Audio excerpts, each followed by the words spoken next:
among pag-ampo, kinuod nga kami. Salamat, salamat Ginoo, walay sukod imong kaayo. Salamat, salamat Ginoo, walay sukod imong kaayo.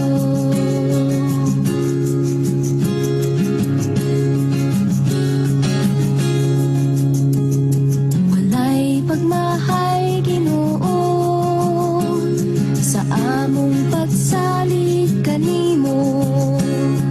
Ang kalipay ug among kasakit kihalat kanimo, Ginoo dawata kami. Salamat, salamat Ginoo, walay sukod imong kaayo. Salamat, salamat Ginoo, walay sukod imong kaayo.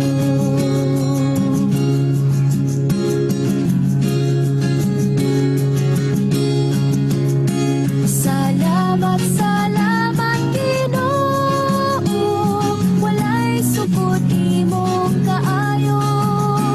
Salamat, salamat Ginoo, walay sukod imong kaayo.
All right, good morning.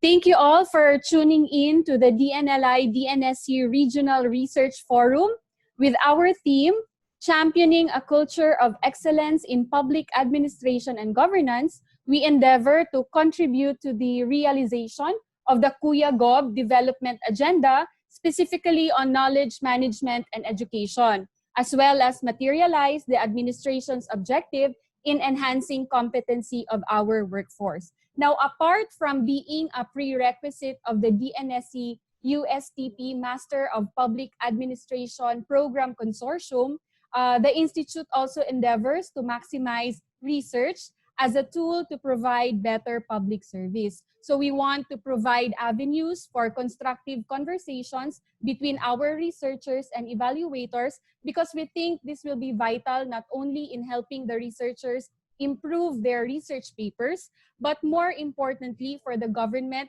to also benefit from these studies. So before we proceed further, may I acknowledge the following important persons who made this forum possible.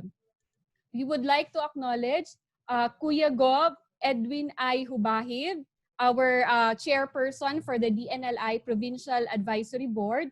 Also, Board Member Liezl, our Vice Chairperson. We also have Provincial Administrator Josie Jean Rabanos. They are duly represented by our Provincial Information, Communications, and Knowledge Management Officer, Dr. Mervin Suwaybagyo. Hello, sir.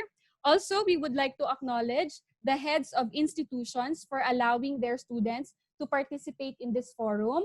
We have Dr. Joy M. Sorosa, President, Davao del Norte State College. Hello, ma'am. We also have Dr. Ruth S. Lucero, President, Southern Philippines Agribusiness and Marine and Aquatic School of Technology. We also have Dr. Edito B. Sumile, President, Davao Oriental State College of Science and Technology. We also have Dr. Ambrosio B. Cultura II, President, University of Science and Technology in Southern Philippines, duly represented by Dr. Renato Base, the Master of Public Administration Program Chairperson of USTP. Also, we would like to acknowledge the advisors present here. We have Professor Garnet May V. Balsi. We also have Dr. Glenne Lagura and Dr. Edito B. Sumili.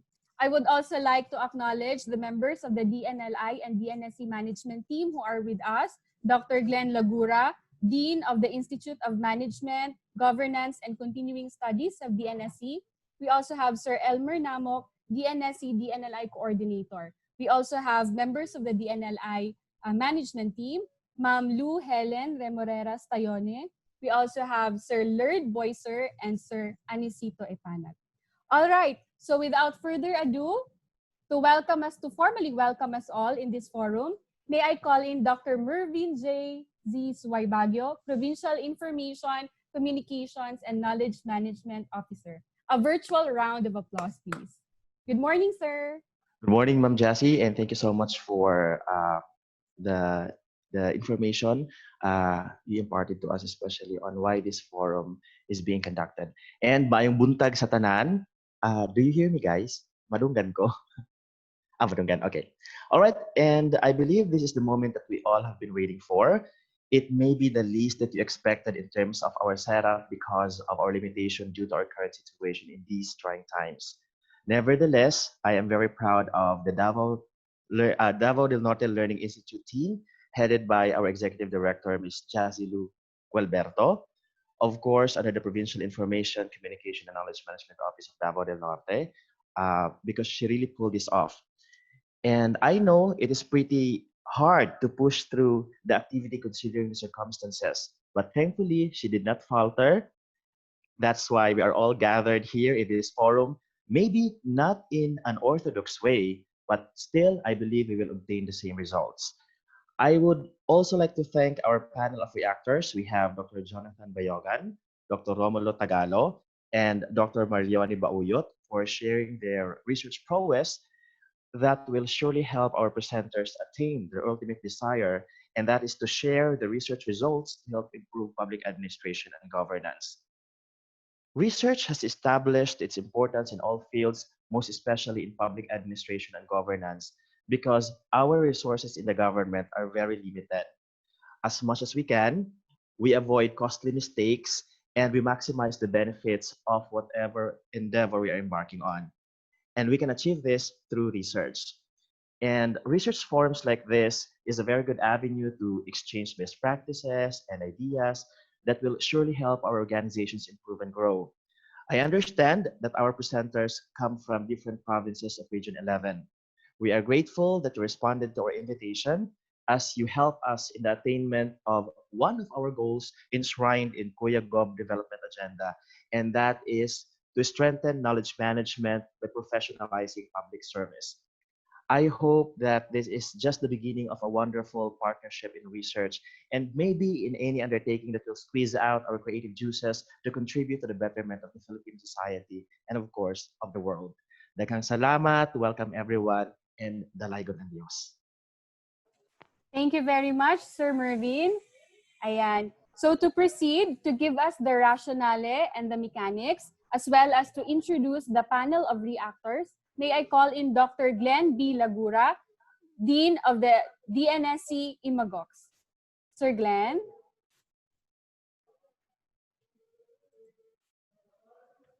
Good morning, everyone. Good morning, Okay sir. na, Jeffrey. Good Yes, sir. morning. Okay. As part of the final requirement in obtaining the degree in Master in Public Administration under the consortium program of the University of Science and Technology of Southern Philippines, the candidates must present their papers in conference, at least in a regional level. Thus, we are thankful for the DNLI, especially to Dr. Mervin Suwaybagyo, the Provincial Information Officer, and Ms. Jazzy Golberto for the support given for this activity to be realized. So this is a very important milestone to our presenters today, since to successfully present their research paper, to research in this avenue would mean that they would be able to proceed to the next step, and that is to have their final defense, in which I tentatively scheduled on the first week of July with the USTP panel member. So, dili na siya mag-end niya ang inyong so napay next step na pag ginabuhat. So, just so you know that the USTP is actually requiring us to provide the list of documents after this forum. So do not worry, because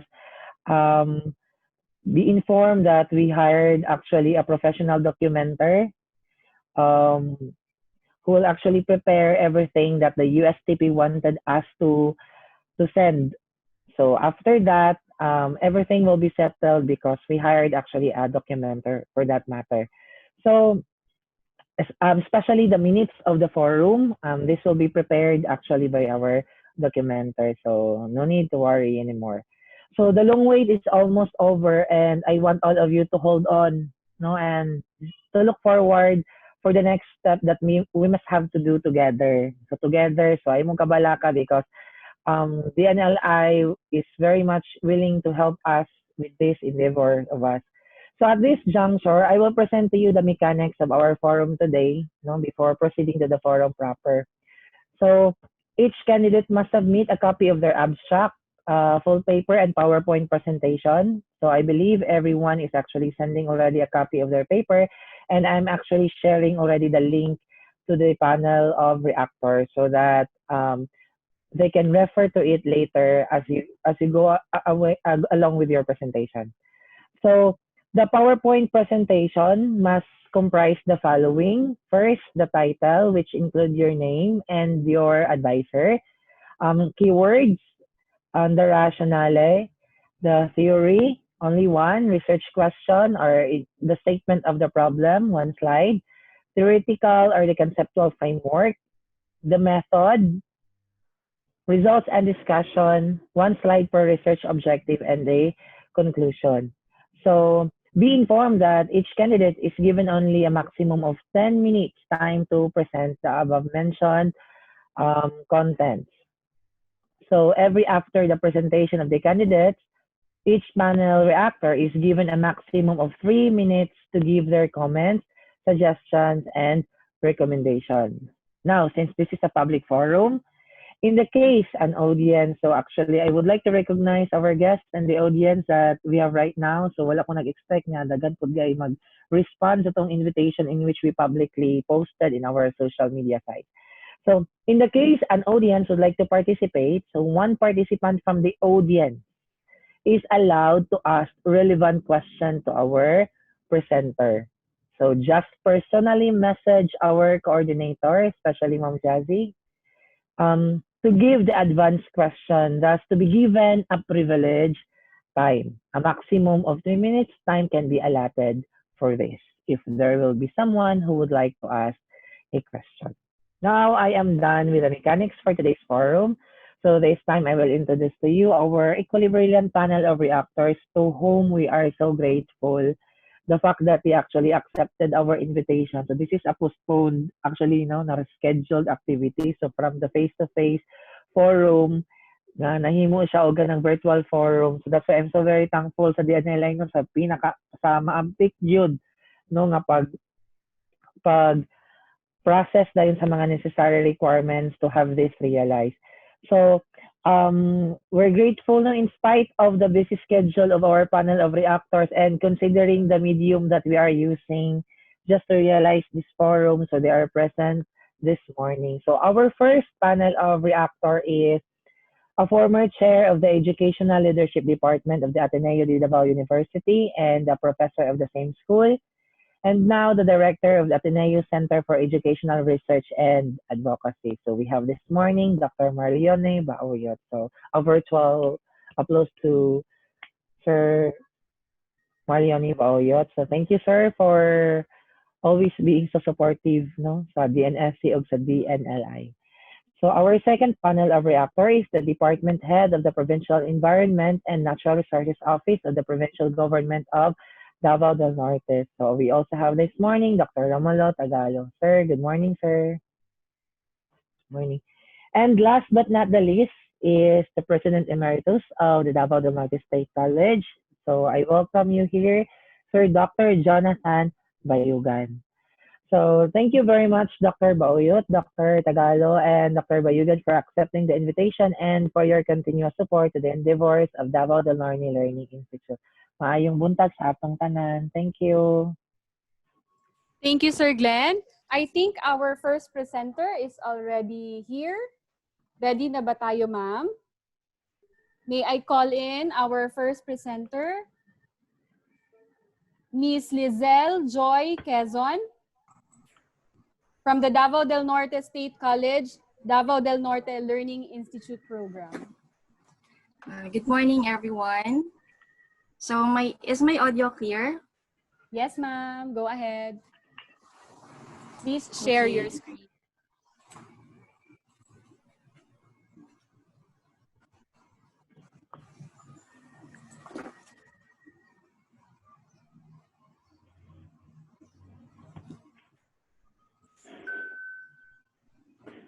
Good morning, everyone. So I'm Liezl Joy Española Quezon. So I'm from Davao del Norte Learning Institute and at the same time employee of Davao Regional Medical Center. So my study is about social media engagement in the government sector in the Philippines. So the rationale for the study, it's because we are already in the digital era. So just like now, we are embracing the new normal. So social media becomes prevalent nowadays. So even in our hospital, we already adopted this DRMC OPD virtual consult in which we manage the outpatient online services. And of course, it responded very positive from our clients. So they really love the online service that we have. So this is one I want to pursue in the public administration because this is already an avenue in terms of e-government. So social media, a very simple tool, and yet the interaction from the public provides very valuable intuition in public sentiment to help inform government decisions and public policy. However, the study is not yet really present, and how the public keep the public informed and engaged is fervently lacking, especially in the healthcare sector. So that's why my thesis statement is the determination of the open government maturity level of hospitals, and gained insights from the social media management provides evidence that e-government efforts can therefore help in providing quality services to the Filipino people. So open government maturity level. So why did I include this in my study? It is because it could help me identify which is the hospital qualified for the social media engagement. Well, DOH has already 70 retained hospitals in the country. So in this model, this could help me know who is the compliant for my study. And then I also need to know the Facebook management and how the engagement performs, especially in the healthcare sector. So for the research question, so what is the level of hospitals based on open government maturity model in their published official website and social media page in terms of the following? So it has 5 levels. So what is the presence of the online capabilities such as social media link? Number 2, the presence of government data information. Number 3, the presence of social media interactivity. Number 4, presence of interagency collaboration and the presence of interagency engagement. For my number 2, our research question, what is the social media engagement rate for now? So level 3. So in hospitals in Mindanao, in terms of the following, in terms of number of Facebook posts, the page followers, the total number in breadth of interactivity, and the total number in depth of interactivity. So is there a positive correlation between the number of posts and the total engagement? Is there a positive correlation between the number of page followers and total engagement? And of course, the last, how is social media being used and implemented in a hospital? So this series of research questions are of course anchored in the following theoretical lenses. My study is anchored with open governance model adopted by Lee and K.U.A for the initial quantitative data gathering. So I need to know the maturity levels for me to know who is the hospital that has at least level 3 census for me to qualify those hospitals for my qualitative data gathering.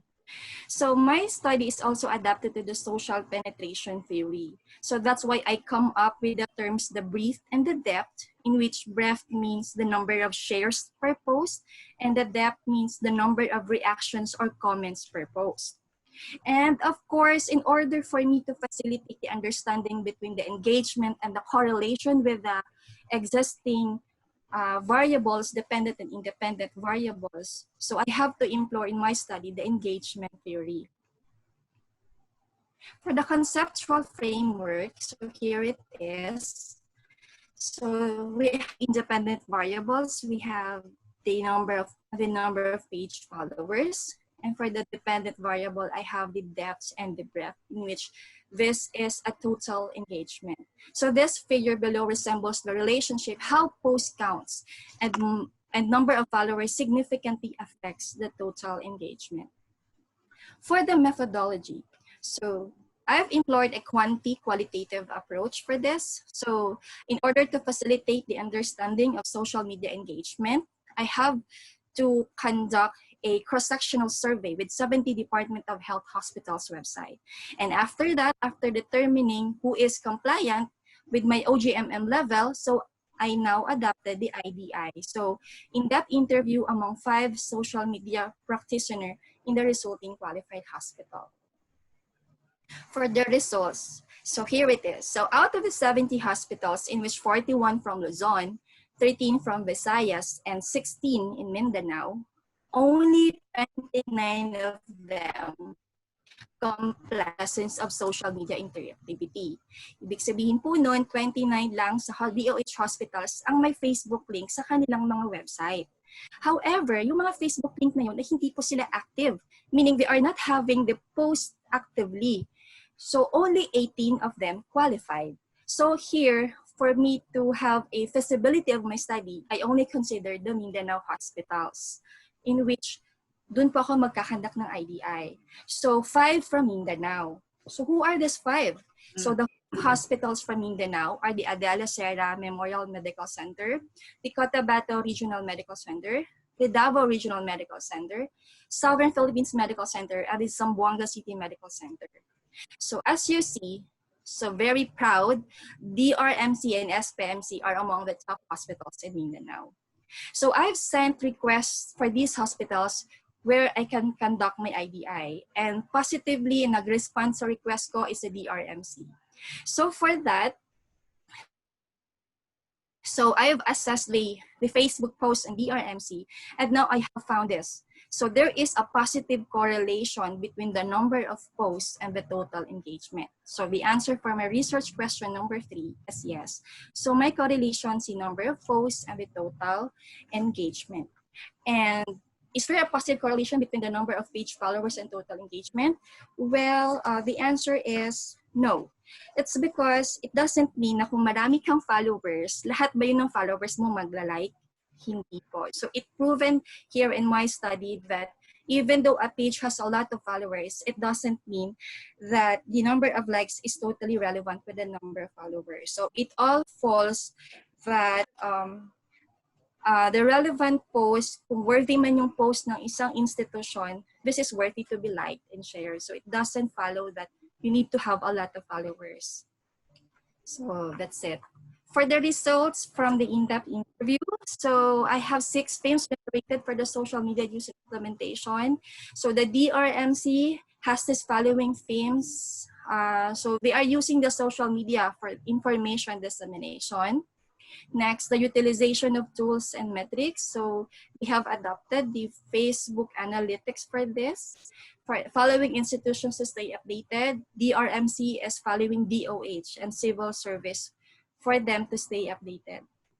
And the good thing about is they have established method of responding. So they have this kind of persons who are actually do replies in every inquiries na meron yung page sa DRMC. And strategize to gain audience engagement. So in order for them to strategize to gain audience engagement, so according to my study, they are doing such video posts and picture posts para po maging attractive yung kanilang post. For creating posts from sources, so different levels and different departments yung post ng gagaling. So they have posts coming from the CSE, from the DOH, and other sources. For the themes generated for challenges, themes for that, so the absence of committee to manage Facebook. So I know not all institutions have already a committee for this. So isa na po dito si DRMC. So I really want this, my study, to be an avenue in the public policy sa DRMC na sana magkaroon ng committee. And also as well as nationally, na they have the national government and even the LGUs should have established committee for the social media page. Lalong na po na yun na we are already embracing the new normal. People are really, do have inquiries through Facebook. So unauthorized to answer queries and messages. So dahil they have no committee, those persons are not authorized to answer queries and messages. So lack of guidelines, methods, and processes. So in my study, we found out na walang guidelines. So before the post should be posted, kailangan po may guidelines. And of course, technical problems like slow internet connection is always a challenge. So for the conclusion, so this study examined the social media engagement in the government hospital, including its strategies and challenges encountered in terms of its management. So the determination of the maturity level of hospitals and insights in terms of social media engagement and management presents indication that these e-government efforts can therefore aid in providing quality service to Filipino people. So 70 hospitals assessing its OGMM level through their published website and Facebook page. So tabulated results show that only 25.71% did qualify for level 3 with social media interactivity. So SPMC and DRMC tops it, and 73.02% is high positive correlation between number of posts and total engagement. There is no positive correlation between the number of page followers and total engagement. So thus, the qualitative data analysis from an in-depth interview from DRMC reveals that in order to gain high engagement, there should be a strategies such as the use of social media for information dissemination, utilization of tools and metrics. So the absence of committee, the unauthorized to answer queries, the lack of guidelines, and the methods and processes, and technical problems such as low internet connectivity are challenges encountered by the institution in managing a Facebook page. So I want to study the enactment of the DICT memorandum policy social media use for the government. So this has not yet been passed as administrative order. And by this study, I really hope so that this memorandum policy should be enacted. So for the update, so good news everyone. So because I did have this I have this kind of study. So the DRMC as requested by me as a researcher, so in addressing the needs that surface from the data being gathered. So we have already now a social media committee approved by our DRMCC. And I want this na sana, due to my study, don't you know na nagkaroon ng public policy doon sa amin. So now, here it is, the composition of the website and the social media committee. And I, as a chairperson, as a webmaster, I have already with me my assistant webmaster and a technical webmaster. I already have my editor-in-chief, the chief layout analyst and video graphic artist. And yun. And social media marketing analyst. I already have my content providers, the secretariat, and the responders. So this is very important. So it is because we are doing such public service in the public. So this order is really very significant. So thank you to my study because this has already been approved. So that's it. So thank you everyone for listening. And as a gentle reminder, since we do have this Facebook, so think before we click. So we should always be digitally responsible. Thank you. Okay, thank you very much. Thank you very much, Ms. Liezl Joy Quezon. Let's have first Dr. Bauyot to give his comments or suggestions and reactions with your presentation. First, good morning, everyone. I'd like to congratulate the presenter. Yeah, congratulations, Ms. Liezl, for your presentation. These actually are not questions. Yes. The paper has already been, done and is communicated to the general public, probably for consumption, right? For public understanding, for policy formulation or reformulation whatsoever. So anyway, I appreciate your work, given the nature, the purpose, and the limitations of your study. But I think there are also more, possible options by which you can also provide more inputs in your paper through recommendations, because you focus basically on social media and you deliver the findings based on the scope and limitation of your paper. But you just have to be mindful also that most of our clients are coming from different social strata, right? Those who do not have access through Facebook or social media. And these are the people who deserve to learn from the perspectives of the healthcare facilities, the hospitals, anything that we wanted to promote for public understanding or for dissemination of whatever healthcare issues or initiatives, etc.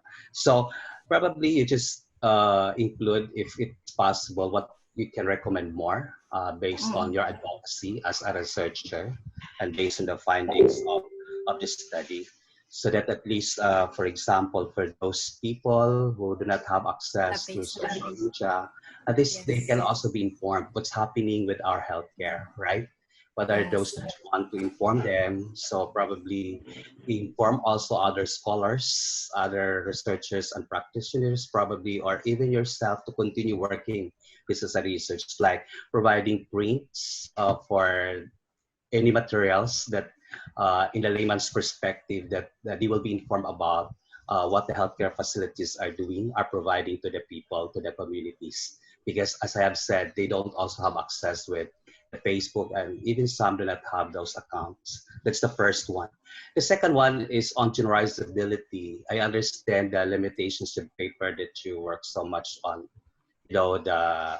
the generalizability in terms of providing more inputs, right? Identifying more, say, variables to consider in this study. But at this point in time, you were able to generalize in the context of this few number of hospitals, right? So if you can increase that, that would be included, for example, in the recommendations. Not necessarily have to go back and look for research on that. So more or less, you can now create some kind of a recommendation to the local government units, for example, or any institutions or organizations by which you can collaborate using the so-called findings of your research. So again, congratulations for Thank you. Thank you, sir. Well, Thank you very for much. recommendations. Thank you very much, sir, Dr. Boyot. So do not worry, our documenter is actually taking down the minutes for the comments and suggestions by our panel of reactors. Now let's proceed to Dr. Tagalo, sir.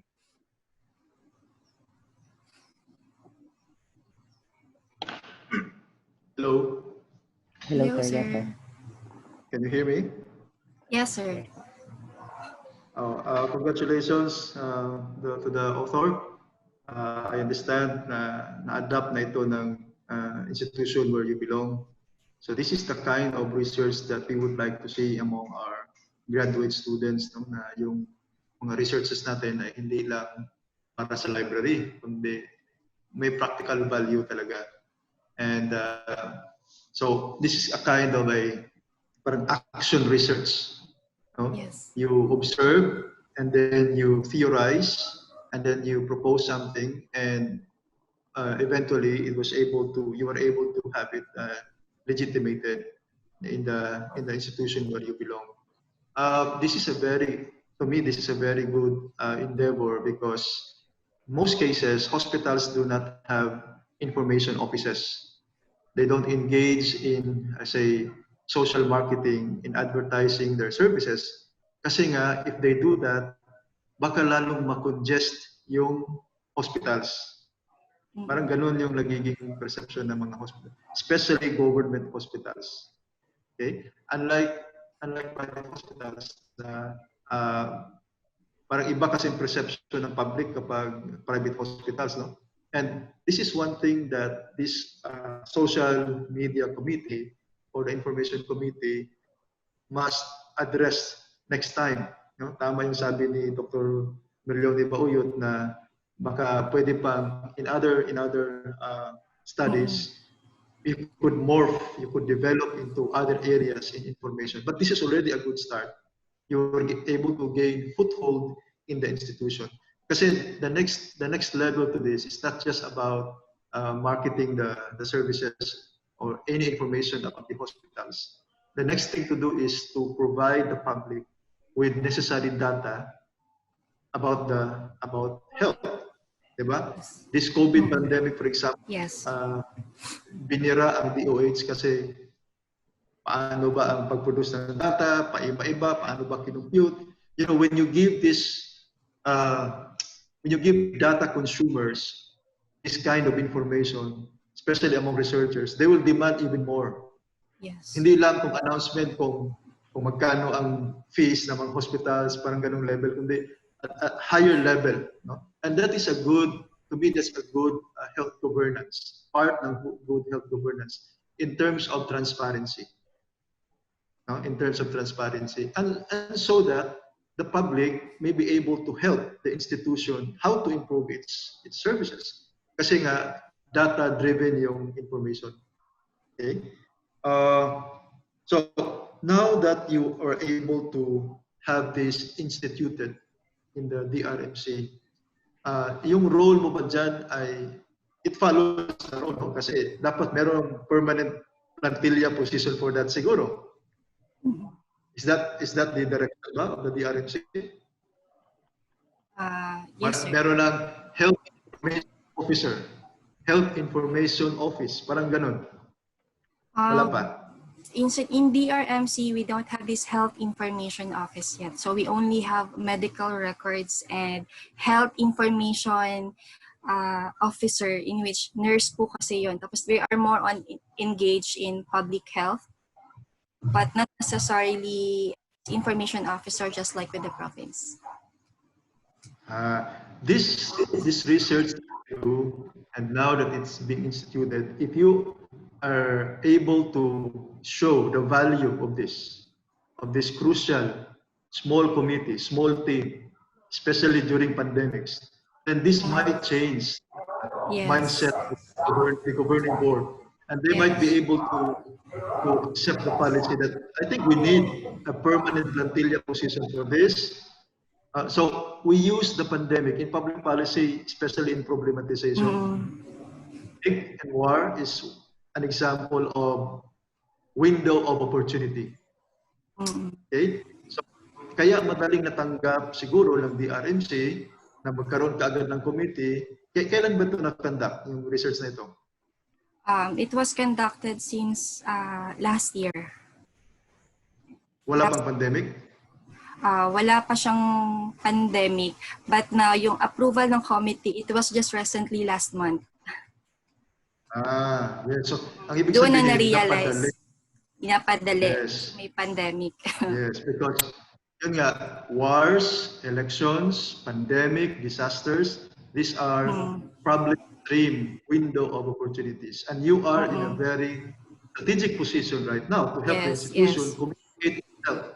No? Unlike sa nangyari sa DOH, no, na hindi mo malaman kung gaano kavalid ang data and how accurate and how timely they would release. So this is really a good research.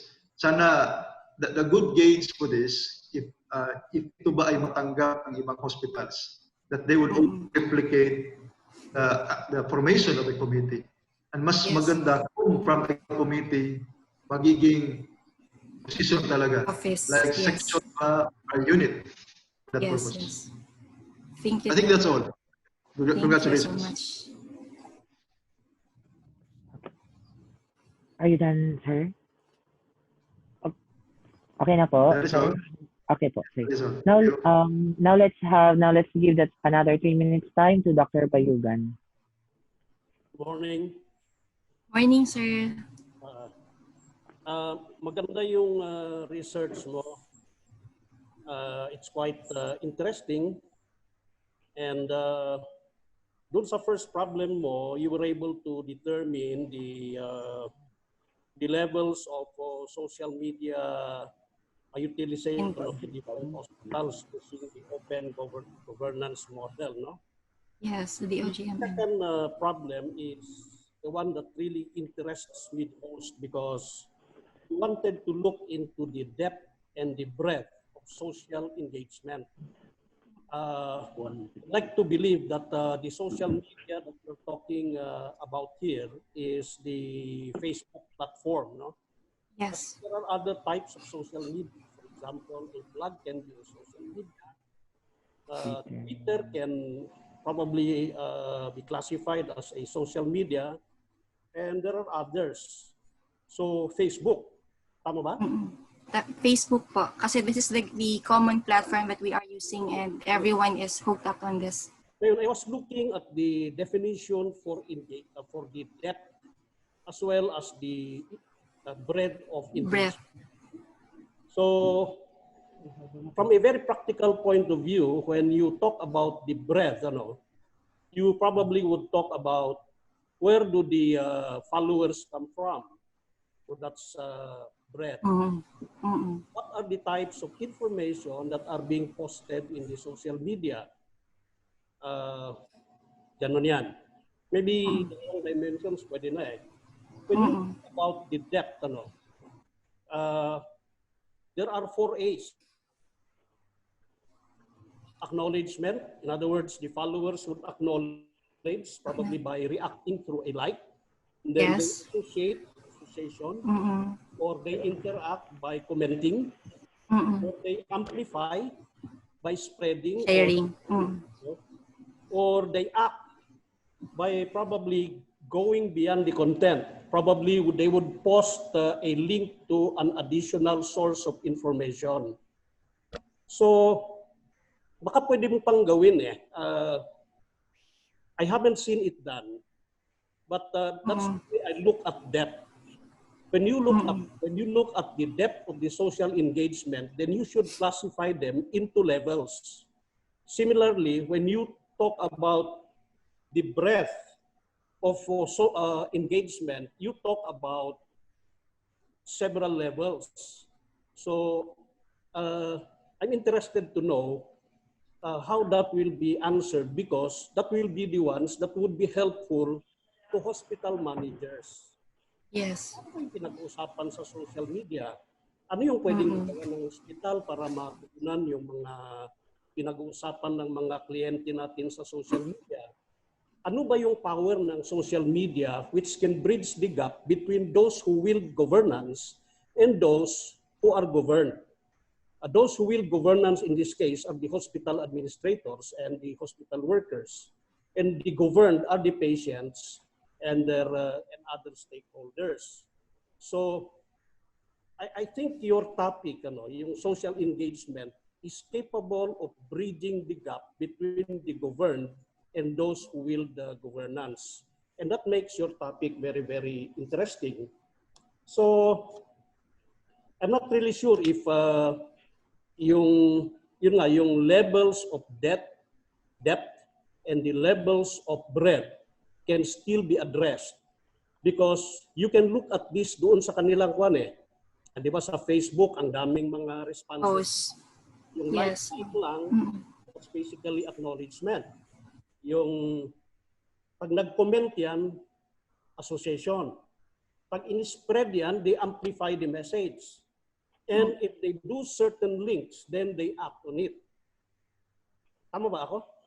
Yes, sir. You're really right. That's the kind of depth that probably you can apply as a theoretical lens, if we say so. Of course, when you address yung correlation and parang it's not necessary for me, because expected yan. The more posts you have, the more engagement you will generate. So it doesn't really ring too much significance as a result. But probably getting more into the breadth and to the depth, and discussing the types of information, the types of topics that are being discussed, how the followers react, how they act, and how they amplify, could probably enable you to come up with certain policy enhancements in order for your organization to better respond to those whom they govern. Thank you very much. Anyway, congratulations. Thank you, sir, for those recommendations. Well taken. Okay, thank you very much, sir. Now let's entertain one question coming from our audience. So I will just raise the question to you, Ma'am Liezl. So out from these three questions, so I chose this one as the question as the question that you could actually answer and give further understanding to our audience. So this is from Sir Ariel San Jose, a faculty from Spangas. So congratulations to the presenter. However, my concern was the problem was not clear. Was there a problem with engagement in social media? Again, was there a problem with engagement in social media? For me, there is a problem for now. It's because hindi kasi masyadong naiintindihan, or wala pa kasing data nakakapag-prove kung ano yung engagement ng tao sa social media. So that's why I came up with the breadth and depth. So yun nga, as well taken from the suggestion of Dr. Bayugan, so maybe I adopt it na saan nagre-react yung tao. So how far na nililike nila yung page, Ganon. Kasi for me, that's a very interesting questions because especially the recommendation of Dr. Bayugad na yun nga, yung the depth and the breadth. So how far is the people commenting? Kasi for me kasi, ang social media is not just a platform na pinipresent mo lang yung data. You are also presenting the data to the public, and yet you should be able to grasp now yung mga reactions from the public. It now becomes now an avenue of the public policy, meaning kumukuha ka ng sentiments from the public. So in that problem, yun yung nakikita ko kasi kulang tayo niyan eh. So that's why this thesis of mine is now already, yun nga sabi ni Dr. Tagalo, a foothold na. So this would be really a big avenue na researchers from other schools also could also adapt this more. Ang study natin is more on digital na, electronically inclined na tayo. It's because we are now embracing the new normal. Just like now we have, nagkukuha tayo ng different comments from everybody and then we apply it through the public policy. We discuss it online and here it is. So that's the problem of the engagement in social media. Kulang ang government when it comes to getting the public sentiments. So yun po. Thank you very much, Ma'am Liezl, for giving your answer. Now, for the next audience who would like to give a question to our next presenters, kindly personally message Ma'am Jazzy Gilberto so that we can arrange the questions right after the panel of reactors give their comments. So, time consumed is 15 minutes. So, may I remind everyone that the presenter is only allowed to present their paper in 10 minutes time, maximum time, and each panel of reactor is given a 3 minutes time to give their comments and suggestions. Thank you very much. Now let's move on to our next presenter, Miss Girlie Cadenas. Thank you, Ma'am Liezl. Thank you so much.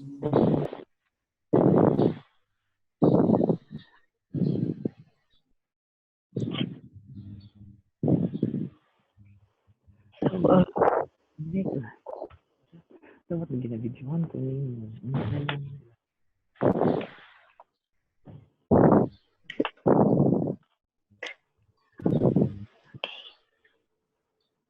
Hello, good morning everyone. Madungog ko. Yes, ma'am. Okay na po. Okay po. Sige po. Good morning everyone. I'm Girlie Cadenas and my study is all about customer service management practices of Tagum Water District, a case study. So as we all know that the customer service management practices has been primarily both applied to private sector and public administration since they are equally similar in information exchange and delivery of service to their both internal and external customers. So that is why I choose Tagum Water District Customer Service as a subject of this study. So what is this study all about, or what is its rationale? So this study aims to provide documented information and data on how the customer service personnel of PWD respond the inquiries, requests, and complaints of their customers. Number two, to know if the current procedures and protocols on responding complaints are still convenient, effective, and efficient in the perspective of the customers as well as the customer service personnel. Three, may be the basis on proposing innovations on the PWD customer service practices as a part of the PWD's missions to continually improve its services. And lastly, also it may become a documented study that may support PWD management in making decisions in adopting latest and modern practices to their customer service. So with this study, it may become a way to know the customer's feedback and hear their comments and suggestions when it regards to the practices given by the PWD customer service. So this may also help the management to identify what are the needed services of their customers, especially in this modern times. So that may result to strengthen their customer satisfaction and address the Philippine government's RA 11032 or the Ease of Doing Business and Efficient Government Service Delivery Act of 2018. So in considering the purpose of the study presented, the study seeks to investigate to achieve the purpose, and the researcher were guided with the following questions. Number one, what are the practices of Tagum Water District when it comes to customer service? 2, what are the problems and challenges encountered when it comes to customer service? Number 3, what are the recommendations to be able to cope up the challenges encountered by the TWD Customer Service Division? If it talks about the theoretical lens or the framework of the study, this study is based on the evolution of customer service by Blake Morgan. So we can't deny the fact that today's technology is not quite familiar to other customers, and instead of embracing it, other people may tend to choose the traditional way, which is in contrast to the younger generation nowadays, which they prefer to use the latest technology. And it is important to note that this younger generation nowadays will become our bulk of customers in the future. That is why innovation is vital. And according to Morgan, she said that in the future, the customer service will become more simpler. And she cited 9 predictions what will be the customer service in the future will be look like. Number 1, technology makes experience better. Number 2, customer service is open 24/7. Number 3, customer is in control of where interaction happened. Number 4, company knows information from every channel budget. Number 5, mobile messaging volume is high. 6, the content finds the customers. 7, the product fixes the product. Number 8, the agent works through one system. And number 9, the customer service gets marketing budget. So for the methodology, since this study aims to provide documented information and data on how the TWD customer service respond to customers' inquiries and complaints, with the intention to provide new ideas and practices which is necessary in this modern time, the qualitative research design using a case study approach was adopted by this study. This study was conducted at the TWD Customer Service located at the Mirafuentes District National Highway, Tagum City. TWD is the main water service provider of Tagum City. The instrument used in this study were in-depth interview and the focus group discussion. Questions asked on the conducted interviews were based on the validated interview guide questionnaires. For the data collection process in the conduct of this study, the researcher followed an organized procedure. A letter of consent was sent to the TWD to ask permission. Participants was chosen through purposive sampling, and necessary materials that was used during the interview has been prepared. And the interview was started upon the approval of the participants.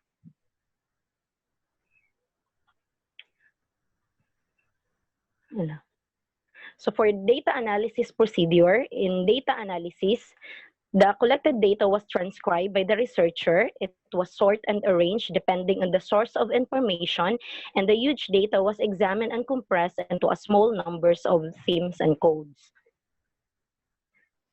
So for the result and the discussion, for the research question number 1, what are the practices of the TWD customer service?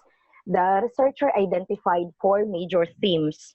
So as the interview result, it was shows that the TWD customer service cares their customers by giving and providing services they are needed.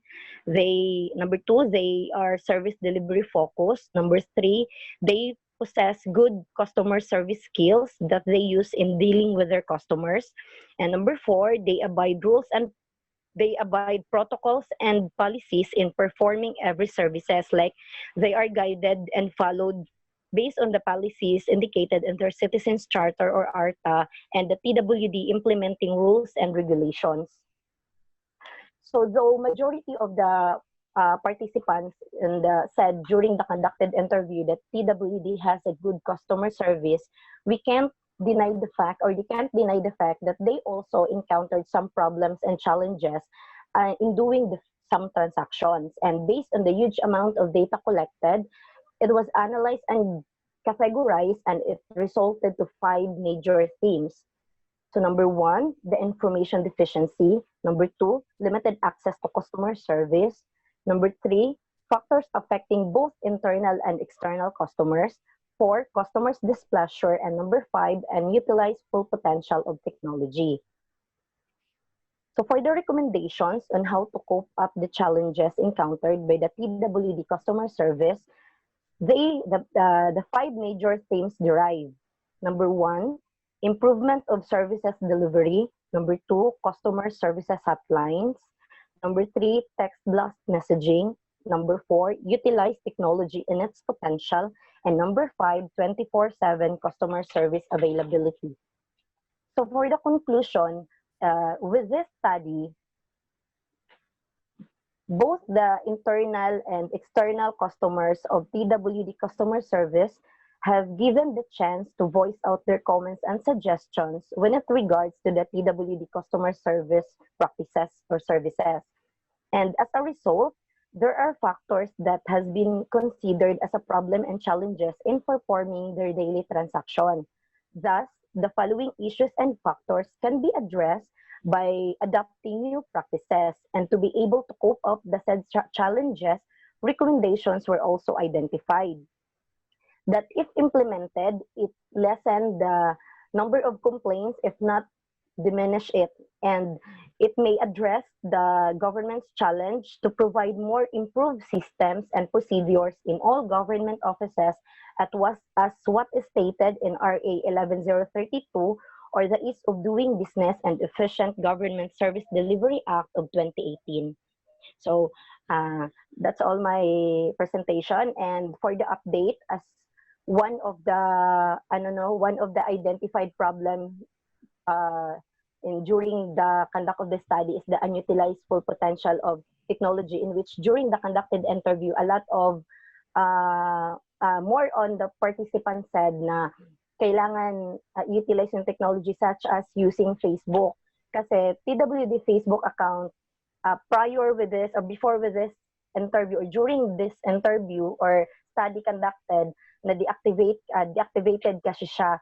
So because of this study, during the COVID pandemic, nung nag-lockdown yung office, as what I presented with our division manager, na what regarding the help of the Facebook or the technology for information dissemination. So as of today, the TWD Facebook account is already, again, it was reactivated. That's all. Thank you.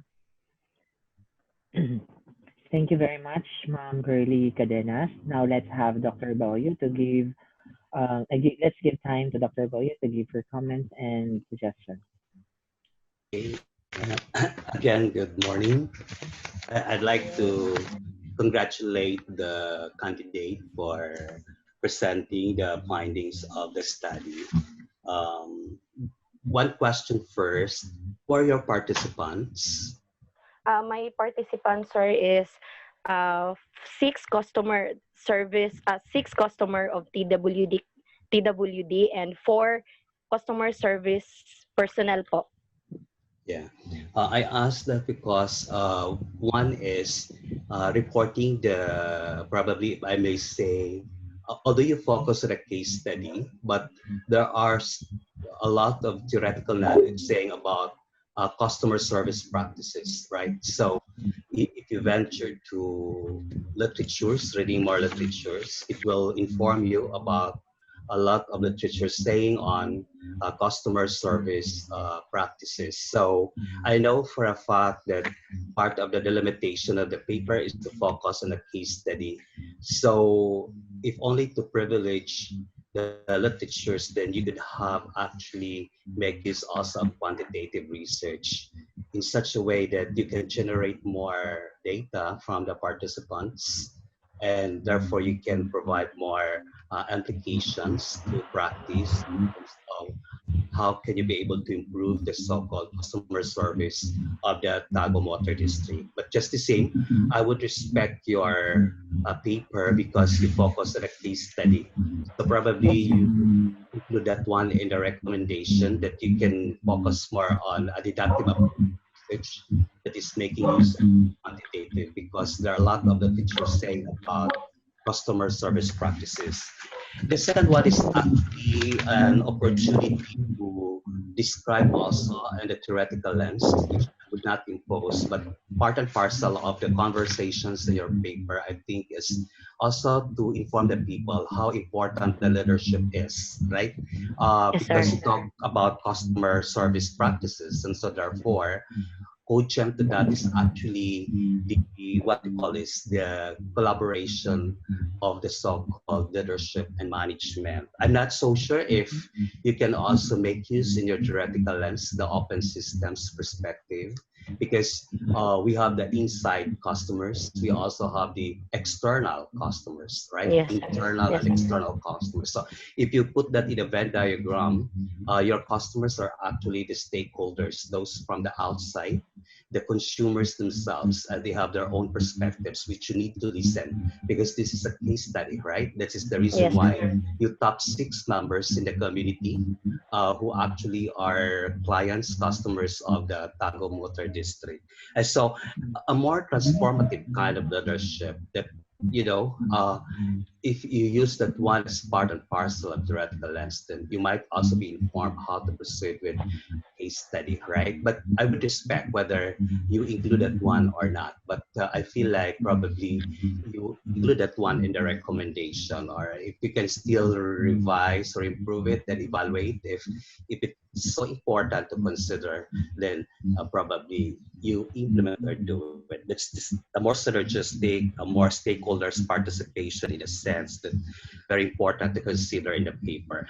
And may I also invite you, if I do not know, you include also the balance scorecard in your paper, because in the balance scorecard, we have 4 dimensions. And one is actually the so-called, in the dimensions is what we call a so-called customer focus, right?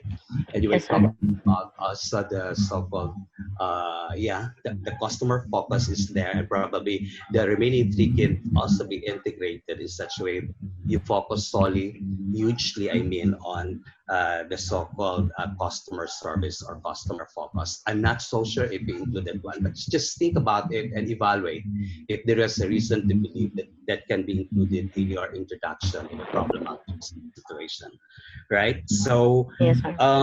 I'm not so sure if you can also recommend in your paper to make use of a quantitative type of research. Just make a survey, and probably you can have a mixed method in the future, because maybe this is in progress. So the first attempt for compliance of your research paper for master's degree, but it doesn't stop you to have a triangulation that is making use of a survey. And you probably have time or you have funds to continue working with this, then probably you can seek the help of the LGU or the water district itself, the research component of the office, to make a survey. And that's where you privilege the so-called theoretical knowledge, which you can base from the literature reviews. It's very important. And yeah, because today that's the advantage of technology. Like, for example, paying through online, just like in the pandemic, people, your business can still continue, but I would expect, because it's not reported in the paper, I haven't find time to read your work. I just listen to report right now. But probably you can also, but the queuing process, there are a lot of issues related to customer service practices, right? And it's a combination, right? Depending on the client's capability. So they can pay online, for example. They can also, there are a lot of ways how we can describe the queuing process, whether online or not online. They go to the office. But in today's pandemic, I think it might help, right? Improve your Yes, sir. customer service focus. So I get it again. If you cannot manage to improve the paper, probably what I would recommend is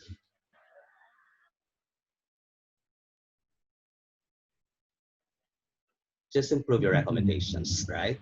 And then I would suggest that you continue working with this, because I do generalizability. And to convince the OG,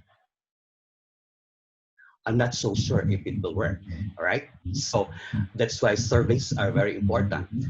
Greater number of participants to cooperate in research, is very important. With 6 and 4, all in all 10, I'm not so sure if you can convince. For example, if this is a partnership with the LGU, the local government unit, I'm not so sure if they will be convinced of your work. So for purposes of getting the degree, I would say congratulations, you did it. But for recommendations, you have to improve that one to convince the people, the stakeholders, especially those people in the leadership roles, that they will consider your work for public policy. Anyway, again and again, I like the topic.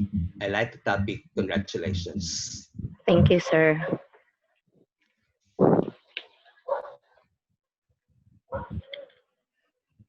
Very much. Thank you very much, Dr. Kauyot. Now let's proceed to Dr. Tagalog.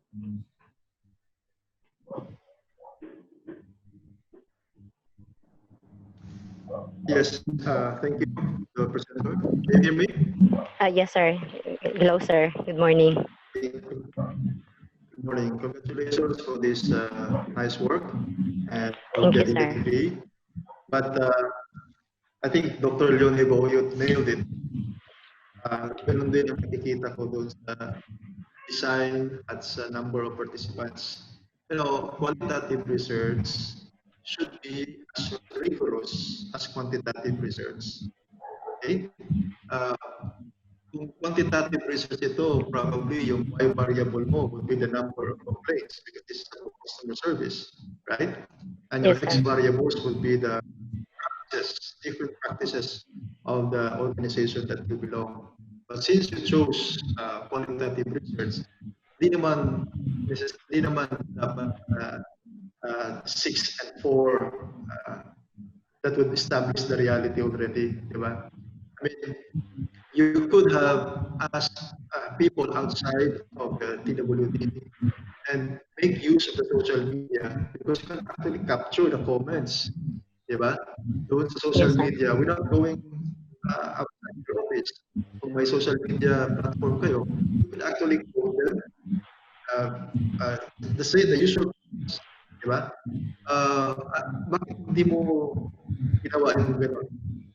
Kasi, sir, Pero do you have actually, sir, yung Facebook page kasi or Facebook account ng TWD during the conduct of study and the prior month pa before that, deactivated kasi siya, and recently lang talaga siya na-activate because of this COVID pandemic. Na deactivate siya kasi nga wala pong in charge na parang siya yung authorized na mag-respond or mag-open nung mga queries and request po dun sa dun sa Facebook account po ng TWD. But you as a researcher, you can actually do that using Google Forms or just posting something and then let the consumers react to that. That is a valuable tool, very convenient pa rin, without sacrificing the number of participants. We know naman in qualitative research na saturation point, hindi naman kailangan 30 participants kagaya talaga sa quantitative research. But again, 4 participants inside and 6 outside, it is not enough to establish the whole gamut of reality. Besides, quantitative research is used to explain inequality and say political marginalization that usually numbers won't reveal. So maganda sana if you had the quantitative research and then explain it kahit 6 or 10, that would be fine. That would put your research in a solid ground. Kasi you have 2 sources of data. One is reducing the reality into numbers. The other one is explaining the gaps that the numbers won't reveal. But in this case, 6 and 4, medyo, I would say it's a weak research design. So again, sabi nga ni Dr. Kauyot, maybe you can put that in your recommendation that for future researchers, maybe they could conduct quantitative research using the themes. Kasi I think the new thing here is that you're able to come up with a theme. which, by the way, you can do that in quantitative research using exploratory factor analysis. But since nagawa na ito, let it be. So in your recommendation, ilagay mo na lang doon na this calls for a quantitative research so that other researchers may be guided as well. Okay, sir. Thank you, sir. Thank you very much, sir. Now let's proceed to Dr. Kayugan.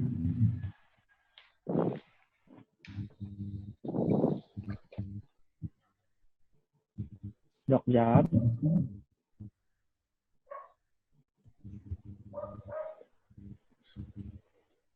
Hello, Doc Job. Can you hear me, Miss Cadenas? Yes, sir. Yes, sir. Sige. Since the two panelists concentrated on technicalities of your research, I'd like to dwell on it from the vantage point of a manager, because ultimately the research should be able to assist managers in making probably procedural improvements, maybe policy amendments as a product of the knowledge that you are able to generate. You utilized the ARTA, duties of doing business, as well as the theoretical framework of organ as your background. Did I get it right? Yes, sir. Yes, sir. Okay, so I would expect that when you interviewed your respondents, you concentrated on the reactions to your ARTA, as well as probably some insights that can be generated as a response to the ease of doing business as a government policy. So I'd like to believe that you were able to generate this information. That's the reason why you were able to come up with certain dimensions of practices, you know? And Yes, also sir. dimensions on the problems and challenges. So, ang gusto kong makita dito is, ultimately, what do the customers expect of management?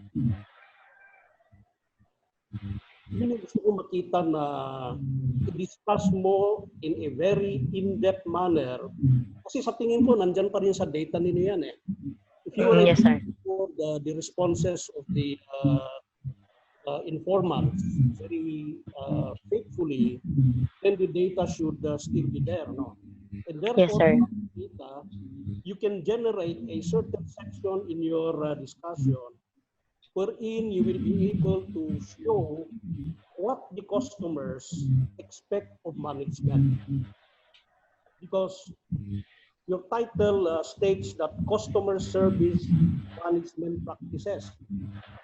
So you don't just study the practices. Ito yung practice nila, ito yung practice nila. But since you interview the customers definitely would be able to enunciate certain problems, certain effects, certain suggestions on how to make ARTA even more responsive to the customers. Remember the first statement that I mentioned at the beginning, that ultimately when you do a research in public administration, it should be able to improve practice. No? It should be able to generate some kind of knowledge that would improve practice in the form of an enhanced policy, an enhanced protocol, and probably enhanced behavior on the part of those who are serving. Yun na nga, it connects the people who will governance to those whom be governed. Yan yung nakikita ko na ultimate purpose ng paggawa ng mga research on public administration. Otherwise, if it is just knowledge, the research is not so useful. It will just go to the library. So, I'd like to see that dun sa iyong final paper siguro, but you can devote one whole section on what customers expect of management with the data that you were able to gather from the informants when you have been I'll just concentrate there.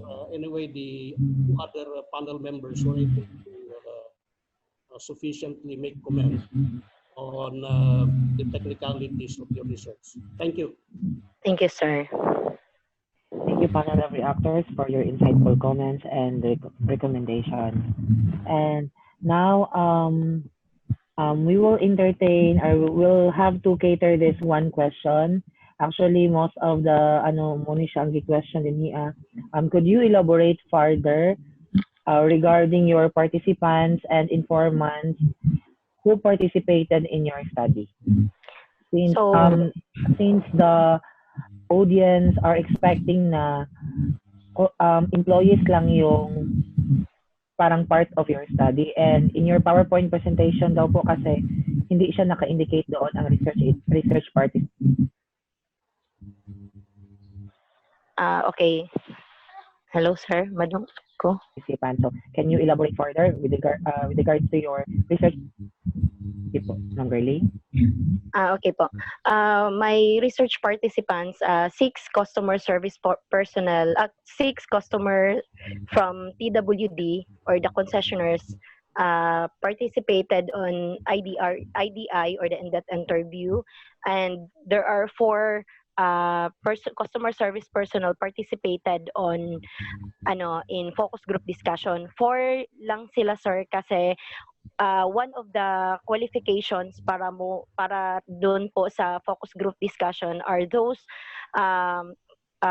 PWD customer service employee na regular employee, and konti lang kasi kami doon sa customer service, limited lang yung employee, and yung kasamahan ng aside from dung 4 na kasali na regular, other is kasi kundi hindi sila job order, mga casual employee sila, and yun, sir. Kaya 4 lang yung sa focus group discussion. Okay. So thank you very much for answering their question. So thank you, Ma'am Girlie, for your presentation. So thank you, sir. As of this time, we can now proceed to our next presenter. We have Mr. Bernabe Nalaunan.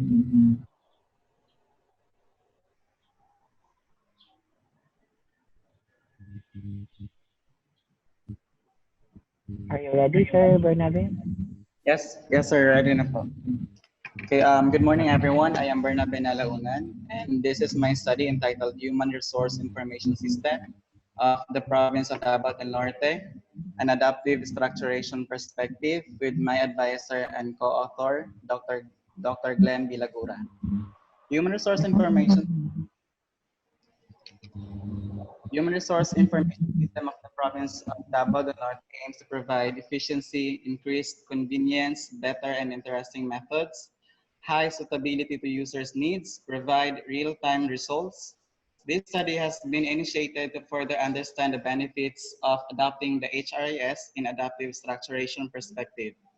The study aims to investigate the implementations of the HRIS in the province of Davao del Norte.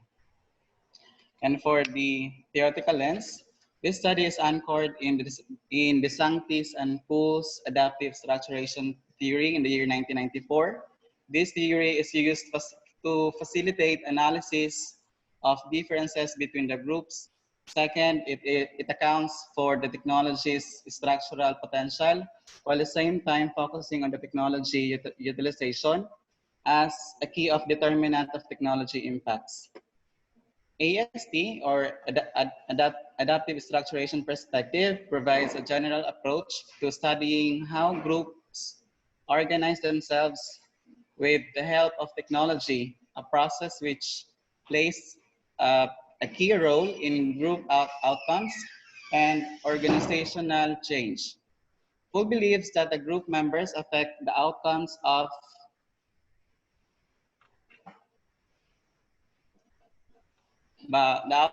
the group members affect by adapting the rules and resources to accomplish the goals. It is also an approach for studying the role of advanced information technologies in organizational change.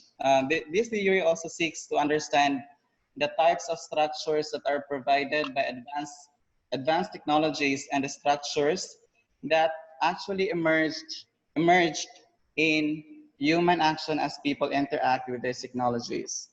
For the research questions, I have here the research study is conducted with the following research questions. First is I have what major intervention measures and upgrading opportunities to be applied in both convening and process constructs in order to render satisfactory quality service. Second one is what are the experiences and challenges encountered during the implementation of HRIS. The third, how HRIS be a great help to the HRMO employees and how this program being used optimally to enhance their service delivery to the public. And last one, how does HRIS helps to render quality outcome, both task and social outcomes to its clientele. For the research, for the methodology, this study uses the case study as a type of the qualitative research. And then the research participants are 11 coming from the IT department and Human Resource Management Office, or HRMO, including the supervisors who are knowledgeable and personnel who are using Human Resource Information System of the province of Davao del Norte. This research uses unstructured interview. The interviewer openly modifies the series of questions, changes the wording, and often describes or adds to the conversation. The virtual measures are to the researcher transcribe the interviewee's vernacular response in analyzing the data and translated it into English, and the researcher grouped the response of the participants according to the similarity of the ideas and thoughts. And then for the results and discussions, these are the result of my study based on the research questions. First is we have the major intervention, or we have the major intervention measures and upgrading opportunities, and I come up with the major themes of automation of HRIS through version 2.0 and upgrading HRIS from the feedback in version 1.0, developing HRIS for effective and efficient service delivery. Now for the second research question, we have the experiences and challenges encountered during the implementation of the HRIS.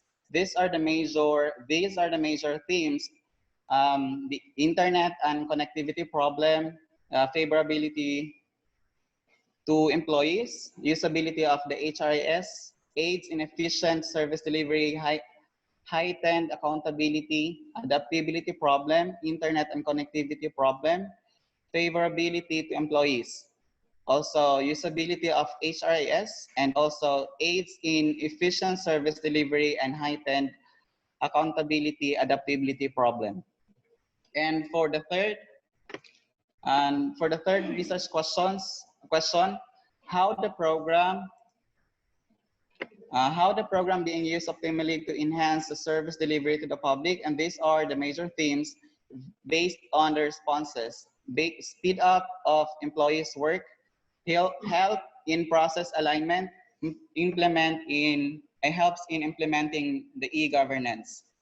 And for the last research questions, how HRIS help to render quality outcomes, both task and social outcomes, to its clientele. I come up with these major themes. First, easy utilization of HRIS, creation of feedback system, and solving system problem. And for the conclusion, this undertaking aims to describe the perspectives, results, and enhancements of the Davao del Norte province implementation of Human Resource Information System, or the HRIS. So the qualitative methodology include 11 in-depth interviews which use the main informant interview in IT office, HRIS managers, and users. Findings showed that HRIS is being streamlined through version 2.0 and updated from the feedback in version 1.0 to provide effective and efficient service delivery. It helps in process coordination when implementing e-governance. And also, HRIS has been involved in the use of adaptability and web networking issues. Therefore, it is recommended that the provincial government of Davao del Norte may continue to enhance the version of HRIS based on the user comments and inputs to further improve the usability of the HRIS, which helps in effective and efficient delivery of services. And that would be all. Thank you so much. Thank you very much, Mr. Bernabe Nalaunan.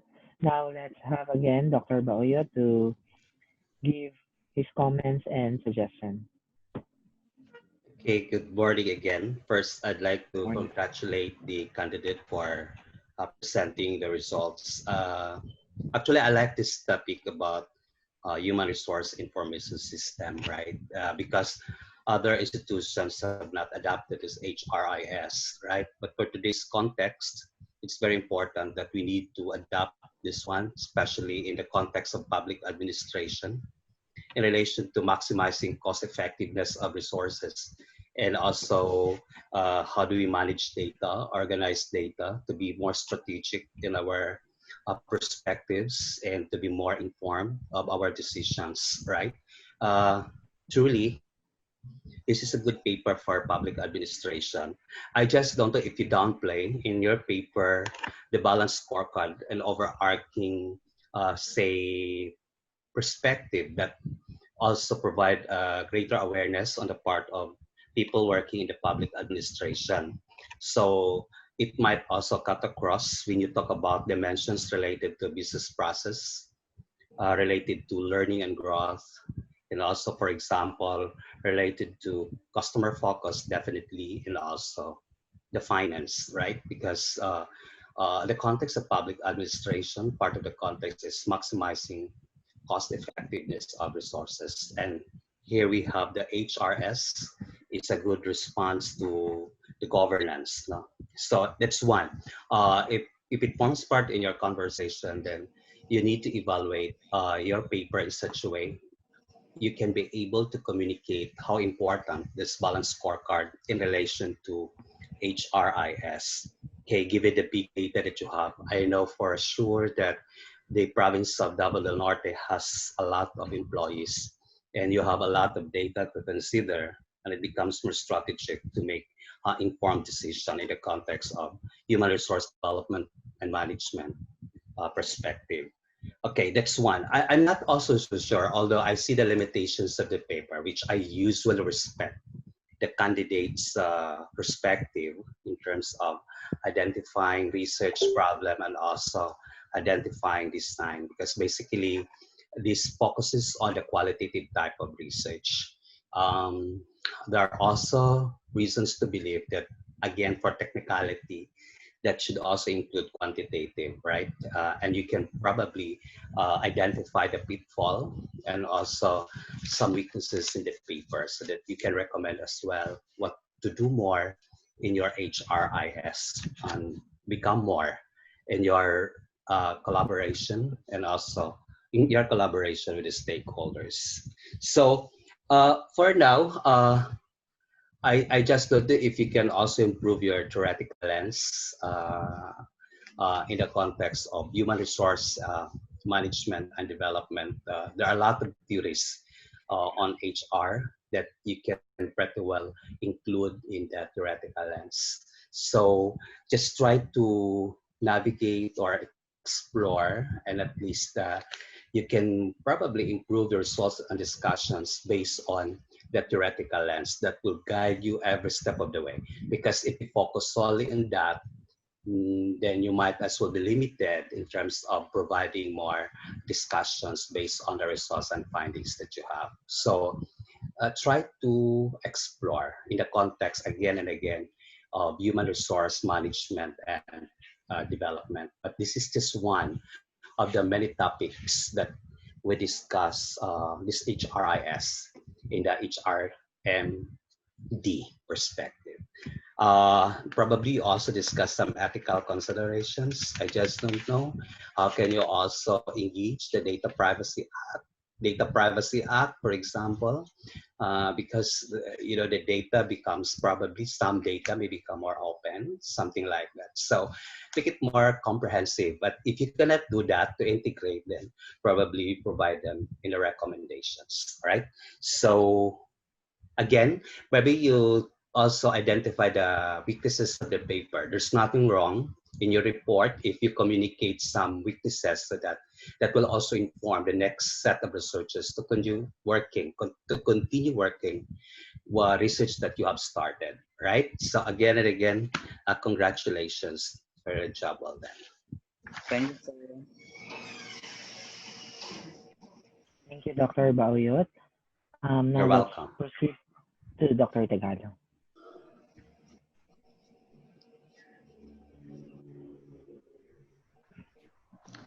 Okay, thank you. Again, congratulations to the candidate. Are you an employee of Davao del Norte Provincial Government? No, sir. I am an employee of CMDI, a private school. And then, yes, sir. I see. So, did you ask how do you call this, the program administrator as to the scope of the HRIS? Yes, sir. Actually, I have talked with Sir Edwin Palero, the head of HRMO, and also gave me some advices in conducting my study. See, did you ask whether this HRIS is open to the public? Sir? Did you ask kung kanibang data sa HRIS is open to the public or only for the consumption of internal stakeholders in the provincial government? For that, sir, I asked for approval for the data privacy, and then the interviewees and also Sir Edwin Palero approved to have the information that I can have in the conduct of my study. See, because I'm from the provincial government and we are using this HRIS, this is an innovation in support to SPMS sa civil service, no? Kasi level 2 na ang provincial government, and in fact, this is loaded by the CSC kasi nga it was able to digitalize, automate some of the processes like application for leave, permission to leave official station. So we don't do manual typing of those documents and submit it manually to the HR. We just use our cell phones and they provided us a mobile app. But let me inform you that this is only within the provincial government. Okay, so it is not open or accessible to the public.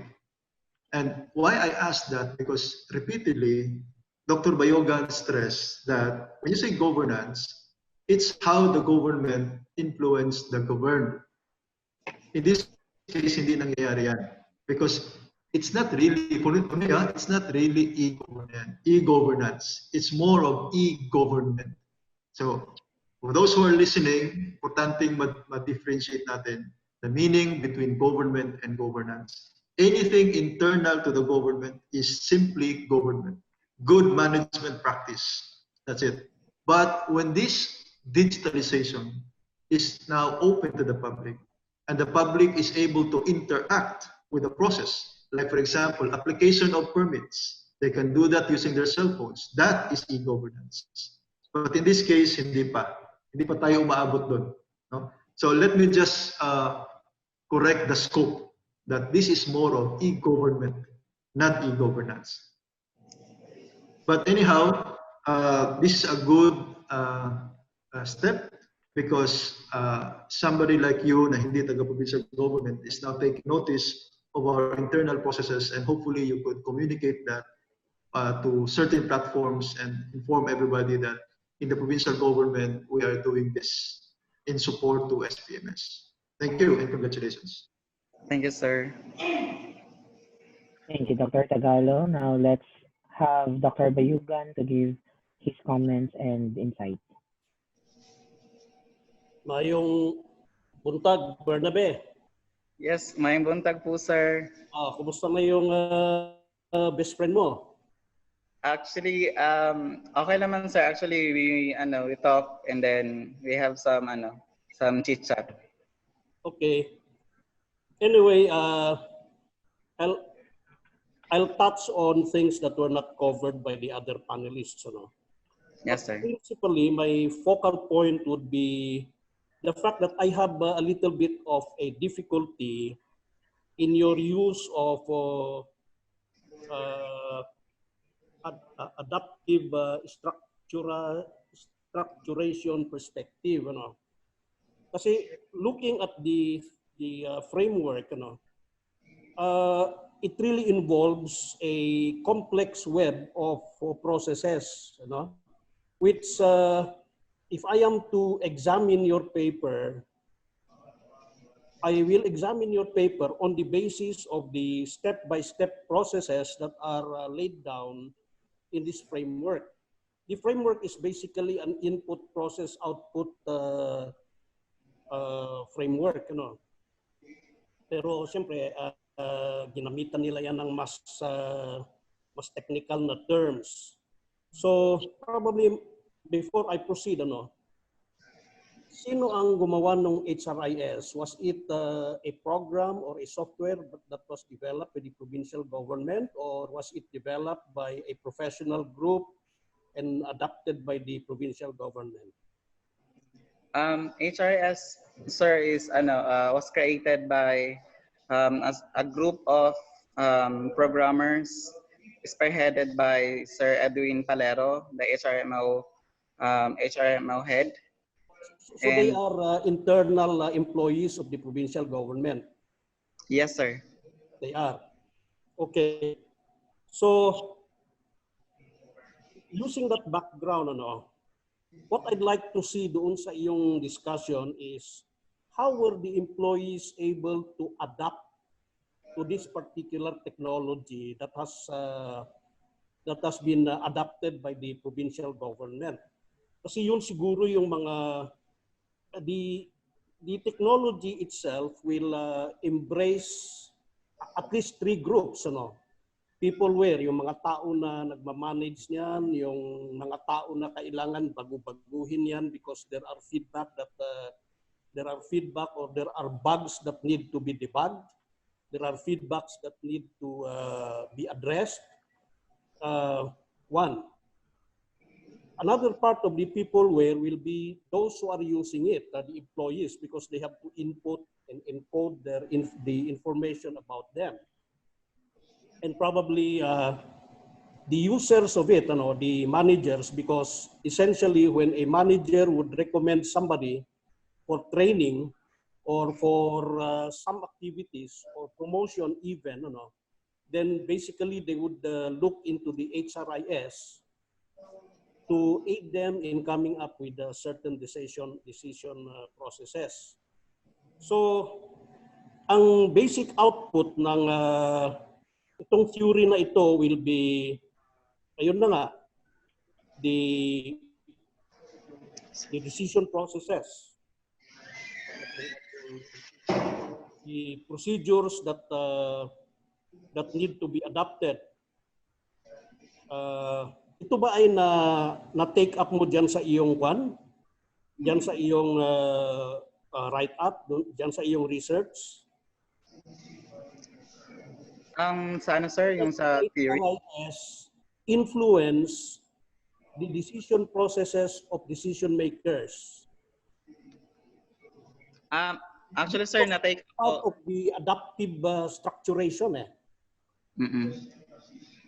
Yun yung gusto kong makita.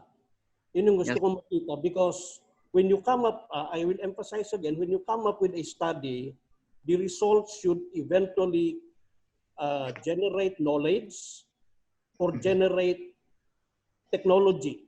Technology can be a new way of things or an enhanced way of doing things. Okay? So Yes, sir.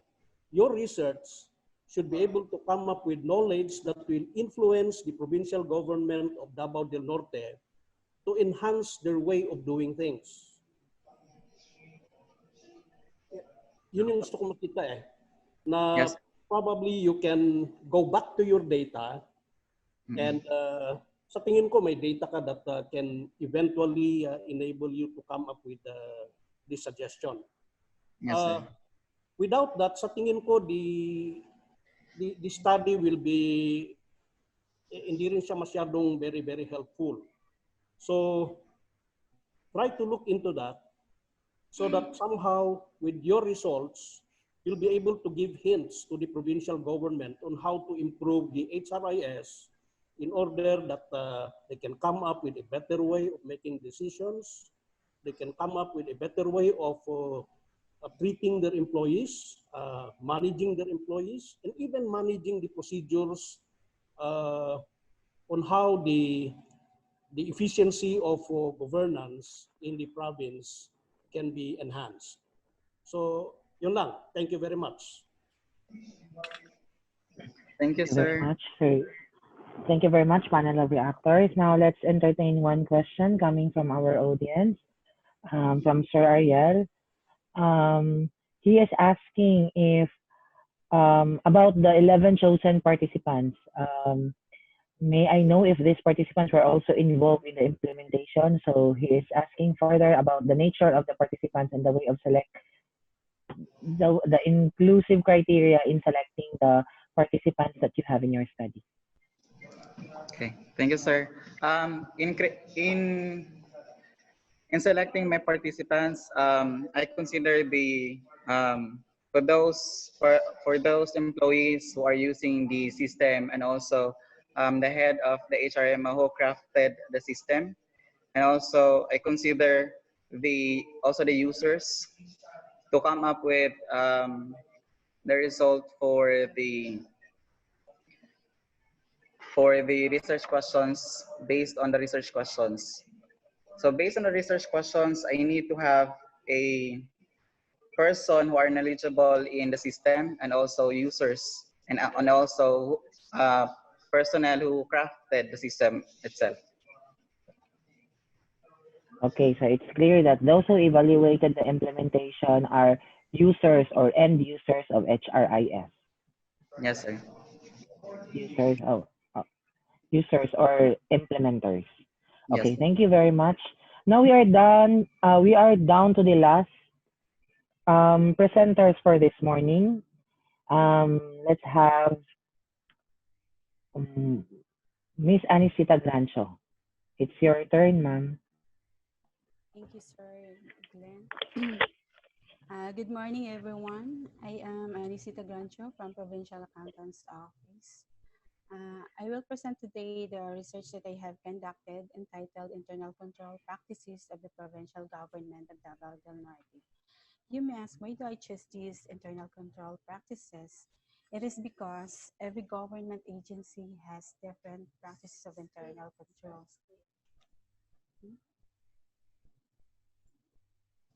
May we request Ma'am Grancho to please share your screen first?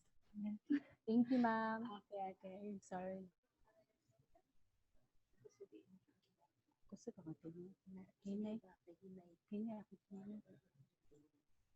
Okay, I'm sorry.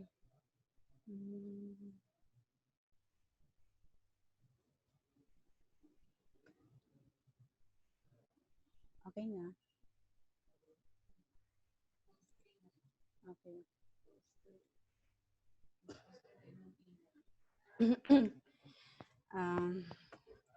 Okay.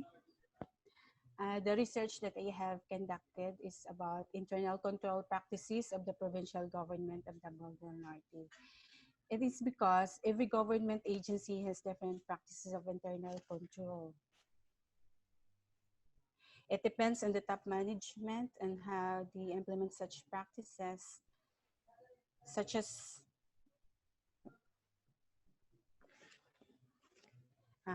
okay, I'm sorry. It is depend on how the implement such practices as long as it comprise with the components of internal control such as control environment, risk identification and assessment, control activities, information and communication, and monitors the quality of internal control system and ensuring effective governance. We all know that the whole operations involve large amount of money to be used as finances. Once there is money involved, the undying issue of misusing of funds, wastage of resources, and corruption in the government still circulated everywhere. That is why it is a challenge for the top executive or management to establish measure for the protection of assets and resources, prepare for financial reports that are free from biases, creates balanced working environment with competence and accountability, and implementing the process of identifying risk. Because when there is no clear procedures in identifying a risk, it became hard to respond and find for the best solutions and strategies. For this reason, I am confident that implementation of internal control can help to address such issues. According to the Committee of Sponsoring Organization of the Trade Union Commission, or COSA, internal control is the process designed, implemented, and maintained by people charged with governance in providing reasonable assurance to the people for the achievement of objectives as effectiveness and efficiency of operations, reliability of financial reporting, and compliance with applicable laws and regulations. This is the assurance for the implementation of policy in safeguarding the assets, detect errors, and prevent any fraud to occur, and effective management for ensuring to perform automatic checking and balance of financial and non-financial transactions as a basis for this decision making. This research is supported by the theory of governance. The World Bank defined governance from its publication entitled Governance and Development dated April 1992 as exercise of authority, control, management, power of government, and thus the manner in which power is exercised in the management of a country's economic and social resources for development. Internal control is also a way of exercising of authority, power, and control over management, particularly in safeguarding the assets or resources of the government because the economy is affected once the assets or resources are not managed properly. It is necessary for the management to have enough power or a support from law and regulations in the implementation of internal control in order to provide relative assurance to the people through presentations of accurate financial reports that may lead to a desired economic development.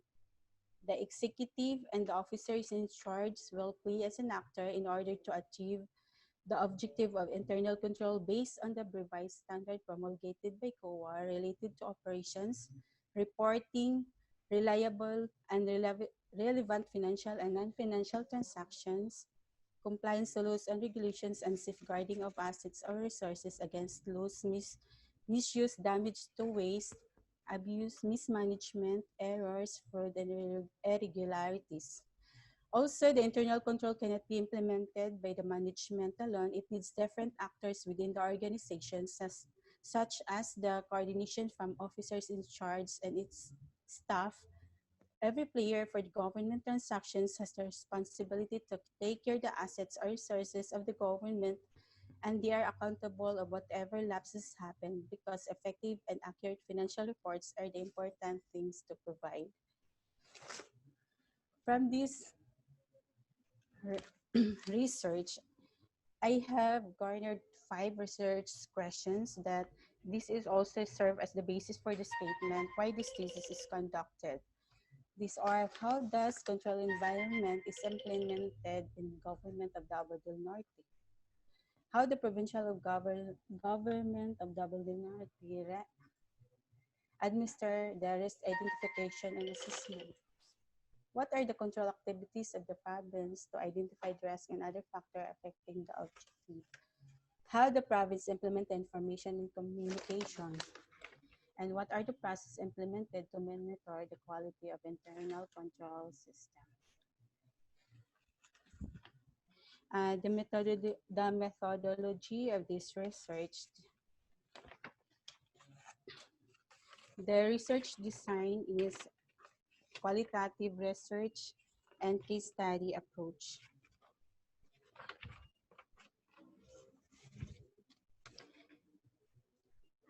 It is because it is seeking for answers about the internal control practices of the province of Davao del Norte. I am conducting interview to the selected individuals who are knowledgeable and who can share plenty of information of the said phenomenon because the nature of their work are directly involved and their experience are more precise for the desired information that I have to ought to collect and transcribe. And for the research site, the studies conducted within the selected offices in the province of Davao del Norte, like PBO, PACO, PTO, PADO, and internal audit, PGSO, PAGRO, PENRO, PEO, PHO, and PSWD. And the location of these offices are within the government center, Mantilang, Tagum City. For the informant selection, I am using the purposive sampling strategy because it is looking for someone who is knowledgeable and having experience in internal control practices of the province. The division head of internal audit services division of the province is selected as one of the key informant because of the experience regarding the internal audit system of the province. Another administrative officers of 4 provincial offices in like PBO, PACO, PT, and the officer in charge of PADO were chosen as additional key informant because the financial documents are processed in these offices, such as cash receipts and disbursements. The signatories reflected in financial documents are coming from this office as recommending officers for approval. Then, Assistant PG Department Head of PG as assigned office for procurement was also selected.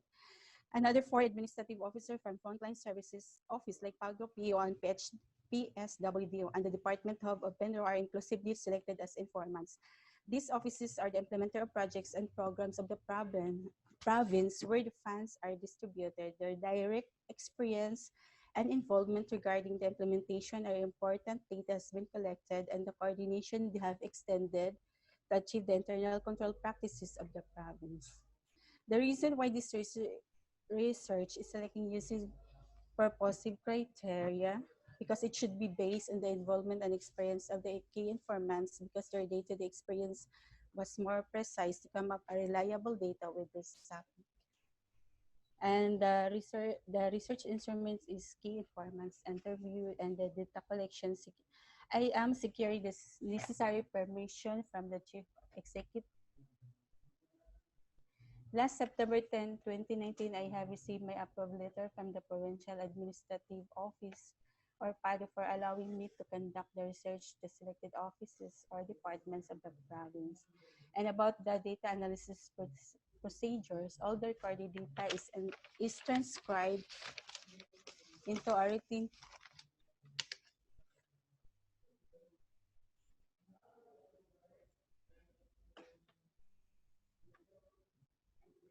written copy using spreadsheets from computer application.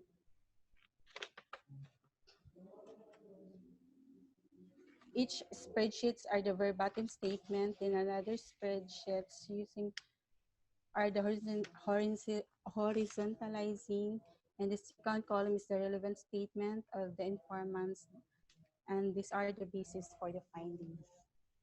And as for the trustworthiness, I am using the criteria to make sure for this trustworthiness from deposits of Lincoln and G.O.B about credibility, transferability, dependability, and conformability. Because it is motivated with the desire to come up with a reliable source of information and credible output. And for the qualitative write-up, using the presentation of emerging themes as a basis for the findings and conclusion of the study, compromising with the theoretical framework and relevant discussion about the result of studies from different researchers.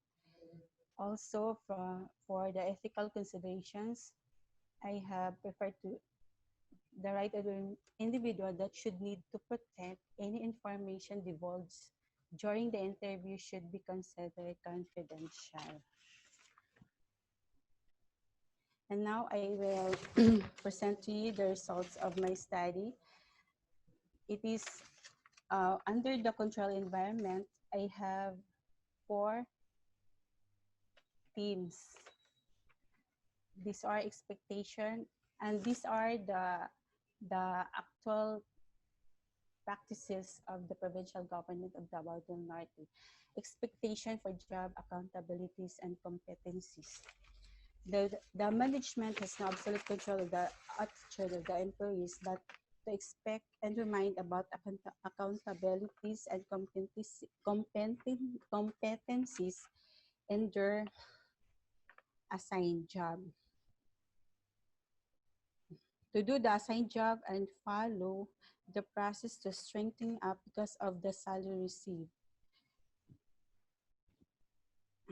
It used the since that it is used the government fund, so use it judiciously, very wisely. And another informant said that the employee should be included in decision making. According to Norte 2006 implies accountability is a primarily function of publicity. And Kotami also said that decision makers of the government are accountable to the public and to the agencies concerned. And and also compliance to rules and regulations and standards. Okay. Proper financial reporting. The results about the control environment is about proper financial reporting, feedbacking on employees' performance, and under the risk identification and assessment, the result shows that it has no proper tool for the assessment and identification of risk. And also, projection of future risk, aligning risk management with internal control. And for the control activities, these are to respond to identified risks affecting the achievement of its objective.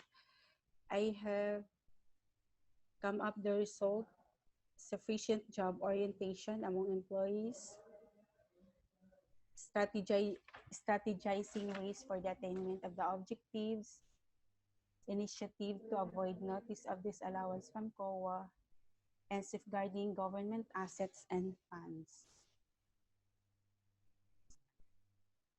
And also in how the province implements information and communication activities. The result shows that coordinations with other offices and departments, submission of reports on time, information management practices, innovation, and for the process of implementation in terms of monitoring the quality of internal control system or innovation and use of evolving technologies, fraud detection and preventive measures, the use of performance measuring tools for employees' information, and individual monitoring.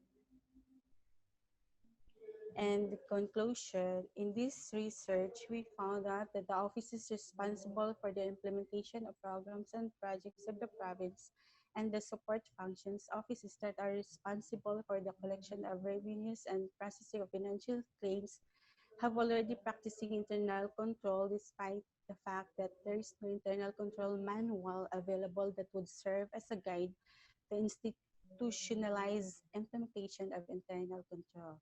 However, still every office observes internal control from their own initiatives in accordance to its mandates. it is proven that there is segregation of duties and coordination among offices.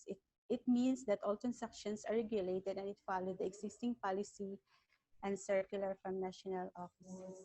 In this research, it is recommendatory to have an institutionalized tool for the identification and assessment of risk because the data shows that not all risks were identified. Thank you and good morning.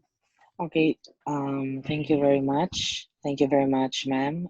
Let's have Dr. Boyo to give his remarks on your paper. Pardon me if uh, I feel the paper is very sensitive, right?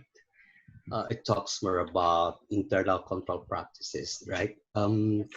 The first invitation is actually, in my opinion, is that a candidate should be more informed about what is this all about, internal control practices. So before I proceed with my comments, I would like to ask the candidate about who are your participants of the study?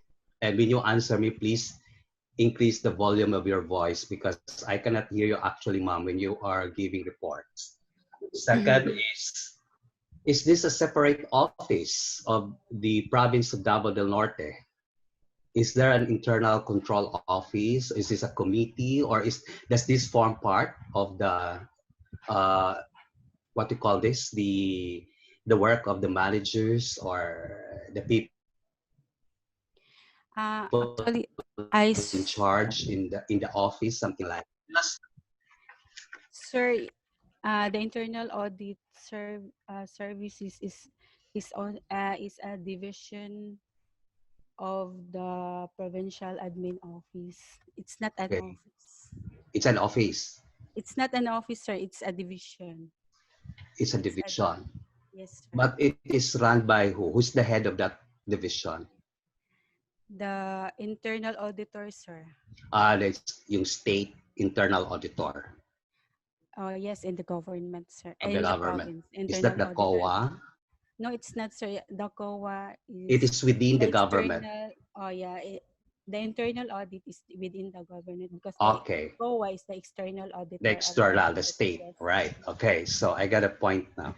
So the second one, what are they the participants?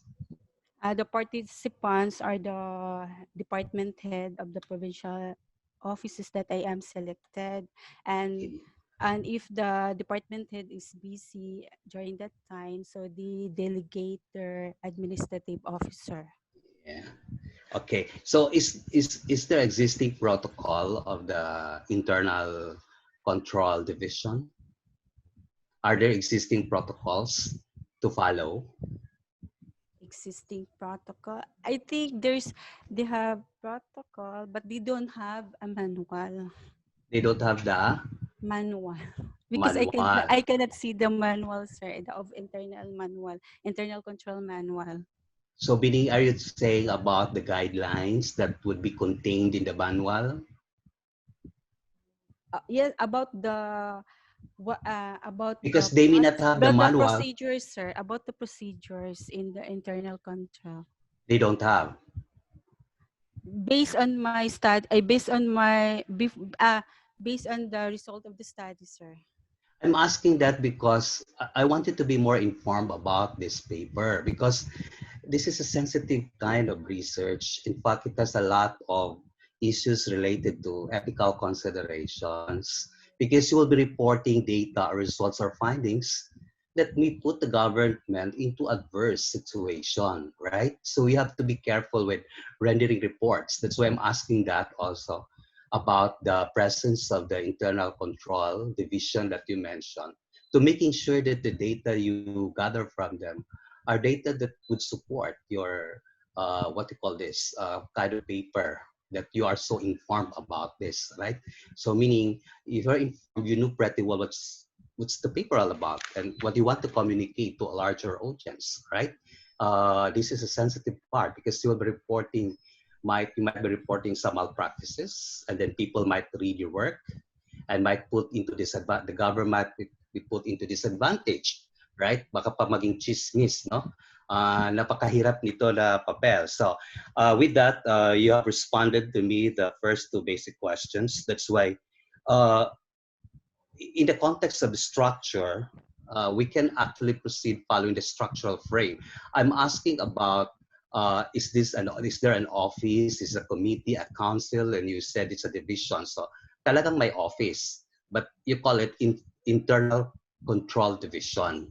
So may tao, Internal audit division, sir. so may tao, right? Yes, sir. May tao sila, right? So I just don't know what really the advocacy of the researcher. Probably you develop your philosophical paradigm. Why are you pursuing this research despite the sensitivity of this research topic, right? So what are you trying to advocate? What's your philosophical worldview? Are you coming from the post-positivist perspective that you want to help the government, the governance, transparency, Yes, etc., it's part. etc.? Yes, sir. It's part of the objective, and also, I want to show that how the provincial government practice internal control in the offices, because every office has their own, Then, yes, yeah, practices. yeah. And it is And a social also, science. and we have to know that the procedures that implemented, it is really protecting the assets and resources of the provincial government of Davao del Norte. Okay, maybe you have to be more critical, more scrupulous in terms of the efforts of the internal control division. You should probably be more clarified about their engagement in the province of Davao del Norte. Uh, I'm giving them the benefit of the doubt. If you mention like the so-called uh, what we call that manual, it may or may not be important for having that manual. What is important, they have the protocols, uh, guidelines, etc. So things like that. So look into that so that at least you can be more confident of your reports. Okay, and the second one is uh, you need to inform us more about your theoretical lens. This is a very critical issue. Creswell provides us about a critical theory, right? It has a social science dimension, right? So if that is your advocacy, then the more that you should be critical and identifying your theoretical lens that will guide you each step of the way of your research work, right? What do you want to arrive at? What objectives that you wanted to get from your work that will respond to your objectives, I mean, something like that. So, and I just don't know, you handed some literatures connecting your findings with so-called literatures, right? So maybe at the start to tell us more about internal control practices. What are the theoretical literatures? What are the related studies telling us more about internal control practices? You need to elaborate and connect that with your discussions based on the findings that you have, things like that. So clarify the nature, the scope also, and limitations that when you talk about internal control practices. It is a broad range. It has a broad range of topics when you talk about internal control practices, right? And in terms of management perspectives and theories, is this also considering about bureaucracy, something like that, or transparency, accountability, effectiveness, efficiency, productivity, empowerment? Tell us more about that. Yeah, again and again, your paper has a lot of ethical issues. I just want to invite you to be mindful about the ethical considerations of your paper. Okay, sir. Noted, We sir. have to be critical in reporting this one because many people will read your work work, and it will be posted in the graduate school of Davao del Norte State College. So just be very conscious. Just be very conscious, be mindful about your reports. That's why you need to be more, what they call this, mindful of your research objectives, the nature, the purpose, the scope, and the limitations of your paper. You have presented a lot, and again and again, it has to be supported with, say, the documentations from the office, something like that, the secondary data, something like that. Interviews may not be enough. It should have been multiple sources. Cases like this, which are very sensitive, you need to triangulate your data findings, not just from the interviews. You don't just rely with the interviews. As much as possible, you provide the secondary data. That's why I'm asking about, is this an office? Because you talk about internal control practices, and you talk about money. You talk about how managers respond to this, and they are also accountable if in case they deviate from some kind of the protocols and standards and practices of governance or whatever. It's government, something like that. Okay, so again and again, I hope you take up that as a challenge in improving your paper, and congratulations. Thank you very much, Dr. Bauyot. And our next panel reactor hope to abstain because Dr. Tagalo is one of the informants. So we can proceed now to our next panel of reactor, Dr. Bayugan. Sir Job? Morning. Yes, sir. Good morning. Good Morning, morning, sir. Miss Grancho. Yes, sir. Good morning. Can you hear me? Yes, sir. It's loud and clear. Okay. Your title is Internal Control Practices of the Local Government of Internal Davao control del Norte. Tama ba? Sir? Internal Yes, sir. Control Practices. Yes, sir. Yes, sir. From the title alone, I am moved to make the assumption that there are internal control processes that that the Davao del Norte government is doing outside of the standard internal control practices prescribed by the national government. Kasi if I remember correctly, there are several volumes of the government accounting and auditing manual. Yan yung luma eh. But this was eventually updated. I don't remember the title of the manual, but this is still a very thick manual with several volumes. Ano? So I presume that the provincial government of Davao del Norte is following yung nakasaad doon. In other words, that defines the practice, the internal control practice of the provincial government of Davao del Norte. Correct? Am I right, or Ms. Grancho? Yes, sir. Hindi ba sinusunod ng provincial government of Davao del Norte yun? Wala kasi ako nakita na so far sa yung ano, sir. Hindi. Nag-interview ako, wala akong nakita naman. Informants, yun yung first question that will come out because you are going to study their internal control practices. So ano yung internal control practices niyo? And if I am an employee of the Internal Control Division of Davao del Norte, I would point to the prescribed manual, the manual for government agencies. Meron yan, several volumes. Pero yung nag-interview kasi ako sa ano. All government agencies are guided by so many K.U.A circulars. Kasi sometimes the circular, or rather the manual has some fine points. And the fine points can actually be elaborated in K.U.A circulars.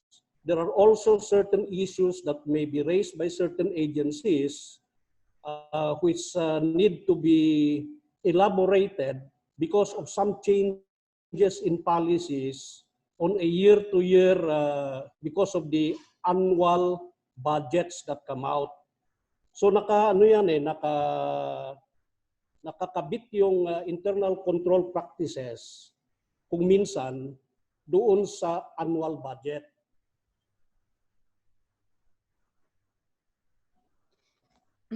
Pero sir, nung nag-interview kasi ako, one of the informant kasi is the internal audit. Hindi, ganito na lang. I'll just ask you, hindi ba sinusunod ng Provincial Government of Davao del Norte yung manual coming from the national government? I think this comes from the Commission on Audit. I presume they do. So in a way, maybe I'll just go ahead. In a way, internal control practices are already defined for all government agencies.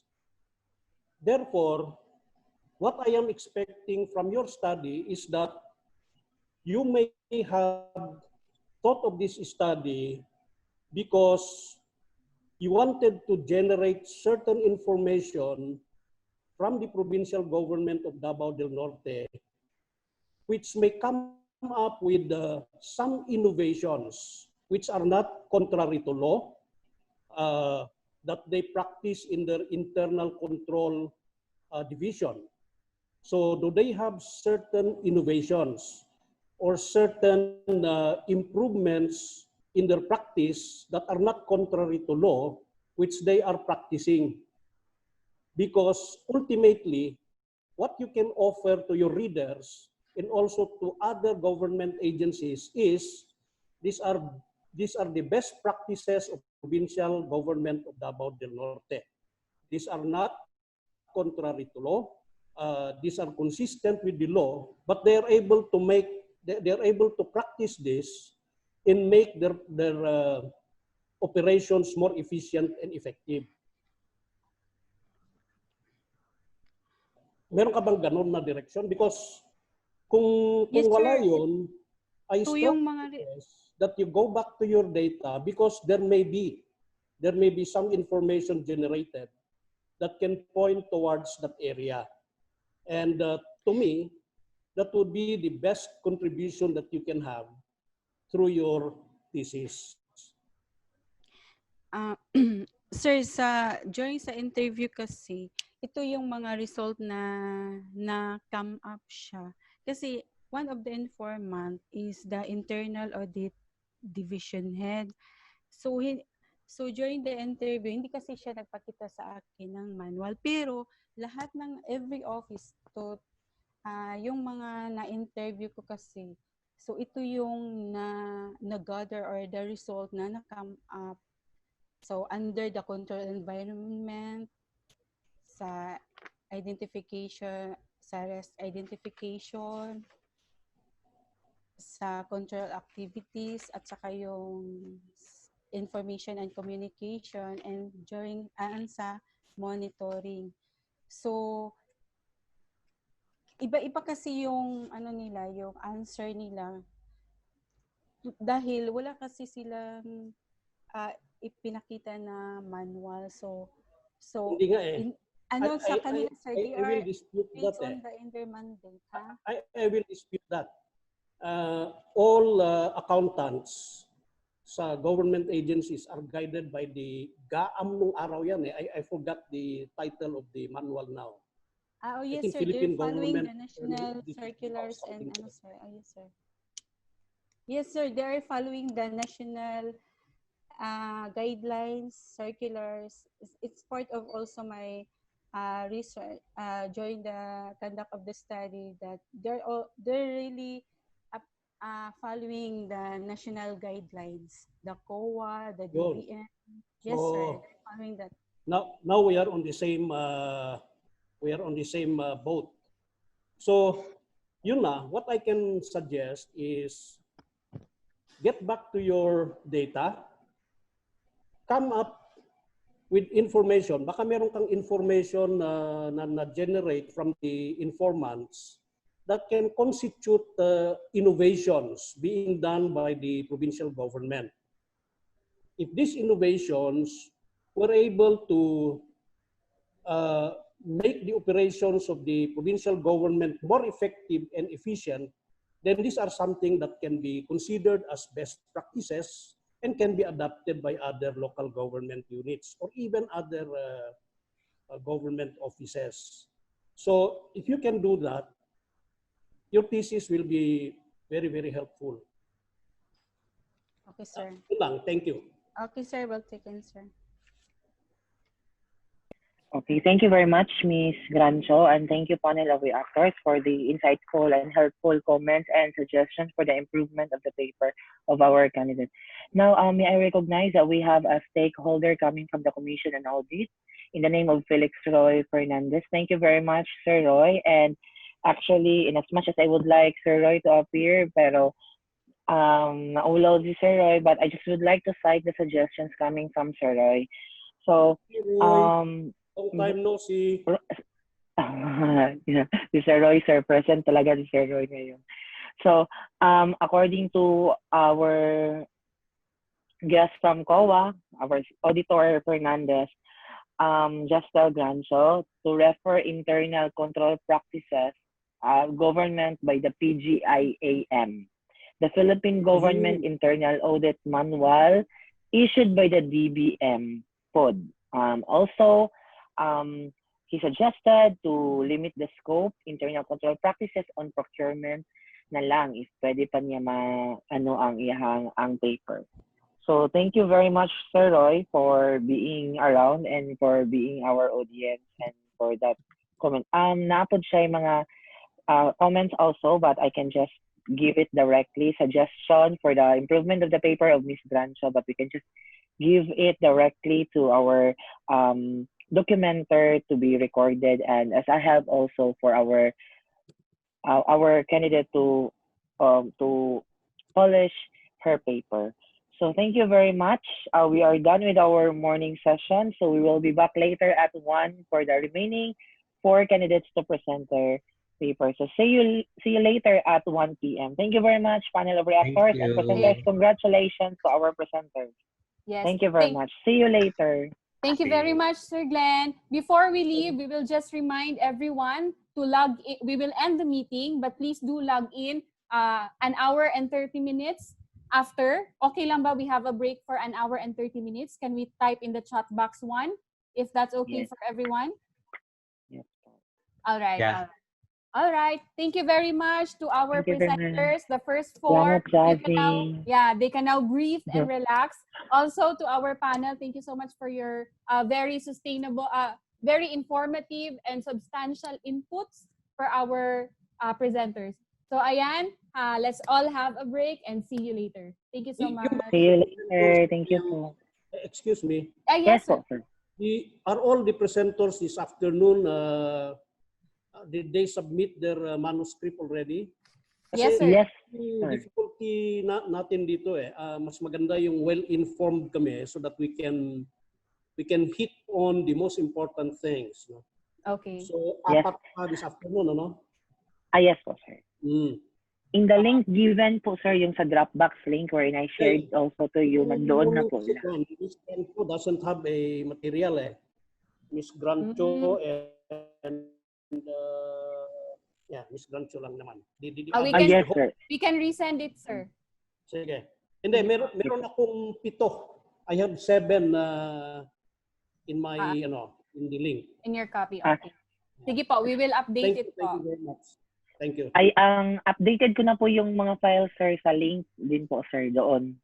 Ngayon ko lang na-update ko na rin, sir. So possibly nag-sync na pa yun, sir. Ngayon. Baka later po, ma-retrieve nyo na po. Sige, thank you. Sige po. Thank you, sir. All right. Thank you very much.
afternoon again, everyone. Thanks for tuning in. Just a reminder for our presenters this afternoon, you are given 10 minutes to present and then another 10 minutes for the panel discussion. We will also be allocating 3 minutes should there be anybody from the audience who would like to raise their questions as well. So I will not keep you waiting because our first presenter this afternoon is ready. May I call in Miss Geraldine P. Cabang from the Davao del Norte State College. Ma'am, can you please share your screen?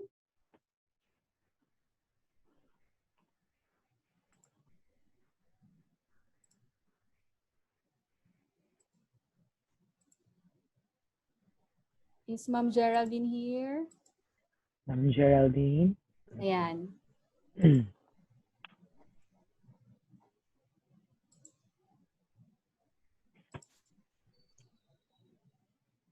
Can you please unmute yourself po? Ayan. Go ahead, ma'am. Nakita ng slides mo? Yes po. Okay,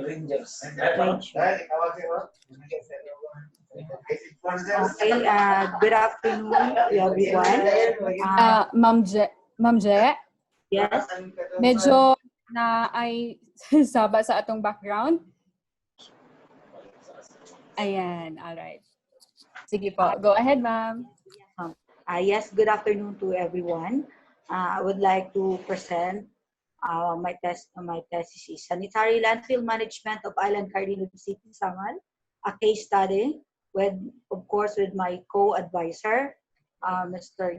Dr. Glenne V. Lagura. Then the rationale, sanitary landfill form an essential component of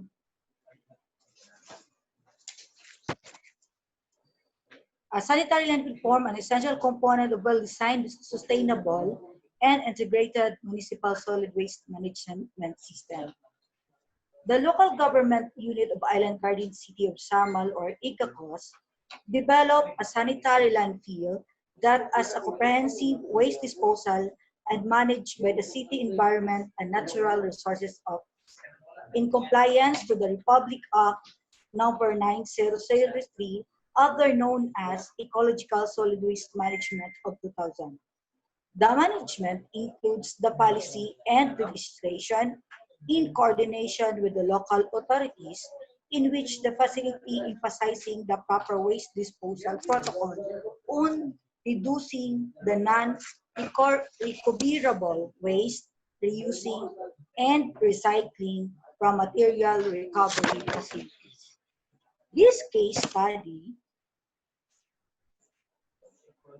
is to assess the implementation practices of sanitary landfill in the Island Garden City of Samal,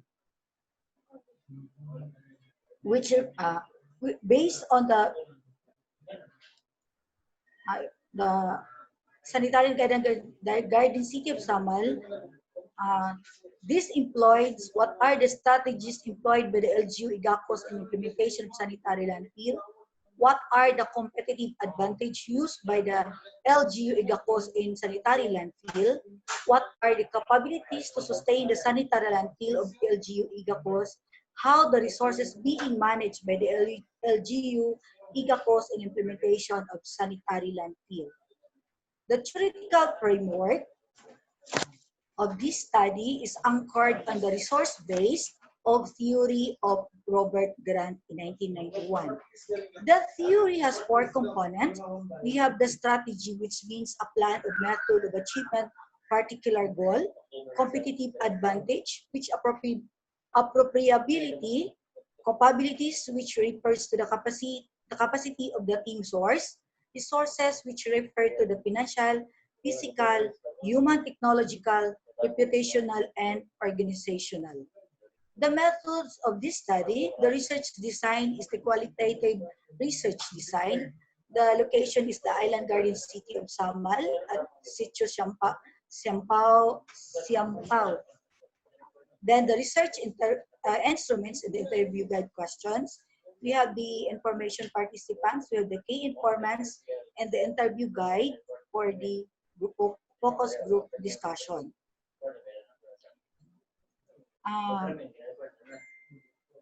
The data analysis procedure is the qualitative data analysis, tape and written data validity. Content analysis refers to the procedure that condenses information collected and makes systematically comparable by coding scheme, and after that, the coding, the thematic analysis procedure. This is the result, which represent uh, the four major themes and the core ideas exhibit the information of the participants, which is the number one, the part one. The theme major is the no segregation, no collection policy, establishment of material recovery and other techniques of waste reduction and control, then strict implementation of waste diversion project, creation of city ordinance for solid waste management. Then proper operation management of sanitary landfill. Part 2 of the themes, which is the competitive advantage used by the LGU-IGACOS in their sanitary landfill. The major themes is efficient and effective waste collection, strengthened operational measures and monitoring plan, improve the operation facilities and functionality of landfill system, set time to manage the period operation of the landfill. Third theme, for the capabilities to sustain the sanitary landfill of LGU IGACOS, the major theme, existing policies and programs of the landfill, establish reporting system, readily available facilities for the waste, feedback for improvement, setting of performance indicator. The fourth part in the major theme shows the resources are being managed by the LGU IGACOS. The major theme is the creation of partnerships of garbage collections, garbage fee collection, maximizing use of landfill, and use of preventive measures to hazard. So with this, the processing with this in the conclusion, in addition, I noted that despite of the development of the urban areas, the implementation should undergo a comprehensive planning for the remaining biodiversity of the sanitary landfill locations. The conclusions, intensified campaign and widened implementation of the programs and projects and the city ordinance. Facilitate education drives and information dissemination campaign as to elevate the level of awareness of the people regarding solid waste management. The LGUs must have political will innovatively for the strong comply with the mandates of the law by sustaining the good practices and strengthening the collection system, widening information campaigns, and innovating the ways of participation by the community in this SWM or the solid waste management, together with the LGUs to uplift the situation of the solid waste management in the island garden city of Samal. With the recommendation, consider giving an appropriate budget to supply the SWM programs, projects, and activities. Intensification of the implementation of the 5 Rs, enhancement of the policy enforcement scheme to support effective implementation of the solid waste management program. The LGUs must conduct and facilitate trainings in the communities to improve handling of waste in households, markets, institutions, and resorts. That's all. Thank you. Thank you very much, Ma'am Geraldine. So let's hear first some remarks coming from our panel of reactor, Dr. Bauyot. Okay. Hello, good afternoon. Hello, Miss Geraldine. I miss you. I miss the what we call this the snacks and everything, the smiles and all. Anyway, I'm happy that at this point in time you reported the findings of your research paper, your thesis. Just some comments. This is a good study actually, right? But you can frame it structurally because there are a lot of literature saying about sanitary landfill management. Although your focus is on Igacos, right? The island garden city of Samal, and you limit in a case study. But first and foremost, I'd like to ask, who are your participants in the case study? The participants of the case study is the sanitary landfill, sanitary landfill, the city planners, landfill manager, and the landfill supervisor for the key informants, and the landfill implementers for the focus group discussion. So how many, all of them, all in all? All in all, 17 participants. 17 participants, right? So I'm asking that because this concerns about environment. So in other words, philosophically, if it concerns environment, it must be a participation of several stakeholders. While I understand that you focus your participants or informants for these what we call this officials or officers or employees in the government, but I feel like probably you include in your recommendations to further conduct research related to sanitary landfill management, right? It must have multiple sources because the title itself talks about environment, solid waste management. Therefore, there must be stakeholders participation that in itself will guide you with that philosophical perspective, right? So as if we walk, we talk about how the philosophy should also converse in the paper. Now, comments related to your four problems, more or less are more or less, my opinion would focus on evaluation actually, but one thing that you should privilege in paper that this is all about environment, and you talk somehow in the middle of your report about sustainability.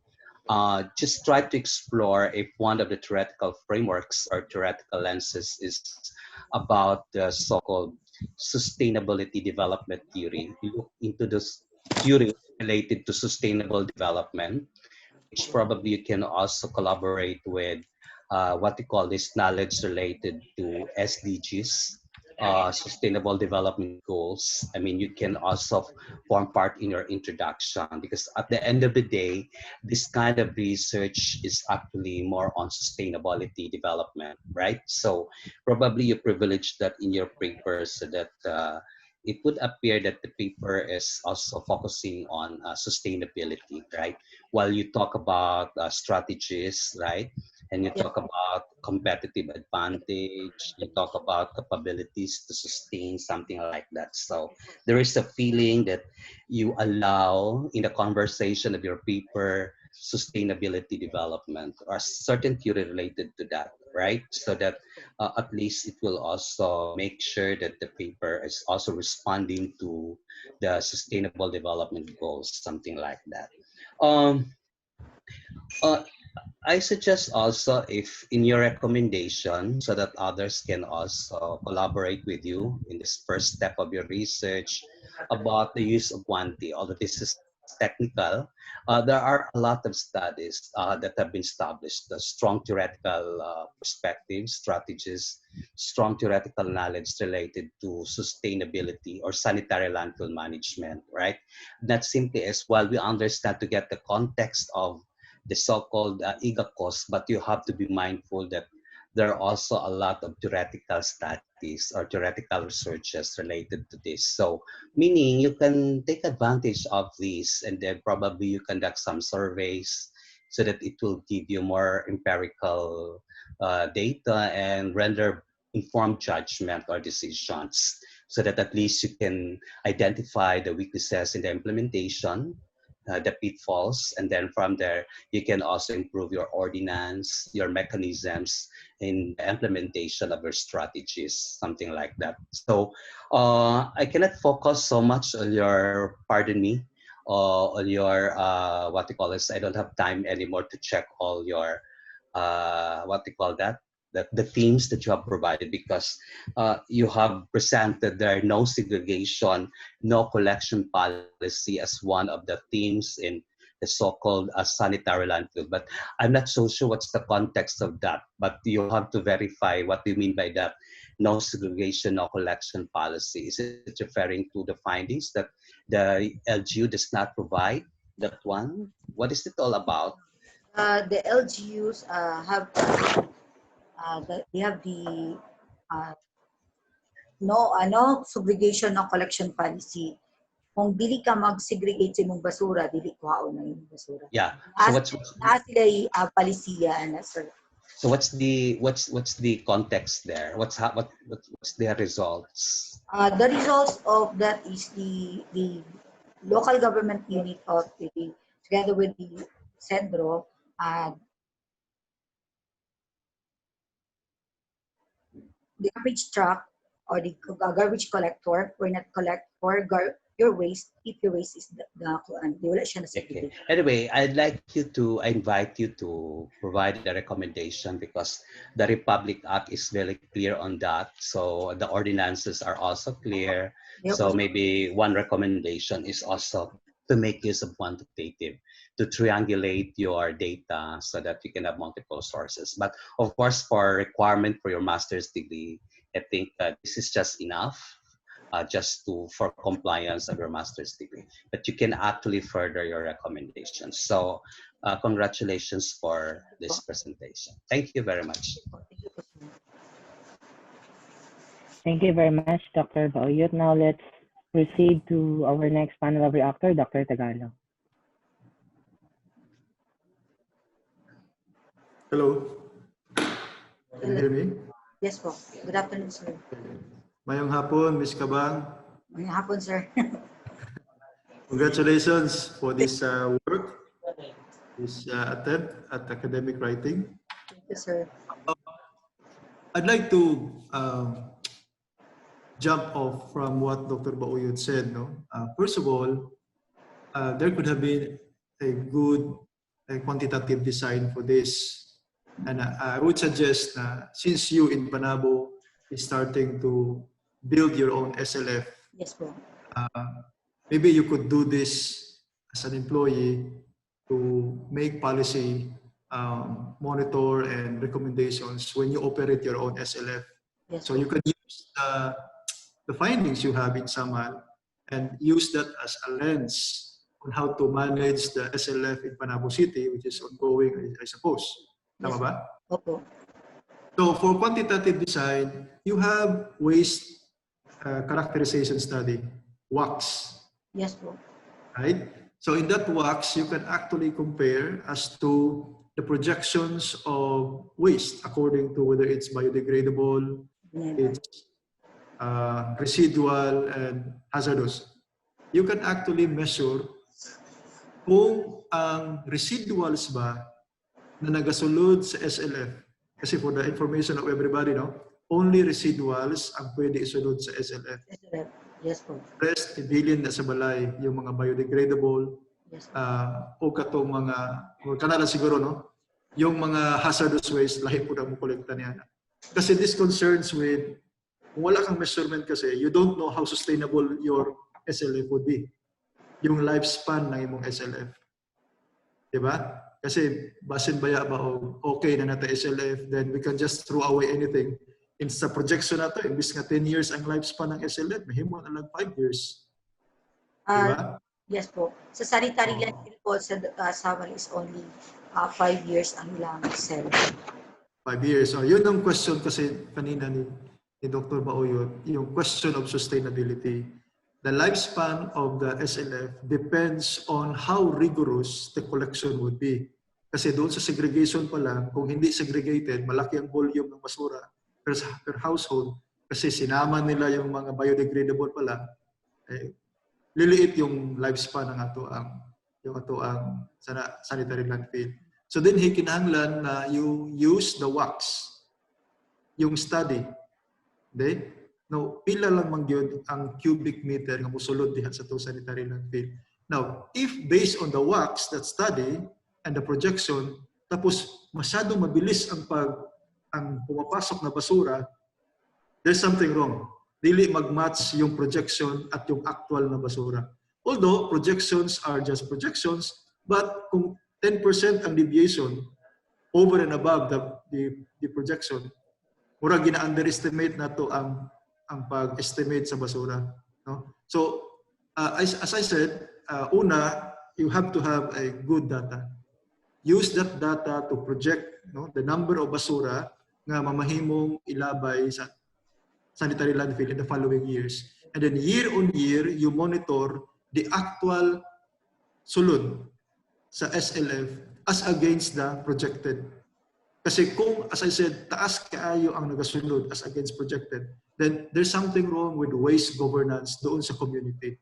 That's why we have MRF, di ba? Kasi dito pa sa MRF, ginasangit na katong mga botelya nga mabaligya, katong mga plastic, di ba? So dito mo sulod po itong question, how important ba is segregation at source? Okay? Now, kung yung ana makita na nimo nga dunay something wrong with the data and the actual collection dito sa landfill, mubaba na ka dito sa purok o sa barangay. And doon ka mag-study ng qualitative study. Ang question doon is, ngano man yun nga musupak man ang tao sa no segregation, no collection policy?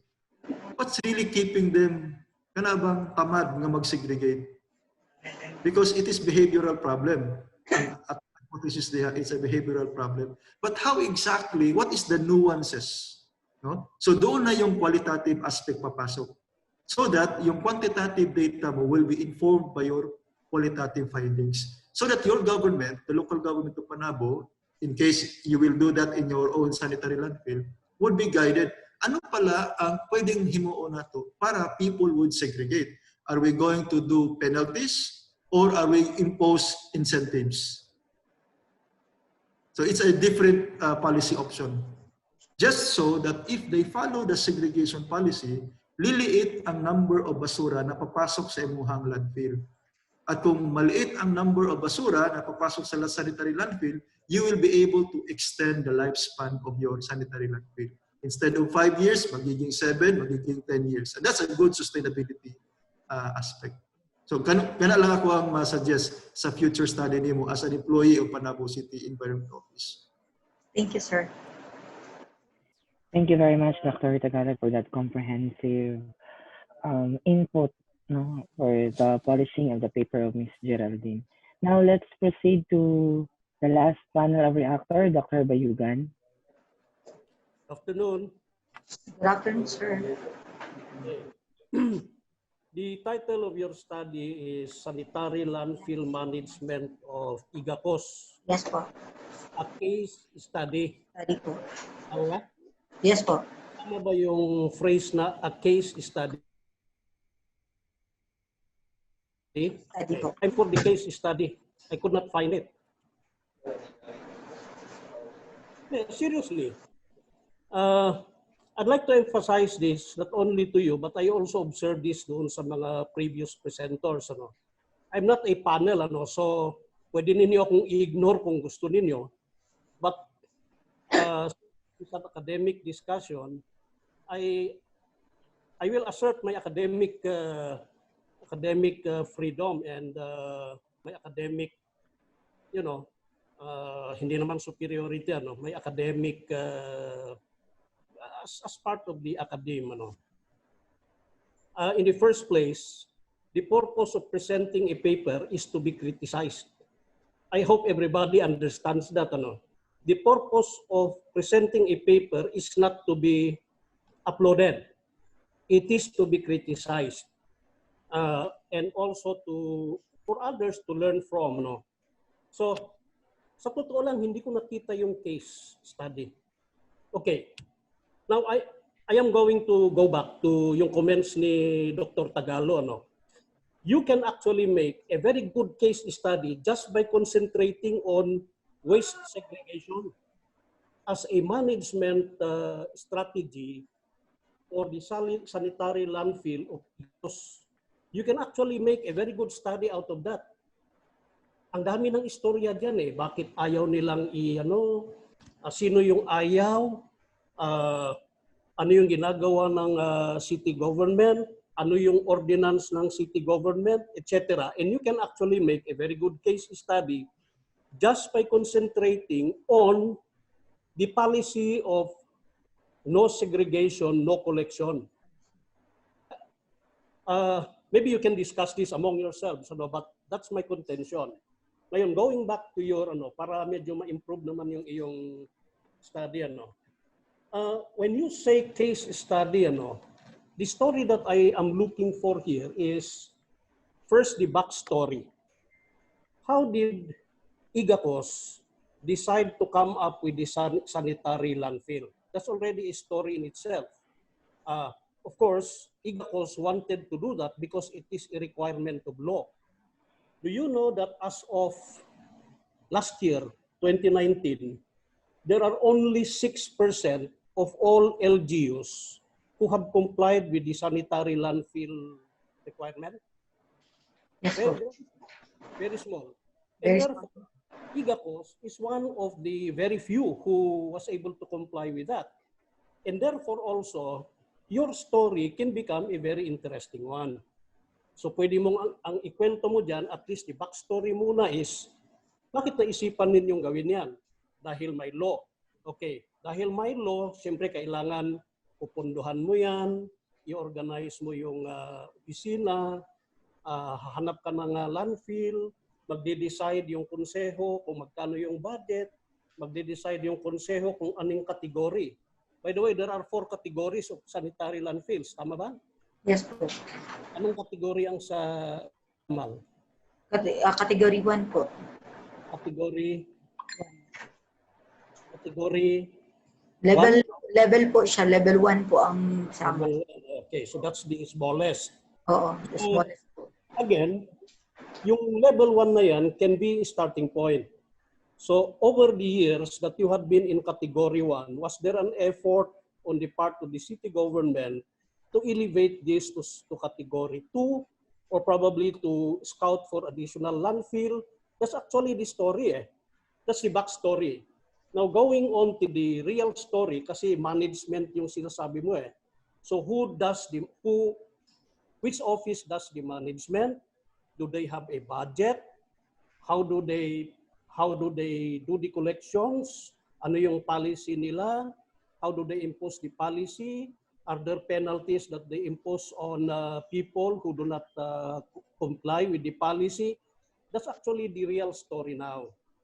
And once you tell that entire story, then you have a case study. Pwede mong ikwento yung mga problema, pwede mong ikwento yung mga challenges, pwede mong ikwento yung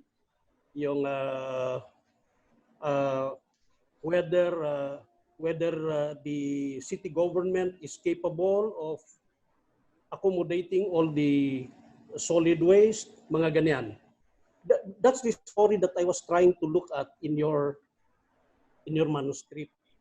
Ngayon, another thing. I think the use of looking for things has been misused, abused. And when you use that kind of a qualitative strategy, it is because you would like to come up with a model. So if you think of a certain construct, okay, you have a certain construct. What are the dimensions of this construct? A construct is an idea or a concept, okay? It's an idea or a concept. And you would like, let's say, the leadership philosophy of the mayors in Davao del Norte. Let's say yun yung construct mo. Then you can ask a lot of questions sa mga leaders, come up with themes, and that becomes the model of leadership for leaders in Davao del Norte. You are actually building a model. In this case, you are not. You are not building a model in this case. You are trying to come up with a story, case study. So, you mean to say that your paper is going to be quite useless? No, that's not what I mean. What I mean is that you can tweak the way you analyze the data in order that you can come up with a story. The story is your case study. So, kung tingnan mo yung data, I think you recorded all your data. Pwede ka nang gumawa ng istorya diyan . Pwede kang gumawa ng istorya diyan. But I would like na kung gagawa ka ng istorya diyan, you include the backstory. how did the island garden city of Samal eventually come up with a sanitary landfill? Umpisahan mo yan sa umpisa hanggang sa umabot ka doon sa decision-making processes na, dito tayo gagawa ng landfill, category 1 muna tayo, ganito lang yung budget natin dahil because you're talking also of resources di ba? Yes. Resources. That's why if you come up with a case study, then probably these problems are relevant. Itong strategies, advantages, yung competitive advantage, the capability to sustain the resource management, probably you can come up with a case study. But when you look at your findings, tingnan mo yung findings mo, medyo disconnected siya dito sa problems mo. Disconnected siya. Why? Because you did not concentrate on the concept of case study. So, all is not lost. Hindi naman nawala lahat yan. Balikan mo lang yung data mo, you concentrate on the problems that you posed, and then come up with a story. Come up with a story.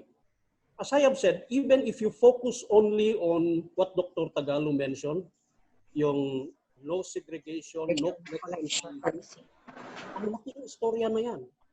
And it becomes a case study. Maski doon ka lang nag-focus, but I'm not saying na yun ang gawin mo. Kasi you already post several problems here. Ano yung strategies na ginagamit, ano yung competitive advantages, ano yung capabilities na kinakailangan para ma-sustain, and how does the city government manage the resources? That's the case study. You come up with a very strong, or rather a coherent story about this, and your study will become a much, much more interesting one. Yun lang. Thank you. Thank you po. Thank you po, sir. Thank you very much, panel of reactors, for your valuable inputs. This could really lead to the further enrichment of the study of our candidate. Now, I would like to acknowledge the comments raised by Dr. Ariel of SPAMAX also, which is similar to the observations of Dr. Bayugan. So thank you very much, sir, for your comments and suggestion regarding the way how the study was come up as a case study. So this will be all taken and noted and will be noted as part of the comments.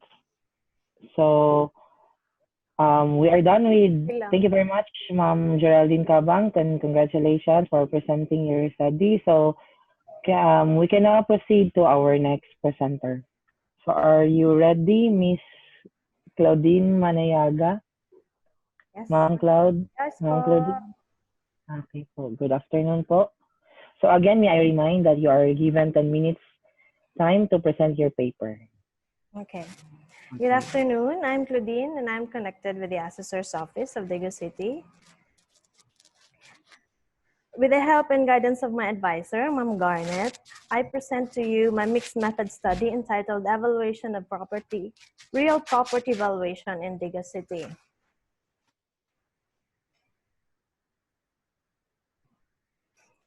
We all know that taxes are the lifeblood of the nation. Thus, it is an important determinant in making the autonomous expenditure decisions for effective decentralization policy.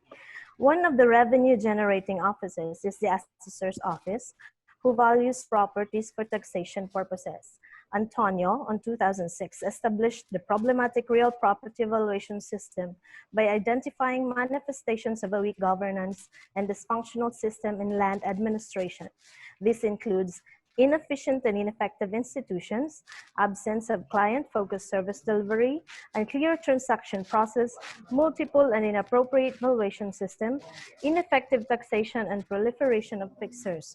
Though it is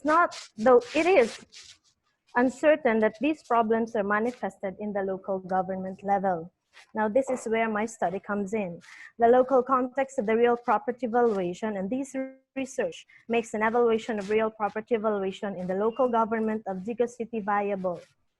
Because this mixed method study intends to investigate real property valuation in Digo City by looking into the distribution of real property, the profile of its employees, clients' perception of the service quality, fairness and equality of the assessor's experiences in compliance with the various real property principles.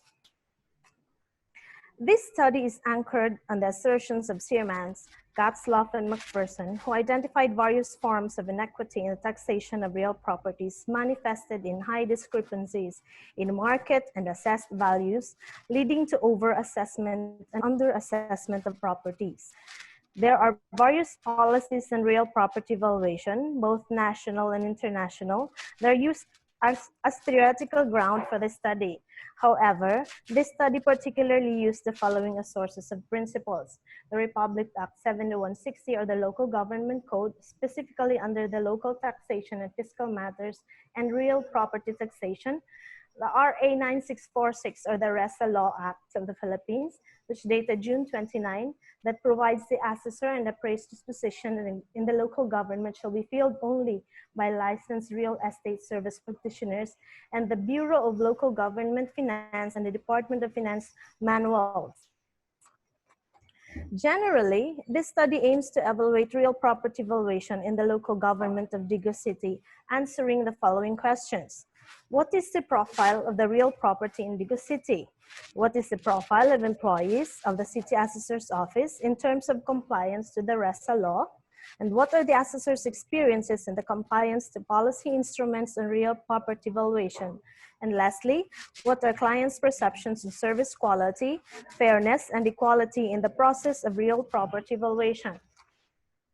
This figure shows the composition of two data strands and the direction of analysis. The quantitative data, which consists of profile of real property, profile of assessor's office employees, the client's perception of service quality, fairness, and equality, and the qualitative data, which comprises the experiences of the assessors and the compliance to policy instruments on real property valuation. There was no particular order of the gathering of these data strands, as this research adopts the convergent parallel design.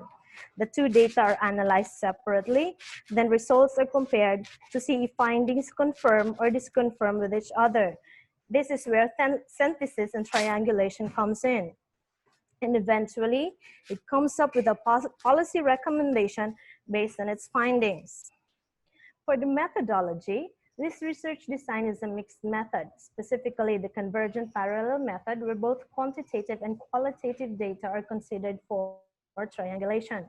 The setting for this particular study is the City Government Assessor's Office of the City Government of Digos, covering the period November 2019 up to February 2020. There were two groups of research subjects in the study. For the quantitative part, there were 100 research respondents who were walk-in clients of the City Assessor's Office, and for the qualitative inquiry, the study of research participants were 7 regular employees of the office. For the quantitative part, the research instrument used was a survey questionnaire, and an interview guide is used for the qualitative part.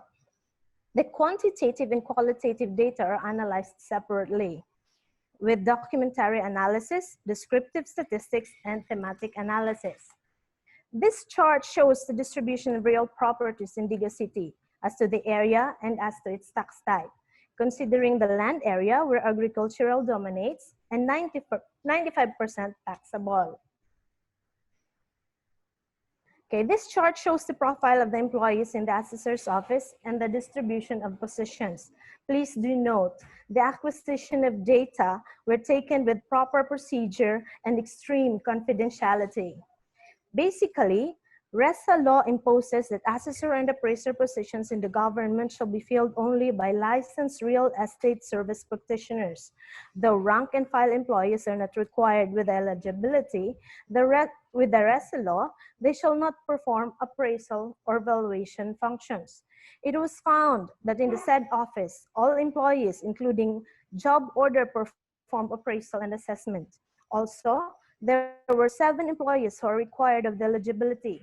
Only 2 undertake the eligibility of the REA and the previously civil service and Department of Finance eligibility exam. The remaining 5 acquired eligibility through the grandfather's clause or the registration without examination. Excuse me.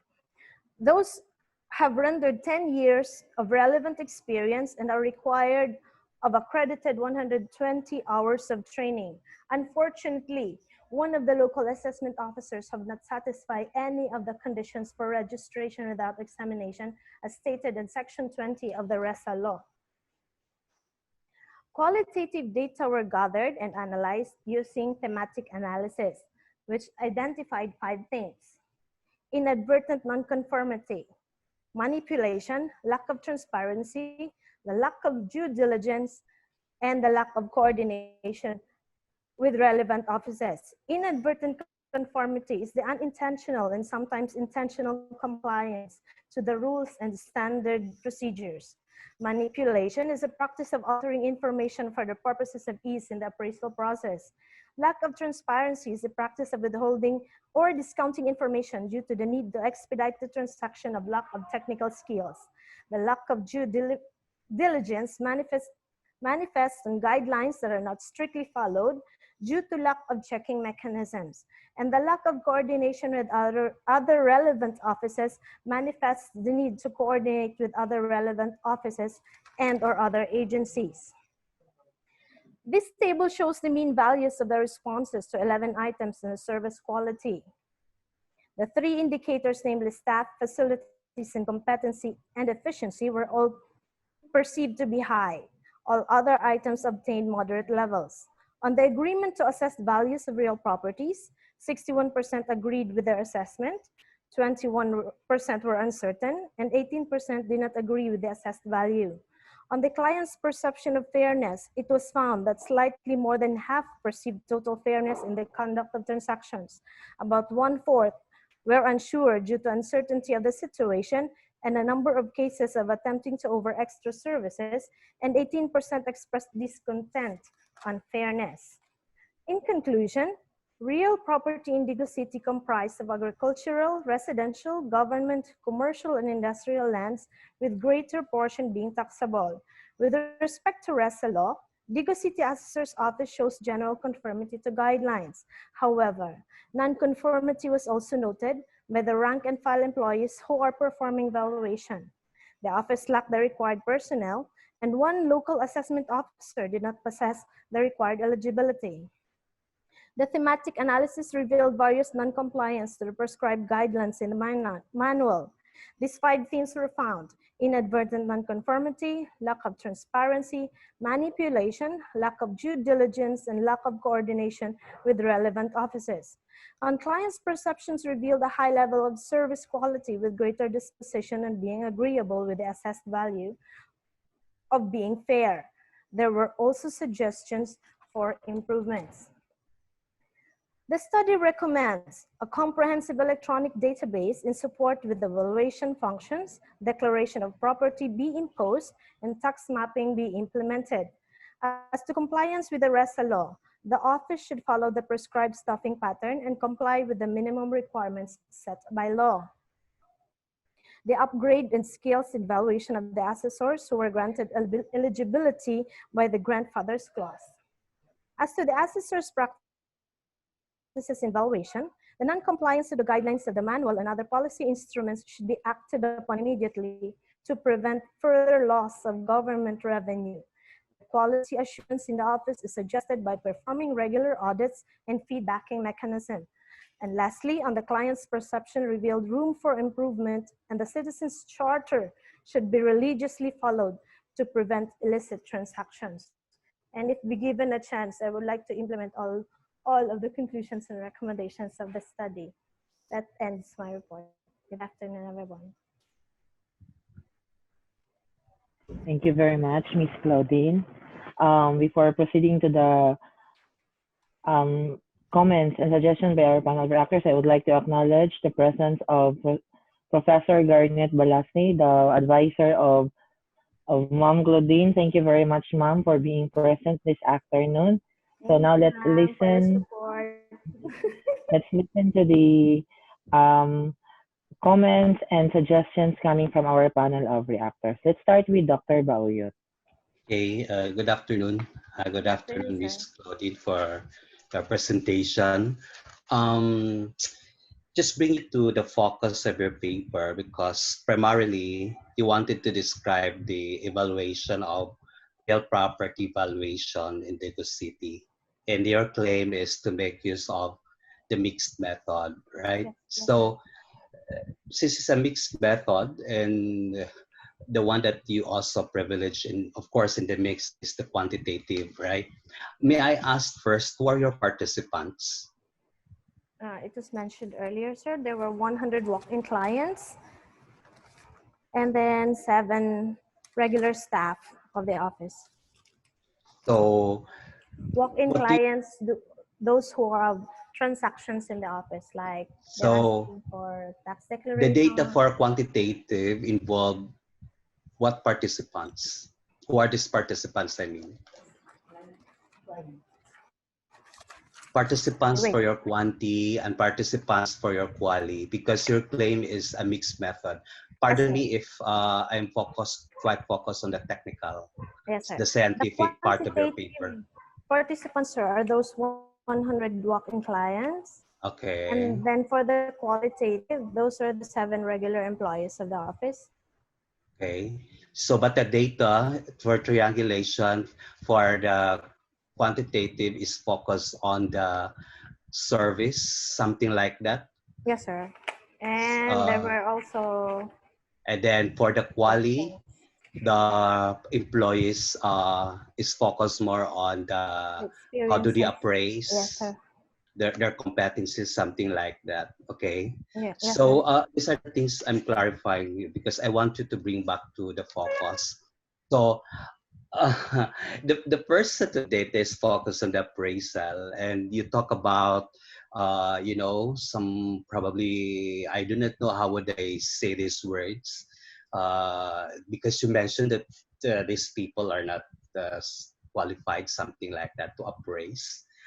And then other set of data is focused on the so-called uh, customer satisfaction or service, something like that. So there is a disconnect between two sets of data. I was made to believe for triangulation, they would counter check and validate each other's results and findings.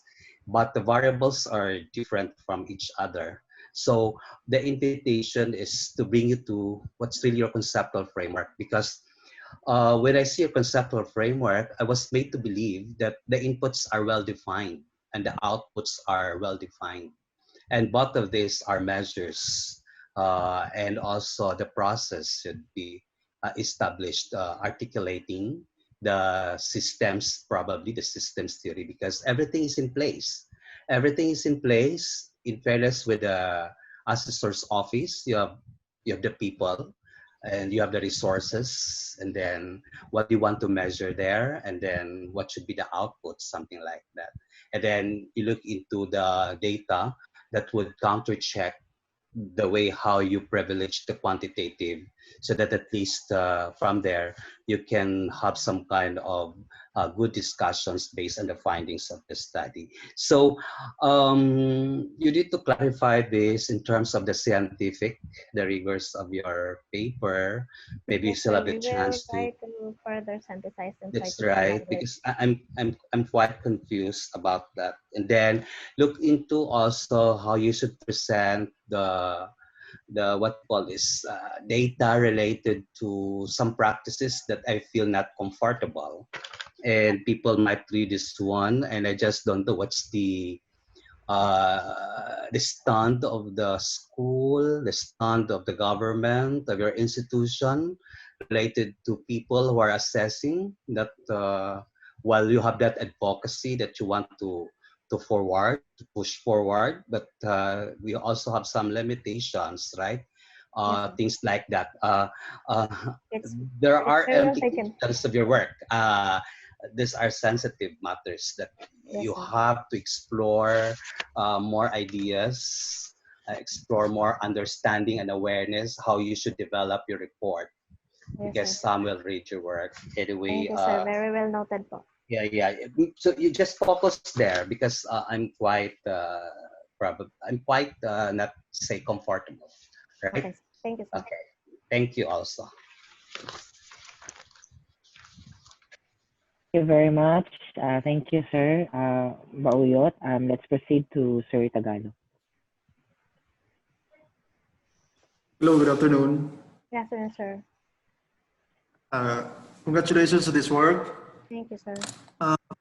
Admittedly, I am not too familiar with real property tax, no? But first, let me deal muna with the technical aspect, and then second, I'll deal with my thoughts on real property as environment officer. The first, just like Dr. Bauyot, I'm also confused as to ano ba ang purpose ng study mo? Would you like to explain if your Y variable here is the sense or perception of honesty or manipulation, are you regressing it with the qualifications of those who are assessing it? Is that what your design is all about? Or are you trying to hypothesize a significant relationship between and among your variables? Hindi ko nakikita yun.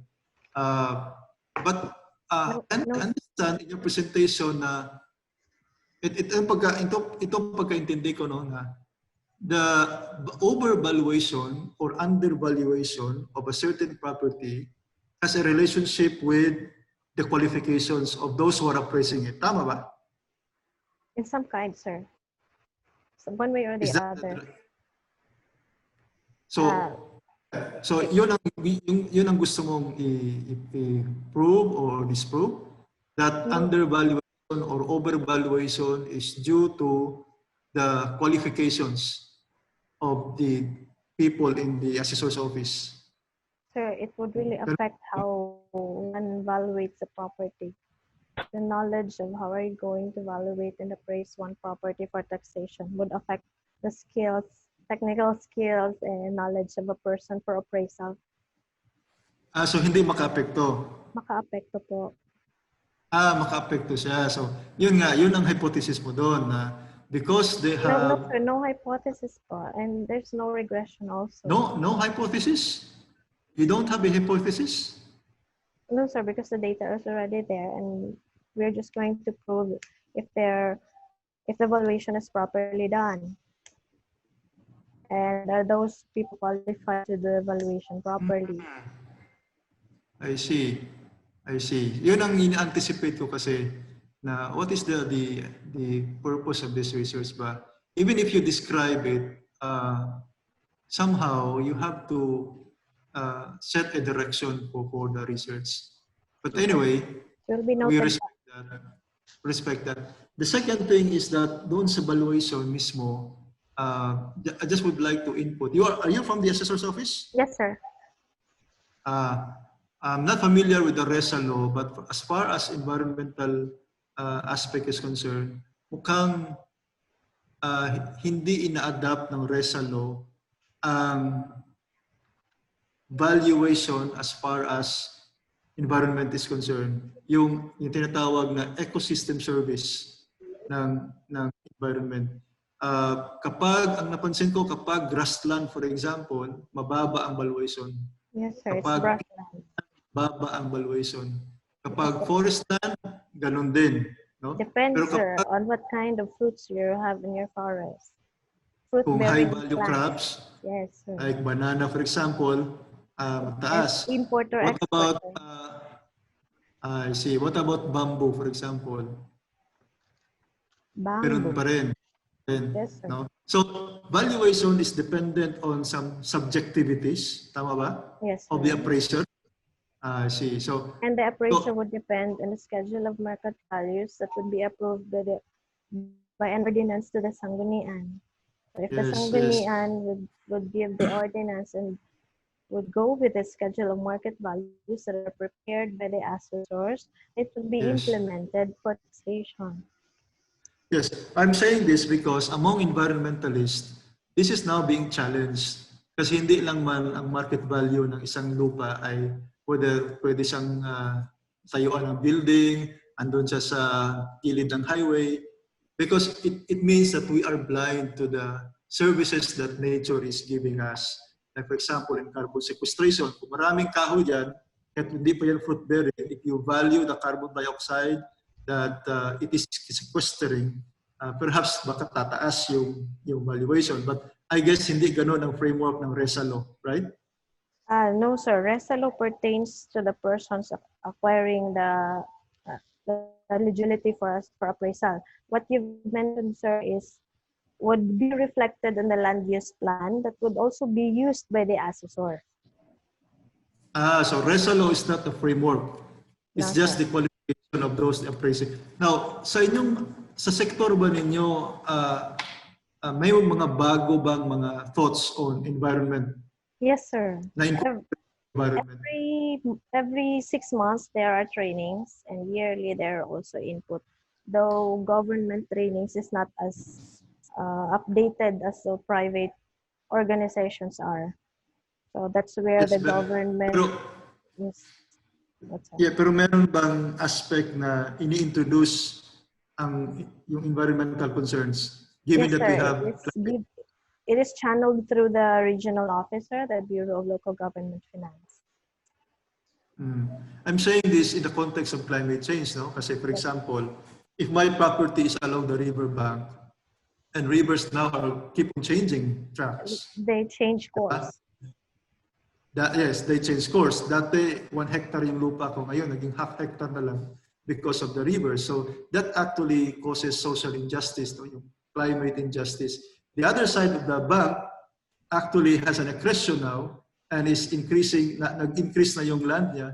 So, pero hindi nakukorek ng system natin. That's one of the reasons of the study. But don't worry, sir, we will include training and valuation of natural resources as the recommendation of the study.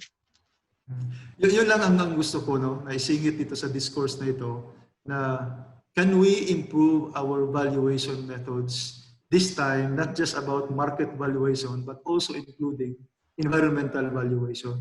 So that maging practice natin sa Pilipinas, hopefully. That will be very well taken care of, sir. And hopefully I will be given the chance to implement what you have suggested.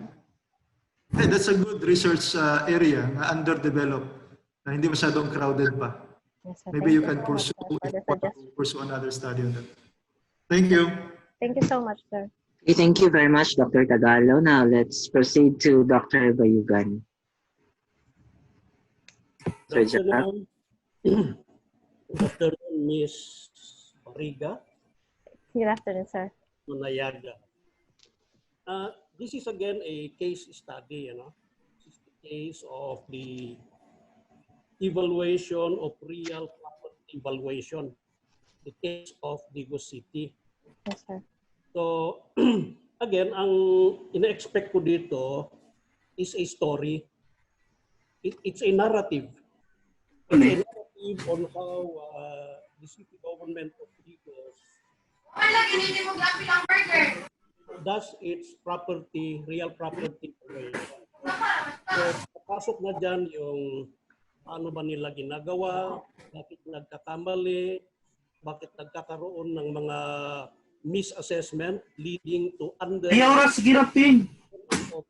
valuation. And then eventually papasok yung sinasabi ni Dr. Tagallo on resource economics na the valuation is usually undervaluated because the resource economics aspect of the valuation has not been factored in. Yung mga ganon. That's the case study.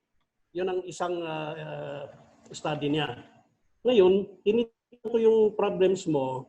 You mentioned about the client's perception. Diba? Yes, sir. Service quality, fairness, efficiency. Efficiency in property valuation processes. Yes, sir. Actually, that's already one aspect of the case study. Isang istorya na yan eh.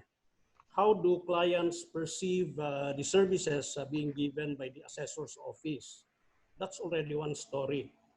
The other story is how do the assessors experience their duties given the fact that some of them are not really trained for the purpose of doing the evaluation.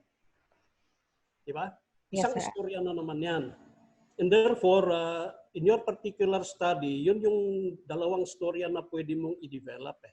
Apo. So, you make these two stories very interesting. In the case of the assessor's experiences, this is in slide 10, ano? Yes, sir. I'm just wondering, yung bang mga assessors, did they sell their parang sell out because yung lumabas doon puro mga negative. And yet I presume that the respondents here were the assessors themselves. The rank and file, sir. It's the rank and file. Yes, sir. So you have to mention that, ano? However, it's not mentioned in the PowerPoint. It's stated in the manuscript. So while this is yung experiences, ano, this has to be beefed up by facts. In other words, in your write-up siguro, isulat mo yung mga sinasabi ng mga respondents without identifying them. Ano? It's in the manuscript, sir. Ngayon, yung experiences na yan, I presume that when you interviewed them, you listed down their statements. Tama ba? Recorded po. And then when you listed down their statements, you analyze the words that were used, and that is your basis for categorizing the statements into themes. Ito ngayon yung pwedeng gamitin yung ganito na qualitative technique because you're trying to develop the model of the assessor's experiences. Ano ba yung experiences ng mga assessors? Yes, sir. Perceived by the underlings. Tama ba? Apa. So, yan na yun. However, I'd like to see the statements because the statements are the best indicators on how you were able to come with the themes. The statements would somehow bring the story on the assessor's experiences. Okay? So, siyempre sa presentation, hindi natin makita yan but probably in the write-up. Dito time constraint po. Oo. Yung slide 10 naman, you have to really clarify that the respondents here are the underlings, not the assessors themselves, because it appears that it is a sellout. The other thing that I'd like to suggest here is that could you please reanalyze it because bakit naman puro negative yung lumabas? Noted po, sir. At least may lalabas sana na we are challenged by this, we are challenged by that, and therefore it can be stated in a positive sense. Okay, sir. Noted po. Now, going back to the title, Evaluation of the Real Property Valuation. Okay? Yes, sir. The trouble with evaluation is that you have to set the parameters for evaluation. And usually the parameters could be quantitative in nature. So, baka mahirap kung ako I'd rather avoid the use of the term evaluation in your title because the reader, kagaya ko, reader, I will really look for the parameters na in-evaluate mo dito. So this was suggested by Dr. Cansancio of USDP po. Hanapin ko talaga yung parameters and there are none. There are none. Kasi basically qualitative yung ano mo yung approach mo Nag-quantitative ka lang doon saan ba yung quantitative mo? Yung tiningnan mo lang yung profile ng mga workers dyan, ano? Which by the way, yung finding doon right away can give you at least one recommendation, policy recommendation, di ba? Na medyo mabigat kasi marami kang makakaaway. Yung nga po Pero ganyan talaga ang buhay if we speak the truth, sometimes the truth can really be quite painful, ano? But maybe for the sake of good governance, it has to be stated. Hindi naman natin pinipilit na we do it right away, no? In terms of manpower development, it can take years before you can attain the desired profile. Ano ba yung gusto mong sabihin dito? Okay. Ngayon, yung backdrop mo is the Morgan framework, okay, which mentions the reality that assessment has always led to overvaluation and undervaluation. That's another story, you know. That's another story that you can actually pursue dito sa study mo. What are the factors that lead to the overvaluation and undervaluation? Now, you also mentioned about the local government code as well as the RESA law, no? Yes, sir. I'm not really familiar with both of the RESA law, but I surmise that under the RESA law, it provides for certain, if not the RESA law, at least the government code. It provides a provision wherein the local government units can come up with certain valuation amounts. Those are on the manual of the BLGF, sir. Yan. So nagiging city ordinance yan. Apa. In other words, if it becomes a city ordinance, then you already have a standard for your evaluation. However, when yung city ordinance yan, that should be dynamic because year in and year out, the valuation amounts can actually vary. Gumawa lang kayo ng road dito, mag-shoot up na yung valuation ng land along the road. Di ba? It is supposed to be changed every 3 years, sir. Unfortunately, it was not followed. Probably those are the stories that you can add to your thesis, ano. Yeah, so, we can note it. In the event that you decide to drop the term evaluation in your title, ano, because ang evaluation kasi yan medyo stringent yung ano, those who are in the know would really look for the parameters or the indicators that you wanted to evaluate. If they don't find it, then the story, the study will become something na hindi masyadong relevant. But if you drop the term evaluation there, then probably the story will become more fluid. You know? You can touch on matters which your data can provide. And as I have said, there are certain stories that you can develop here. The assessor's experiences, the client's perceptions, the local government's experiences, yung changes in the valuation, how the city government does the changes in the valuation, ano yung mga deficiencies niya. One deficiency has already been pointed out by Dr. Tagalo. The resource economics seems to be quite absent. Ano? But certainly you can always hire a resource economist from somewhere. Sigurado meron yan sa Davao. So, yun lang. Thank you. Thank you so much, sir. Sir Glenn, are you back? Ayan, merong technical problems sandali si Sir Glenn. So I think our next presenter is ready. I will have to unmute you. Ayan. Our next presenter is Mr. Elias B. Tumuran from the Southern Philippines Agribusiness and Marine and Aquatic School of Technology. Sir Elias, can you please share your screen?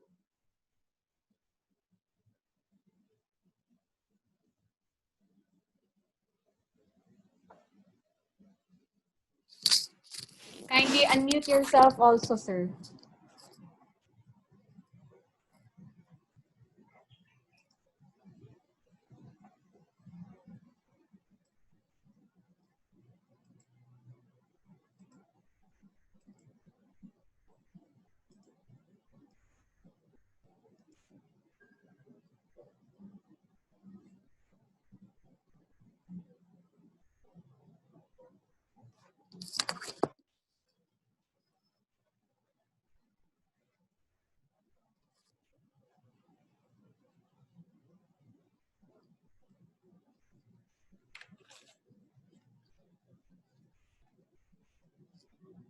We can see your screen na po.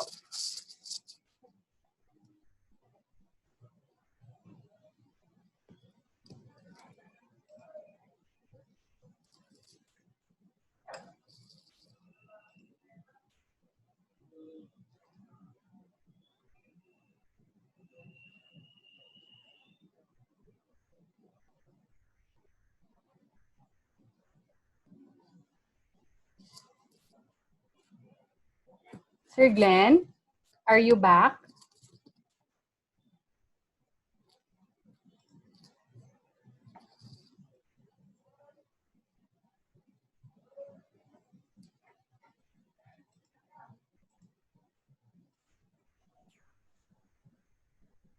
Nawawala yung presenter. Yes, sir. Hold on. Is the next presenter ready? Ma'am Rowena?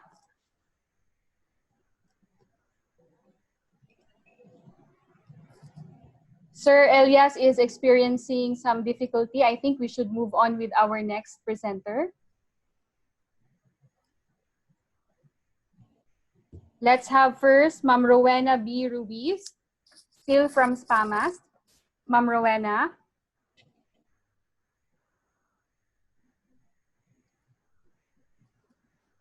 Okay, yes, ma'am. Go ahead, ma'am.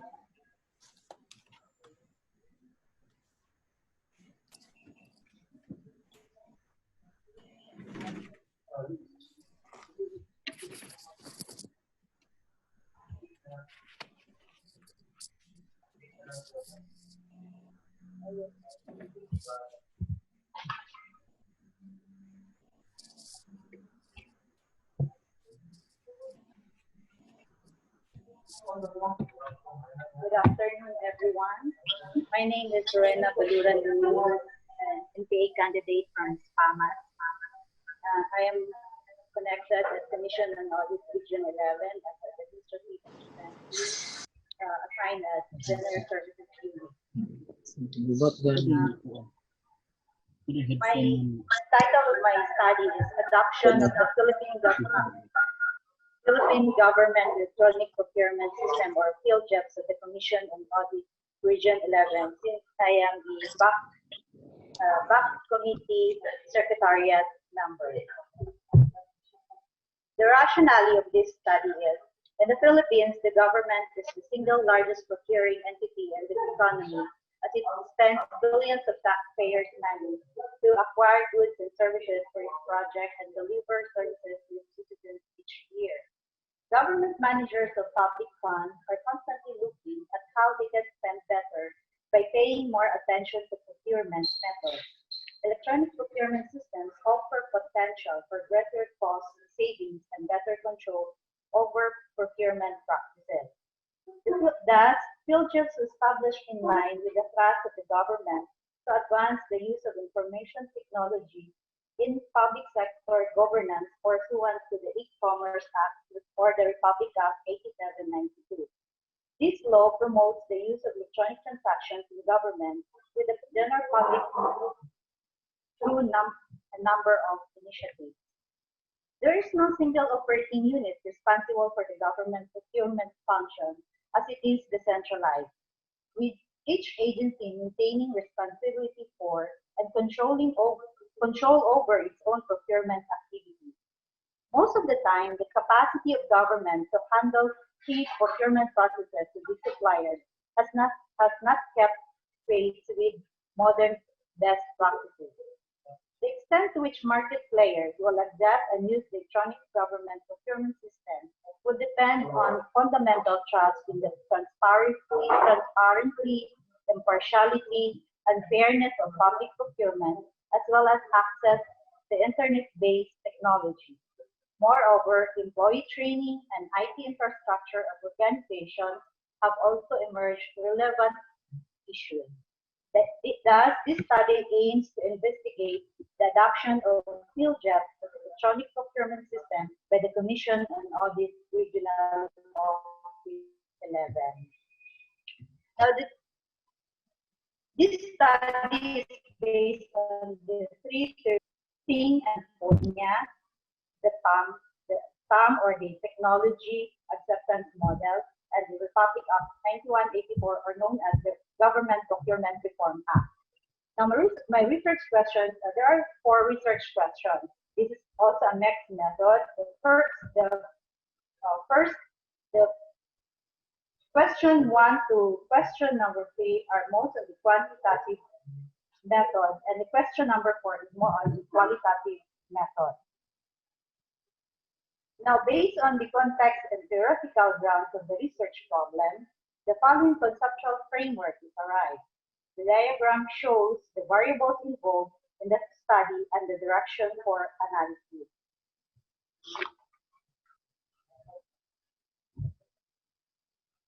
The methods that I used in this study are the design, setting, subjects, instruments, ethical protocols, and data analysis. Design recommends the use of method approaches to understand the evaluation and policy research because of its logical view. The setting is conducted in the K.U.A regional 11, particularly for the gathering of secondary information on merchants or the supplier's profile, and gathering of qualitative data through personnel interviews who are involved in the procurement process. There are 2 sets of subjects. For the quantitative, are the 89 procurement personnel of K.U.A Region 11 merchants or the suppliers. And the 7, for the qualitative is for the 7 procurement personnel of K.U.A Region 11 who are mostly the back members, back committee members. The instrument of this study, there were 2 gathering tools used in the study. For the quantitative strand, a questionnaire adapting the technology acceptance model was employed. And for the qualitative strand, the secondary information instrument was an interview guide to ascertain the qualitative part of the study, which will capture the K.U.A Region 11 personal experiences on the problems encountered in the implementation of PhilJob's processes and procedures. Now, the ethical protocol. Prior to the interview, appropriate ethical protocol like consent, anonymity, and confidentiality were ensured to the participants. Data analysis. For the qualitative data analysis, statistical treatment was performed of the data gathered to a certain profile and level of acceptance to PhilJob's process. For the qualitative phase, phenomenological method of thematic analysis. This method provides distinctive methodological process wherein it includes rigorous analysis. Now, we're good to the results and the discussion. The profiling of merchants, this answers the the research question number 1. We profile the merchants by demographic profile, education, dental service, IT literacy, and PhilJob's training. Now, level of adoption, there are indicators of this. This answers the research question number 2. Level of adoption of the use of PhilJobs was measured using the technology acceptance model, which contextualization on procurement. The indicators: perceived usefulness, perceived interviews, service provision support, training, and transparency of information. The differences in level of adoption answers the research question number 3. The test of difference of the level among procurement in order to understand better the levels of adoption of PhilJobs among procurement personnel of merchants or suppliers at K.U.A Region 11. This study compared the mean level when the respondents were classified by sex, age group, education, length of service, IT literacy, and PhilJobs training. As you can see on the slide, IT literacy is the only have a significant difference. Now, challenges encountered in using PhilJobs. This answers the question, research question number 4. It was found out that the 4 major themes surfaced of the experiences of the procurement personnel. These are the neglect for rest, unequal capacities and capabilities, contextualization of bottleneck, lack of competitiveness. Neglect for us refers to the organization, lack of anticipation for uncertainties that may affect the flow or outcome of procurement. In unequal capacities and capabilities, this refers to the buyers and suppliers' state of knowledge, skills, and opportunities required to undergo the procurement process through field jobs. Contextualization of bottlenecks refers to problems that arise in the use of field jobs that are due to specific context of the suppliers. And lastly, lack of competitiveness. This theme refers to the limitation in field jobs membership of many businesses within and outside Davao region, resulting to low first reception of public bidding information and opportunities. Now, in conclusion to this study, we arrived at four conclusions. Conclusion number one, this refers to the research question number one. The profile of procurement personnel of K.U.A Region 11 merchants or suppliers revealed is female within the 31 to 40 age group, a college graduate, and have at least 10 years length of service to their organization. Greater majority of these personnel are not IT literate and do not have any project training. Conclusion number two, the level of adoption of this personnel were measured using the indicators of SAM. The overall level of project adoption has a mean of 3.50, which means moderate. The five specific indicators, namely perceived usefulness, perceived ease of use, service provision support, training, and transparency, were also described as moderate. Conclusion number three, in order to ascertain whether certain profile variables influence the levels of adoption, comparisons were made using an appropriate parametric statistical test. It was found that only IT literacy have caused significant difference in the levels of adoption of field jobs. Now, conclusion number four, thematic analysis of the challenges experienced by the procurement personnel revealed four themes, namely neglect for rest and equal capacities and capabilities, contextualization of bottlenecks, and lack of transparency. Now, my recommendations of this study is a greater time and resources investment is highly suggested for K.U.A Region 11 on the planning and preparatory activities for the next fiscal year of budget planning. They should include mechanisms to ensure that risks are anticipated, assessed, treated, and managed. Gray areas in 9184 should be clarified and specified in the operations manual of the agency. And strengthen the members of the Bids and Awards Committee and the Technical Working Group by creating an employee development plan wherein their performance may be assessed and plans for training or recalling may be systematically implemented. And lastly, for suppliers or merchants to invest in information literacy training for their procurement personnel as well as retooling on field jobs.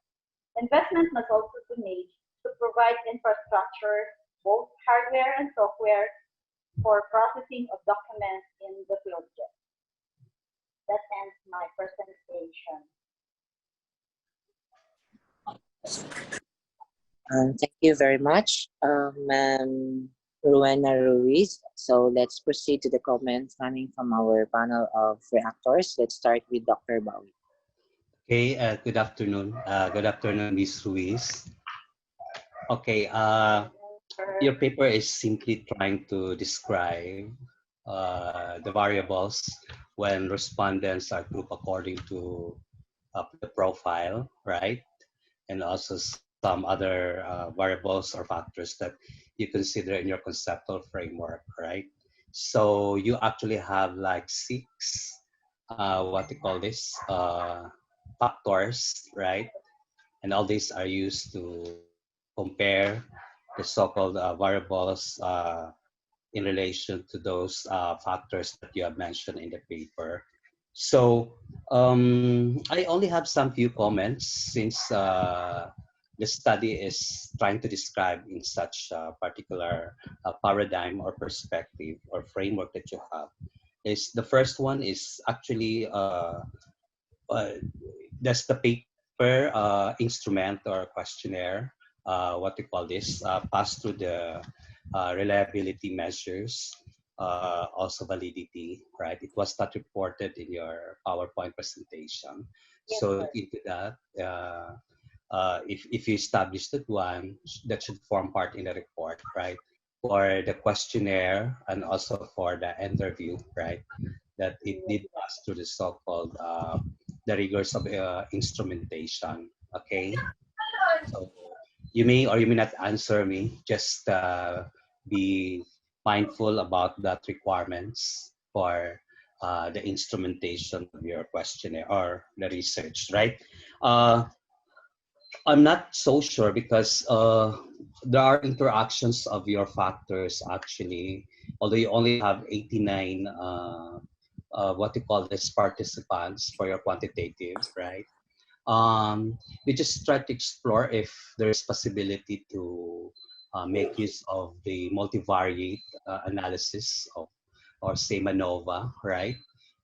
Because you look into the interaction also of these factors. Because what you did is simply you analyze according to this factor, this profile, then analyze according to sex, analyze according to education attainment. But knowing that you have 89, I'm not so sure if that will also qualify for the assumptions to make use of multivariate analysis of variance or MANOVA. But just try to explore and work with your statistician if that is possible.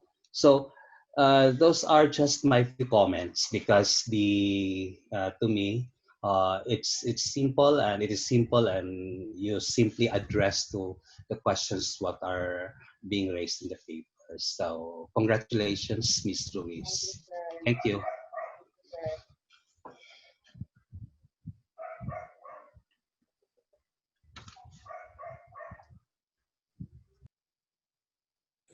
Okay, let's listen to our next panel of reactor. Sir Tagalog. Good afternoon. Can you hear me? Yes, can you hear me? Yes, sir. Yes, sir. Yes.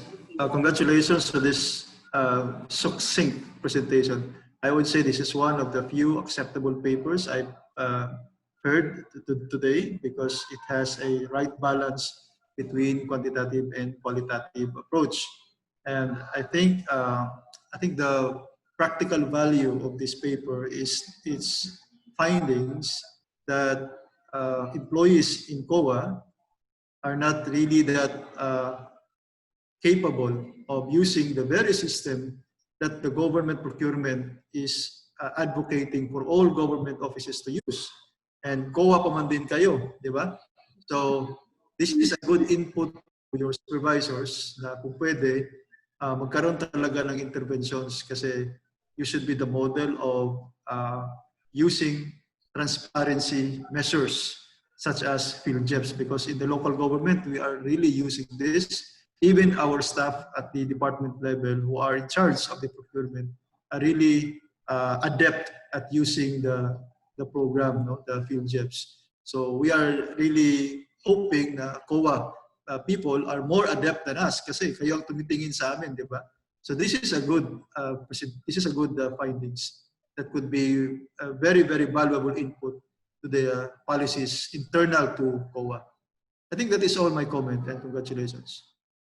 Thank you, sir.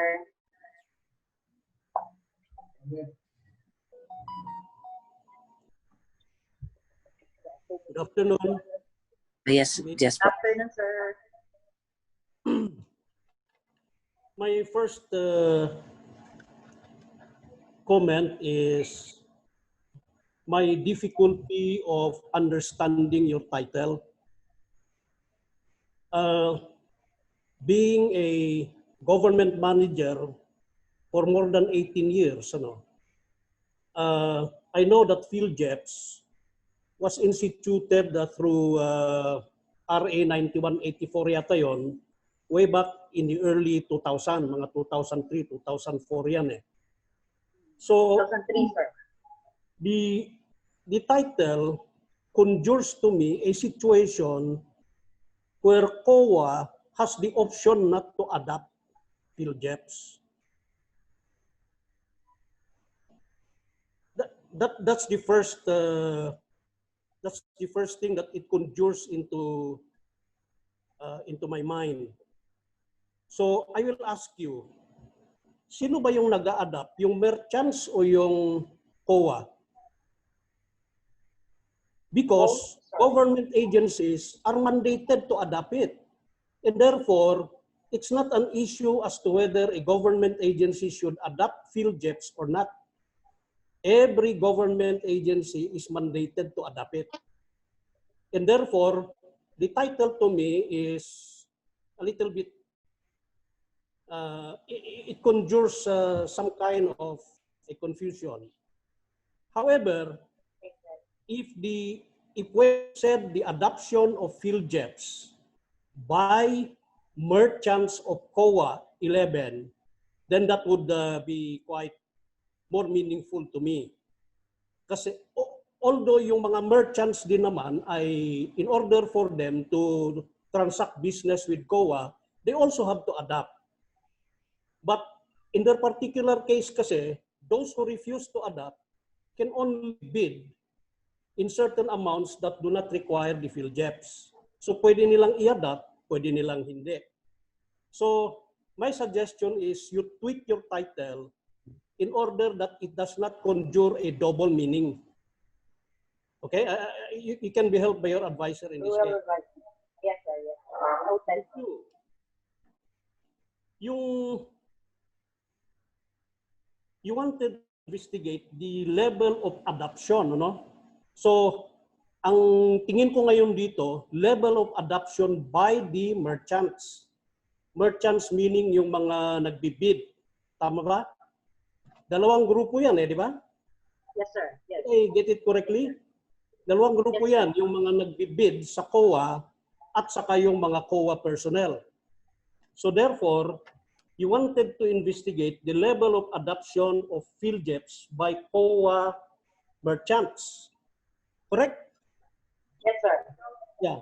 Because, as I have said, K.U.A personnel do not have the option to adapt or not to adapt. They also do not have the option as to the level of their adoption. Are we going to level to adapt it at level 1, level 2? They have to adapt it 100%. Otherwise, K.U.A will K.U.A itself. And that would be a very ironic situation. So, you have to clarify that, ano? Kasi medyo may kwan siya, medyo may it can conjure an idea that may not sit well with certain groups of people.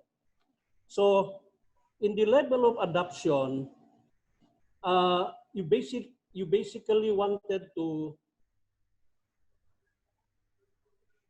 in the level of adoption, tiningnan mo rin yung perception ng mga merchants, ano? As to the ease of use, to the service support, the training and transparency, and other dimensions. So eventually you came up with their experiences, di ba? Could you flash that? Yung slide, I think that is slide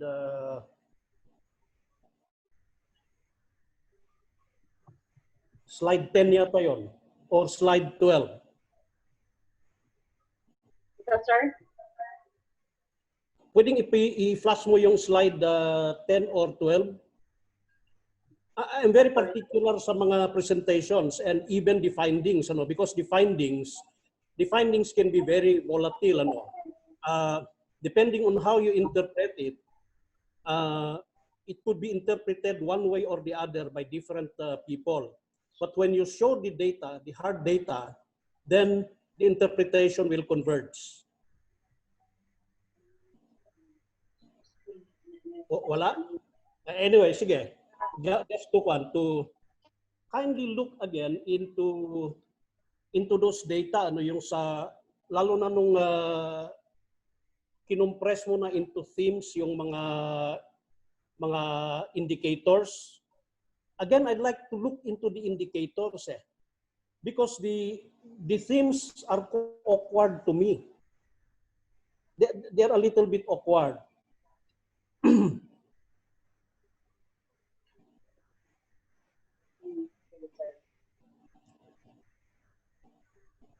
Hindi, okay yan. Yan. Sige, doon muna sa previous. Yung naka-theme siya.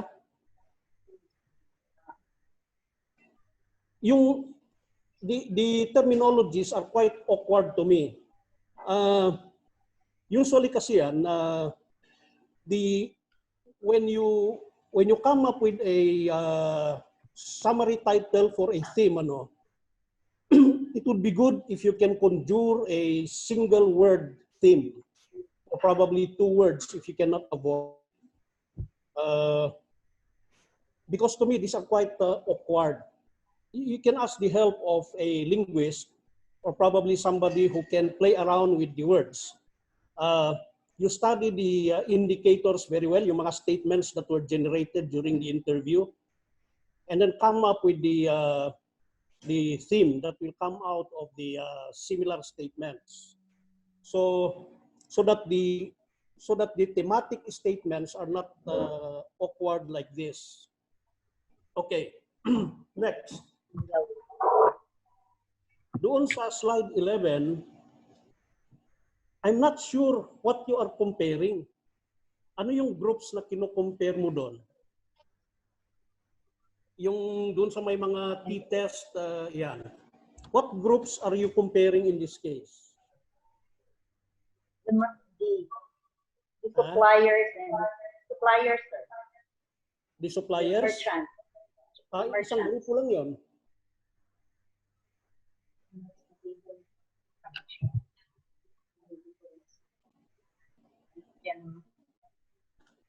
Isang grupo lang yun.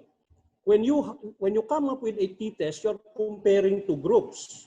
But if you're comparing the suppliers alone, wala kang kino-compare. So, whom are you comparing?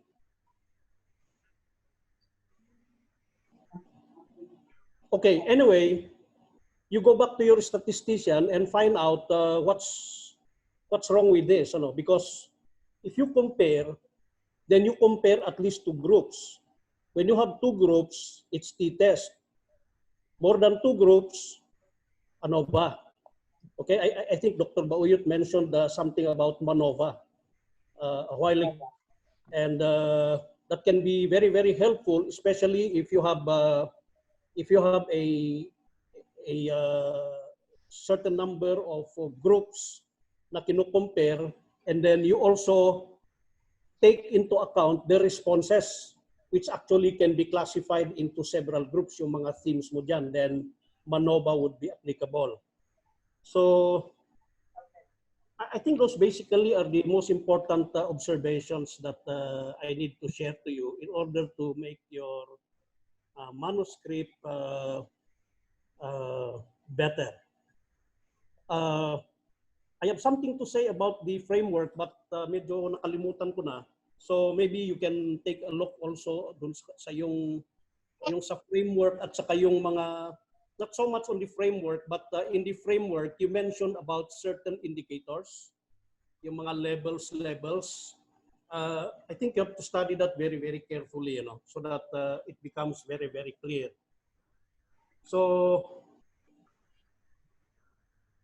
that's about all that I can say at this moment. Thank you very much. Thank you, sir. Thank you very much, Dr. Job. The same observation has been noticed by our guest, coming from the Commission and Audit, Sir Roy Fernandez. Thank you, Sir Roy, for also watching this. Sir Roy, see you tomorrow. Okay, now let's have our next presenter, Mr. Elias Moran. Hello. Yes. Dungog na? Okay na po. Okay.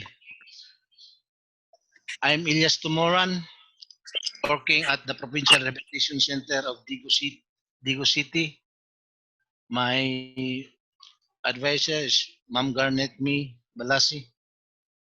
The title of my thesis is Evaluation of the Implementation of Deep Ed Alternative Learning System for the Rehabilitation of Detainees in the Provincial Jail of Davao del Sur. Rationally, the Bureau of Jail Management and Penology, BGMP, is primarily tasked to safeguard and develop inmates from provincial jails. Mandate is to ensure inmates' welfare through development program and activities in preparation for their evaluation to return to the mainstream of society. Hence, Davao del Sur Provincial Jail, also known as Provincial Rehabilitation Center in Mati, Digo City, the Davao del Sur is coordination with DepEd Digo City Division, established the Alternative Learning System or ALS for detainees who have not finished elementary and secondary. ALS is free education program implemented by DepEd under the Bureau of Alternative Learning System, which benefits those who cannot afford for schooling and follow whatever is their available schedule.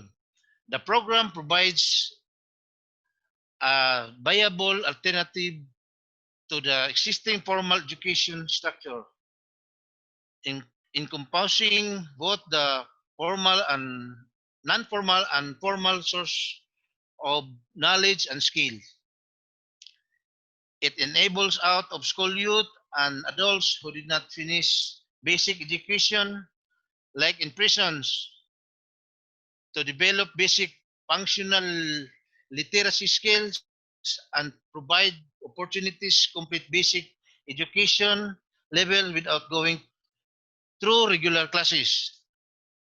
ALS learns also have to option to take an accreditation and equivalency certification that will allow them to continue their education in the formal system.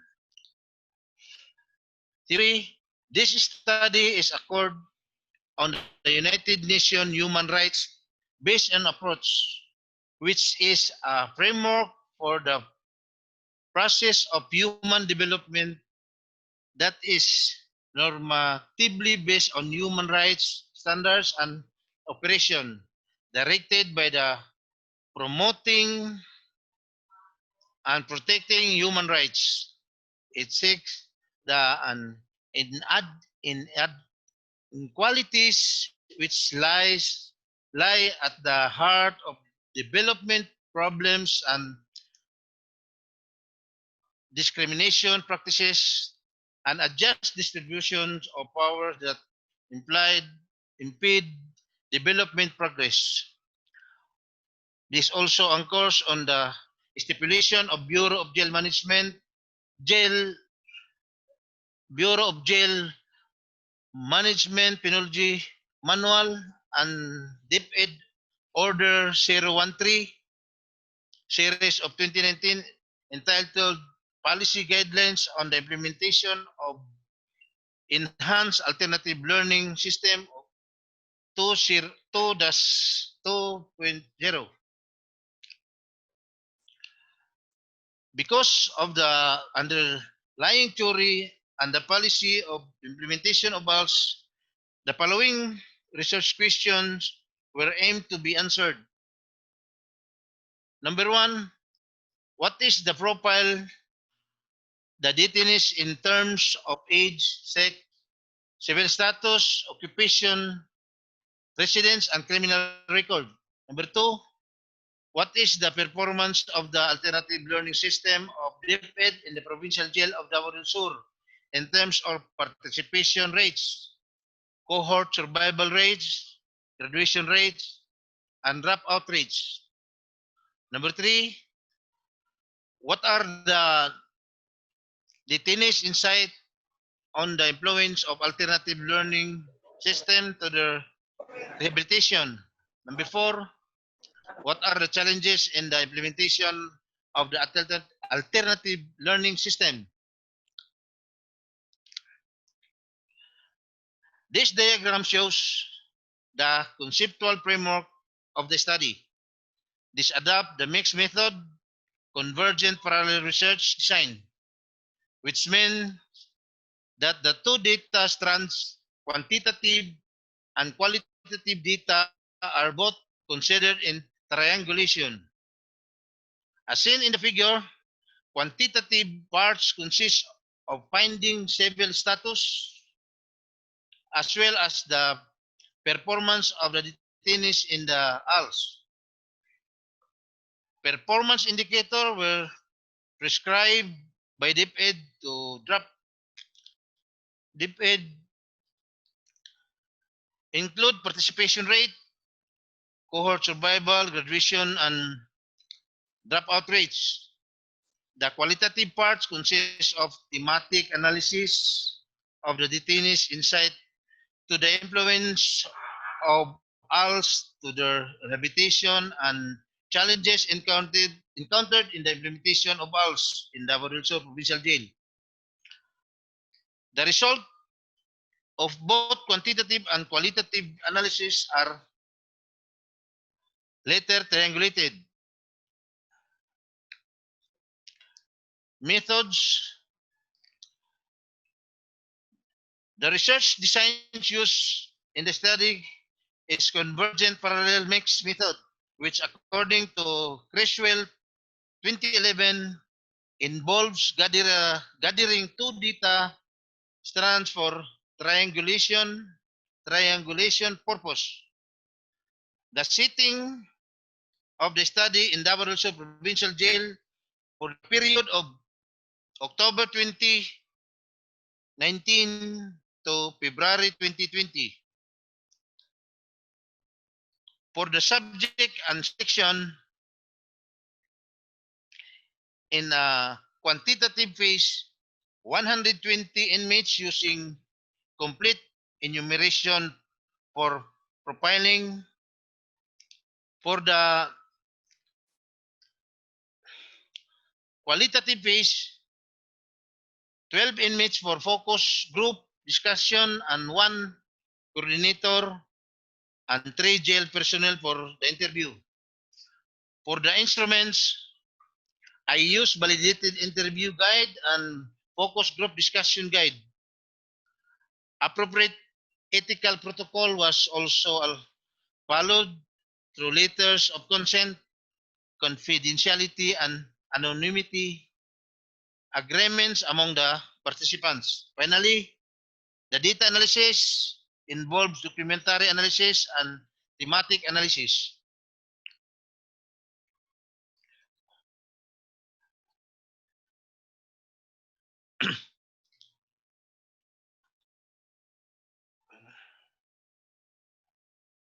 The first research question in the profile of the detainees as to their ages, and the range of age is 17 to 71 years old.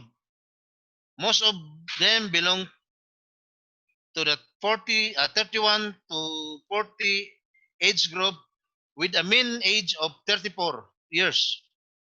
Males dominated the population of the detainees, and more than half are married. As to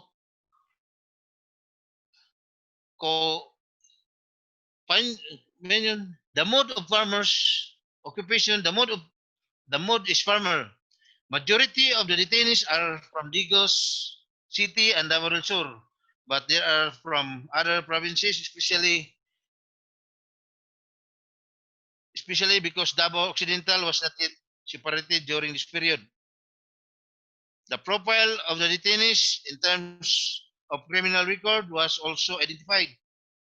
It was found that majority of the cases are violation of RA 9165 or the Dangerous Drug Act, followed by the murder and multiple. Multiple means being charged of several crimes. Majority also have no past criminal record.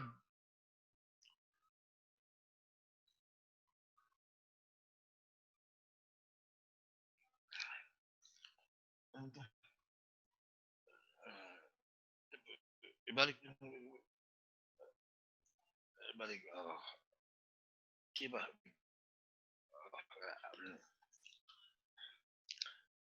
The second objectives of the study is to determine the performance of ALS using performance indicators prescribed by DPED. The following are the operational definition of the performance indicators from DPED.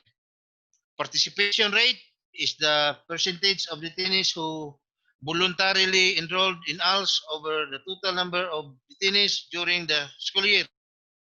Cohort survival rate is the percentage of detainees who have actually promoted to the next level over the number of enrolled detainees during the school year. Dropout rate is the percentage of detainees who were not able to finish the school year or did not reach the next level. Graduation rate is the percentage of the enrolled detainees who are able to graduate in elementary and secondary level. That is they pass the accreditation or equivalency test. It is different from cohort survival because some detainees are already freed before the end of the school year, thus are not able to graduate. From the record of the DepEd ALS division, data were provided and the following rates were computed for the past 2 years.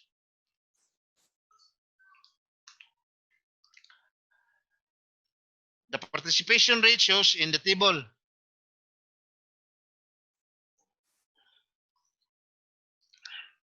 There are the third research questions in the detainees' insight on the influence of ALS to rehabilitation.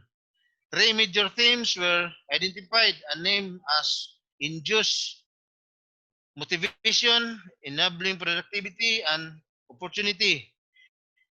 Induced motivation refers to the action of join ALS because of good conduct time allowance. Once they are sentenced, there is a law which enable the sentence to be lowered if they finish ALS and they pass the test.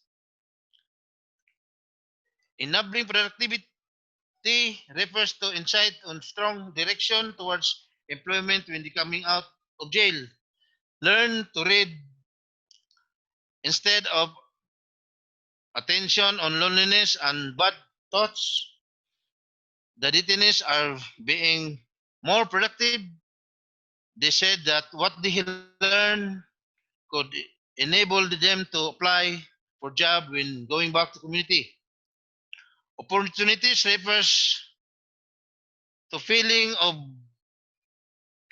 gratefulness about the chance for free education. Some of the detainees that are illiterate have acquired the skills and targeted by ALS.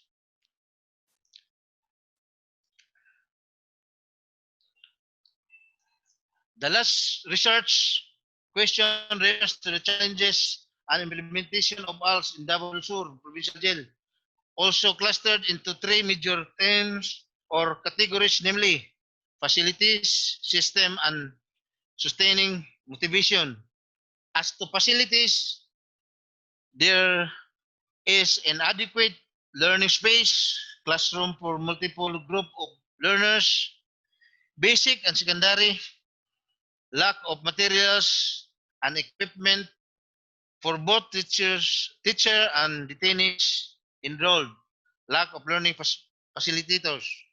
As as to systems, problems of being dependent to sponsorship of LGU, politician, and private individuals, thus inherent structured system for implementation. As to sustain motivation, there is a lack of interest to go back to schooling, and some find the difficult topics in English and math very difficult, thus increasing boredom. There is a need for greater endorsement, for greater participation rate, and addressing reason for dropping out. Conclusion: the average detainee in the Davao Sur Provincial Jail is 34 year old married male. The most dominant occupation is farming, and the common and coming from Digo City, majority of the offenses are violation of RA 9165 of Dangerous Drug Act and without previous criminal record. Number two, performance indicator during the past 2 years, implementation, the deep ed alternative learning system indicated participation rates of 14.2% in the elementary and 9.06% in the secondary. On the average, cohort survival rate was 62.75. Dropout rate was 37.25 and graduation rate at 43.2. Thematic analysis on the detainees' insight on the influence of ALS to their rehabilitation revealed three major themes, namely induced motivation, opportunities, and enabling productivity. Number four, thematic analysis of jail personnel, detainees, and ALS teachers. Responses revealed challenges in the implementation of ALS, namely facilities, system, and sustaining motivation. Recommendation: based on the finding of the study, the following recommendations are arrived. Alleviate financial and operational bottleneck to ALS implementation in the provincial jail by allocating budget for ALS, boosting the supply of learning materials and facilities. Number two, the DepEd Digo City ALS Division should review and increase the relevance of the ALS learning content, reviewing, updating, and monitoring the instructional content, including intervention and enhance both cognitive and socio-emotional skills among learners, should improve their relevance to the labor market and pursuit of the formal education. Number three, for the Provincial Rehabilitation Center to develop a strategy for performing the alternative learning system that encompasses the formal education system and supplemental programs designed to increase particular rates and reduce dropouts. That's all. Thank you.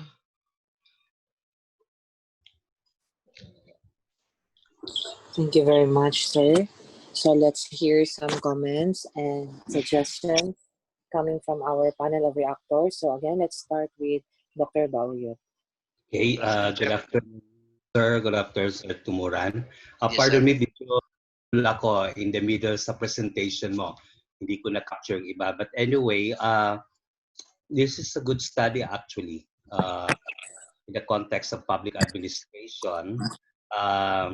although I have not read fully your paper, but there are two disciplines actually that are talking to each other in your paper. One is the discipline in educational management or leadership, and on the other hand, the public administration, right? So I think the invitation, if it is possible, is try to attempt by reviewing your theoretical lens, your theoretical literature related to the lens of public administration, not only related to education, but also in public administration, and also theories related to collaboration, how these two agencies work together, the public administration and also educational leadership. You have to be mindful that the students are the detainees of the provincial jail. So therefore, they are housed in a particular, what we call this, facility that is not the usual facility in the schools, right? So in that sense, they spend more of their time in that particular agency or say facility, and therefore very important to provide you a lens, a theoretical lens, investigating this kind of concept way.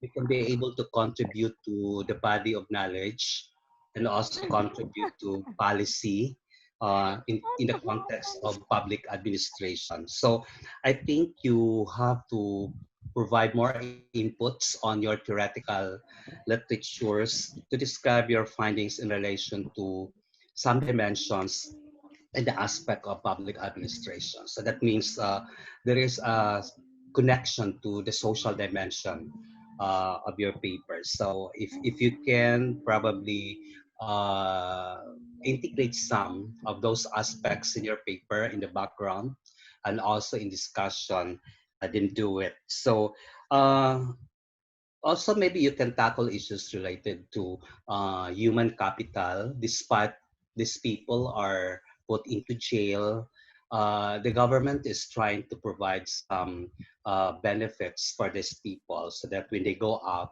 they are also ready to, what we call this, to contribute to the local, regional, national economic development.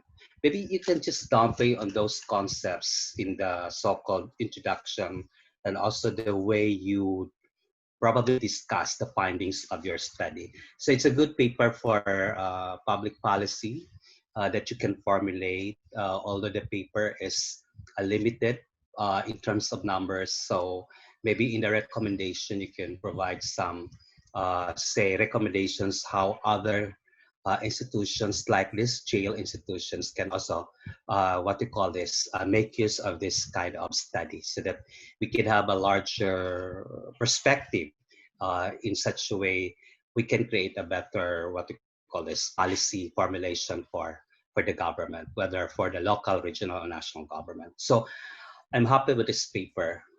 It will contribute a lot to Yes, sir. the development of our nation. Congratulations, Mr. Tumuran. Yes, sir. Salamat, sir. Very much. Thank you very much, Dr. Baoyot. Now let's listen to Dr. Tagalo. Sir, congratulations to this nice work.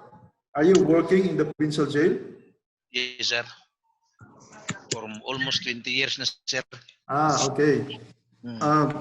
Because not all of us have access to a very controlled situation like this.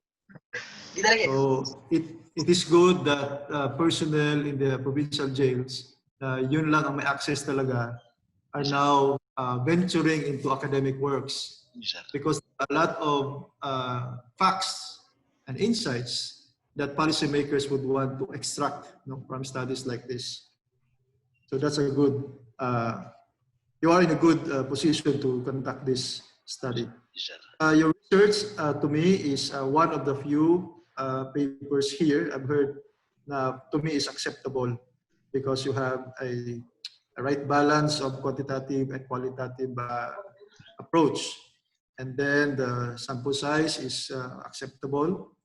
And this is a best example of a transition from punitive to rehabilitative penal system in the Philippines. Diba? Pag presuhan, ang tingin natin, it's a place Criminals. of, diba? Oo. Pero now, we are giving them hope. Oh. So this is a good story that maybe Dr. Bayogan will be asking later. And maybe in the future, you could use this as the foundation of yet another innovation. Kasi I understand ang tinuturo ng ALS doon ay basic education. Yes, sir. Yes.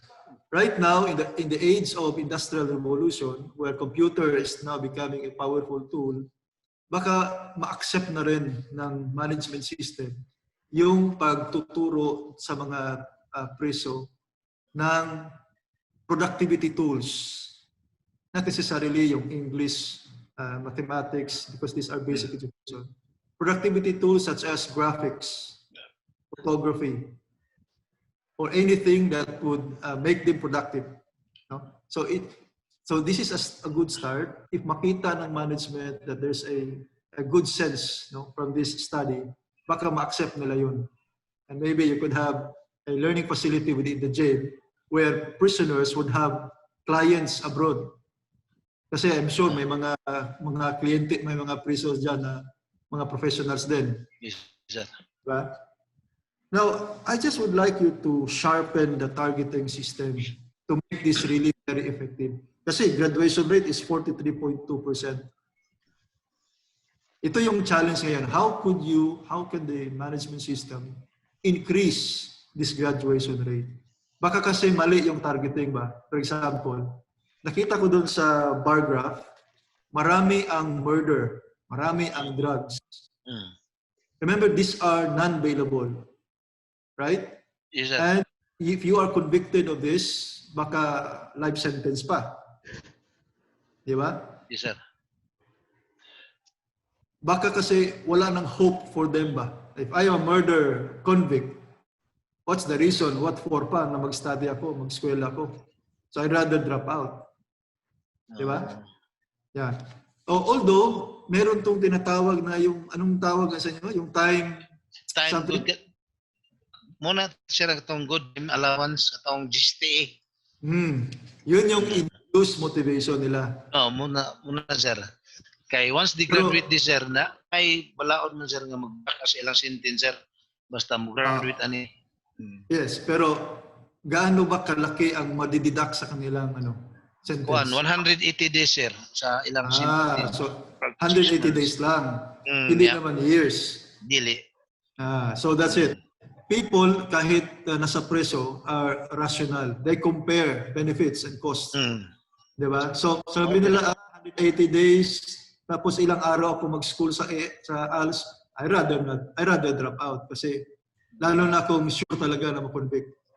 Diba? So, sa targeting system, maybe next time, you propose to your boss na we target those preso na ang crime ay hindi either yung shorter lang ba? Diba? Yung titingnan mo yung age. Kasi kung mga medyo idara na yung prison, hindi na talaga mag-enroll yan. Diba? And yung time na na-serve na nila na sentence. Diba? And then yung gravity of the crime.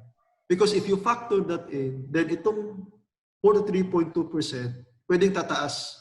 And again, that could be a good story to tell from the prison itself. Okay? Yes, sir. That's all. Thank you. Thank you, sir. Thank you, Dr. Tagalo. So let's proceed to Dr. Bayugan for his inputs. Good afternoon, sir. Good afternoon, sir. Yes, sir. Ikaw bang jail warden dyan? Dili, sir. Prison guard lang, sir. But were you able to work with Peter Bongat? Bongat? Not, sir. I'm not. Provincial, pang BGMP, sir. Ako, sir, sa provincial jail, sir. Okay. Ikaw? Sa provincial jail. Bongat is for BGMP. Okay. So you were not able to work together? Not, sir. Pero I know him. Kala ko you were able to work together kasi kabayan ko yun eh. Oh. Naging jail warden yun sa Tagum, sa Karon Panabo, sa Jinsan ron siya, sir. Bigos, nasa Jensen ngayon. Okay, sir. So anyway, I think it was mentioned earlier that you have a very challenging work because you're dealing with the last, the least, and the lost. And in my conversations with Peter Bongat, kasi naikot niya ang Region 11, ano, ang percentage ng preso na involved sa drugs, pareho rin doon sa pinresent mo kanina. It can even go as high as 80%. Yes, sir. So when we were discussing the college behind bars for the National Penitentiary in yan sa may Panabo, sa Davao. Dapicol. Oo. We thought of offering, possibly offering IT because yung IT pwede silang magtrabaho dun sa loob ng jail eh. They can become e-commerce workers, they can become website designers, etc. No? And hopefully that will proceed in the years to come. Anyway, ang comments ko dito sa was already mentioned by Dr. Tagalo. No? I was looking at your problems, and your last two problems involved the detainees' insights and the challenges that had been experienced in the offering of ALS. These are the ones that you can expand in order that you can develop very, very good stories. Very good stories because the story about every jail location can be very, very interesting. There can be unique features in the jail where you're working, wherein the other wardens and other workers in the BJMP can learn from. And the detainees' insights, as well as the challenges that were experienced by the workers, can be a very good platform for your stories. That's why I was a little bit disappointed when you presented yung mga themes. Yung indicators mo doon, may isa lang. Yung isa naman, dalawa. Yung isa, tatlo. I'd like to believe na if you did your interview in a very exhaustive manner, you probably can generate as many indicators as possible. Indicators are in the form of statements. These are statements that are generated or that are stated by the interviewees. And if the statement is significant, you can use it as a statement, and that becomes an indicator that can be included in some of the themes that you're trying to come up with. So, balikan mo yung data mo, baka naman sakali meron, baka merong mga ideas doon that can be,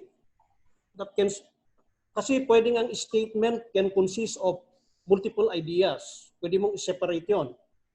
You can separate them because they can have multiple meanings, right? Likewise. So, yun siguro, no? Yes, sir. Itong indicators mo, yung evaluation metrics mo, participation rate, cohort survival rate, graduation rate, dropout rate, ito lang ba yung ginagamit ng DepEd?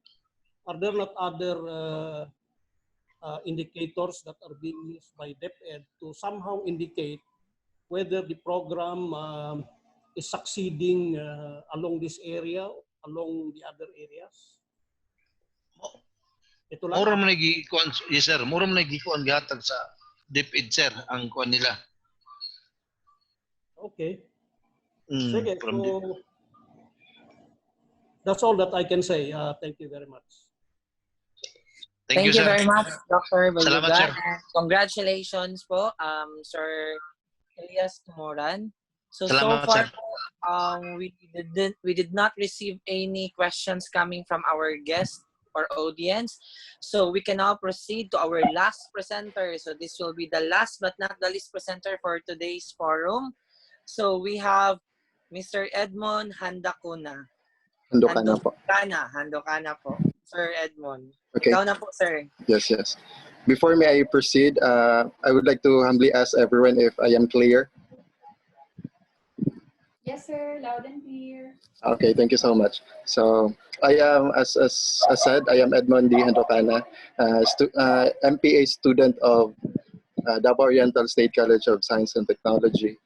And before that, I would like to have due courtesy to everyone else, especially to our panel of reactors, Dr. Bayugan, Dr. Baoyot, and Dr. Tagalo. So my thesis study is entitled Consumer Education Seminar. It's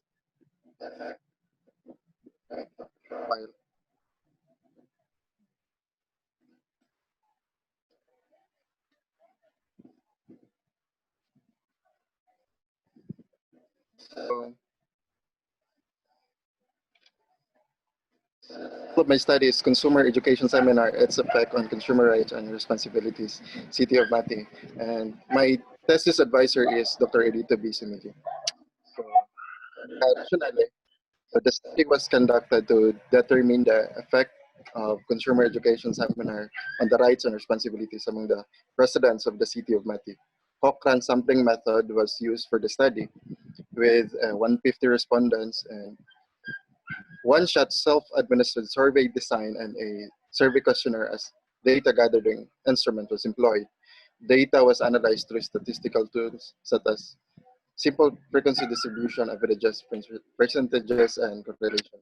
So for the background of the study, consumer education seminar is defined as education given to consumers. No? So with the impact of industrialization and manufacturing companies, more and more consumers are becoming more at risk for fraudulent establishments, for substandard products, and fraud practices of establishments. So with the legal basis, we have RA 9394, the Consumer Act of the Philippines, which the DTI is implementing, particularly the Davao Oriental Field Office, implements this consumer education seminar. So the result of this study is a great help to the consumers of the city of Mati, and then also as well, primarily to the office of DTI, Davao Oriental Field Office, in plotting its direction of emphasis towards better consumer education strategies, as well to the DOSCST Research Development and Extension, because they have partnership. We call it ASEPE, Advocacy on Consumer Education and People Empowerment. Treatment of the problem, or shall we say, somehow the objective, the problem of the study was to determine the effect of the consumer education seminar on the rights and responsibilities among the residents of the city of Mati.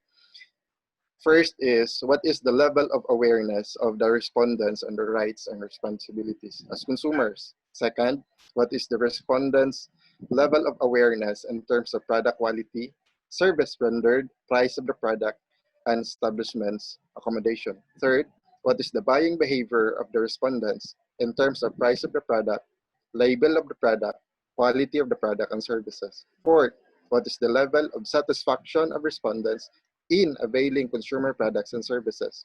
Fifth, is there any relationship between buying behavior of respondents and the consumer satisfaction on consumer product and services?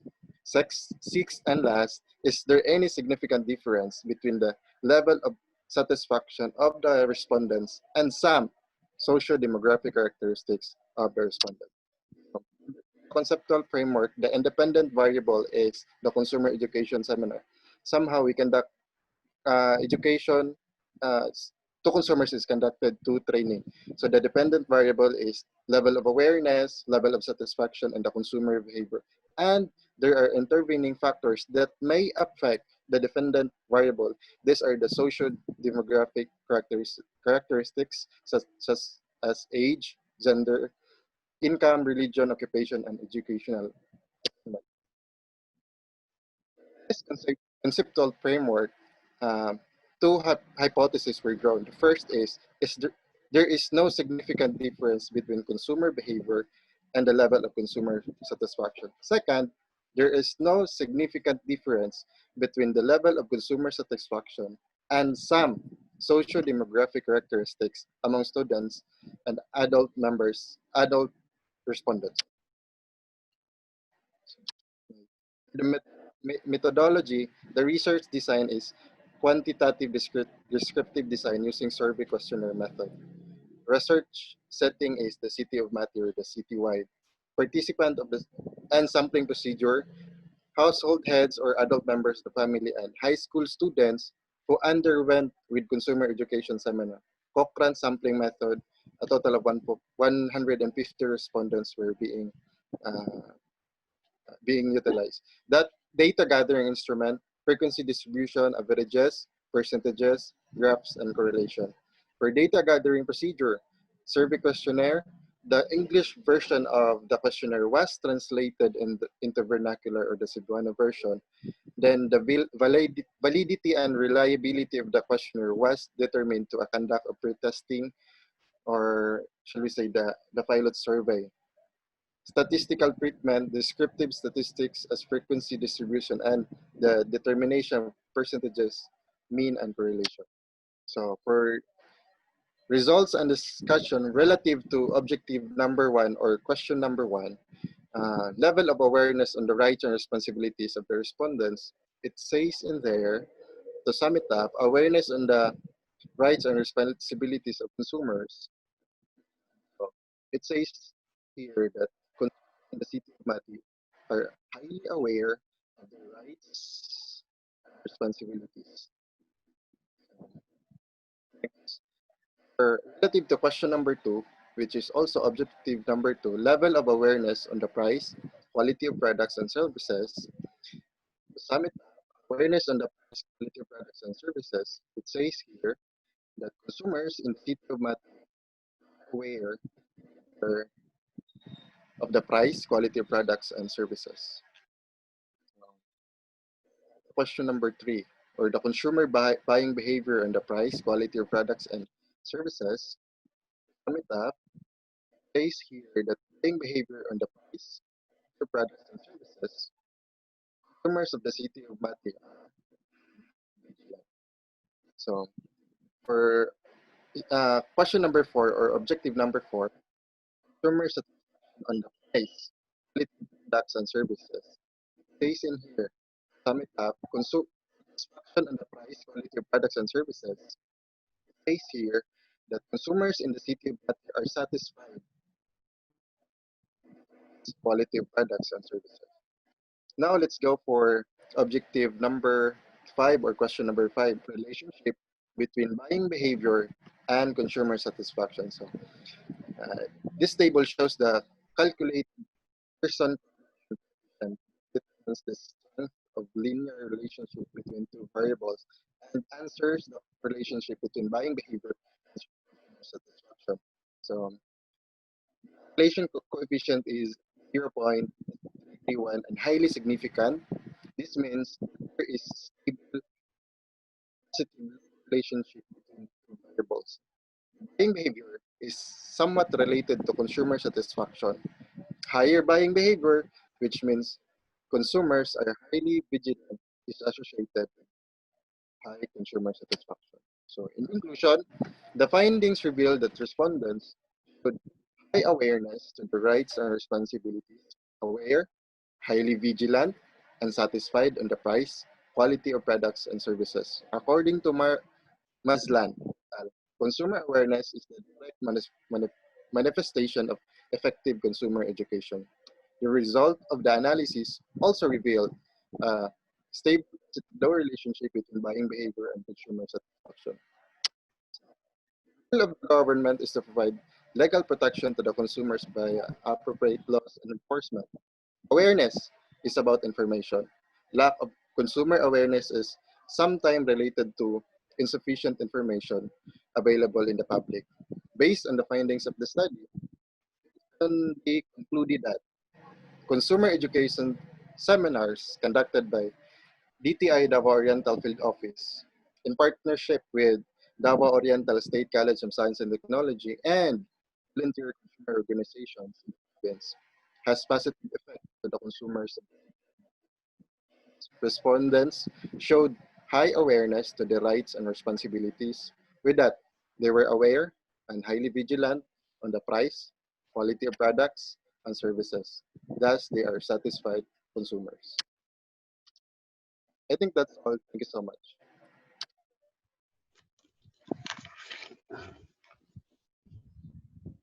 Thank you very much, sir. Now let's hear some comments and suggestions coming from our panel of reactors. So let's start with Dr. Baudo. Last na po to, Okay. sir, Doctor. Okay, this is the last because I still have an appointment exactly at 4 o'clock, right? Okay, Mr. Yes po. Handukana, good afternoon, and Good afternoon, also sir. the members in this community, good afternoon. Um, I must be informed first if this, what we call this, consumer education seminar is an intervention or what, and the way you develop your framework. I'm so sorry if I'm quite confused, right? Because of the title, somehow it's telling me that is this a strategy? Is it an intervention? Whatever. Say consumer education seminar that is actually given by the DTI in partnership with the Davao State College of Science and Technology. And then of course you form part that as part of the input, something like that. So my curiosity here is the focus of the paper, right? I just don't know if you can probably improve this paper in such a way that it will serve the focus, the purpose of the paper, right? So that's one, look into that. And then are you trying also to evaluate the uh, what you call this consumer education seminar, right? As one variable, as one input in the independent variable. How Yes, do sir. you analyze your evaluation and what kind of evaluation tool? Uh, how do you frame it? Who's author and what do you think is the most the best way to evaluate that so-called common education seminar because consumer because somewhere along the way you talk about behavior, right? Consumers' behavior. So therefore, it must have a very good context in evaluating because, like for example, using the Kirkpatrick model, you can have levels of analysis to evaluate, right? Is it immediately after the seminar, and what are you trying to evaluate? Is it just a reaction level, or is it a learning level, or is it a behavior level, an impact level, or sustainability level? These are the things that you need to provide a conversation in the paper because if you intend to what you call this advocate the findings of this paper, at least there's a solid ground of your research that will support your advocacy in terms of policy recommendations, etc. So I'd like you to review on that. Of course, we cannot change that one, but probably you do something about that because that's also important, right? And then Yes, sir. in your conceptual framework, you have a lot of variables considered. I'm not, but your analysis is very up only to bivariate like person product moment correlation or person R, and then you also have univariate to test the differences, testing the significance and the difference of etc. etc. And then it's somehow like presenting. I'm not so sure if you give it at 150 number of respondents, you can. I'm not so sure if you use the MANOVA or a regression analysis, ANOVA. something like that. Uh, but you simply provide a very up to two-dimensional, right? It's the bivariate statistical test. Please look into that because that's very important thing to input in your paper, right? So it might change the direction of your recommendations if you provide an in-depth analysis of your work, right? But I'm not saying that you have to change that one. If it's already approved, then I have the limitations to push forward for my recommendations. But if you still have a way to go and to do that, then do it for the betterment of your paper. And for some technicality, it's minor, but of course it's minor, but still important for scholarship in your paper and for ethical issues and even for scientific rigors, please, when you make a conclusion, do not provide any citations. There is no need to provide some citations in the conclusion part, right? Even in the discussion part, right? So you provided a quite sophisticated, what you call this, framework, but your analysis is lower that is expected from the framework. And again, do not forget to go back to the basic elements of research. What's really the focus of your paper? Is it about the evaluation of the intervention that is common education summary, and the rest are just incidental reports? You need to communicate that in the entire part of your paper, or else I do not know where's the direction of the paper, right? You may demonstrate a lot of analysis, but that is not being required at the very start of your paper. Then everything should be connected. Everything should be connected. Okay, so maybe if you can improve it and then do it, and of course I would say congratulations, because you do your part as a researcher. Okay, thank you very much. Noted, sir. Thank you. Thank you, Dr. Bauyot. Now let's move on to Dr. Tagalog. Hello, last presenter. Yes, sir. Can you hear me? Yes, sir. Yes, this is the last presentation. We are quite exhausted, but this is this is an acceptable paper. I would suggest lang sana na you could have extended the analysis using qualitative approach. No? First thing first, correlation is not causation. It's a different thing. No? It doesn't mean that satisfaction and change of behavior has a positive correlation. It doesn't mean that the one is causing the other. No, hindi ganun ang if you regress, maybe, no? But since hindi ka gumamit ng regression, I just would like to point out bakit low positive ang iyong correlation.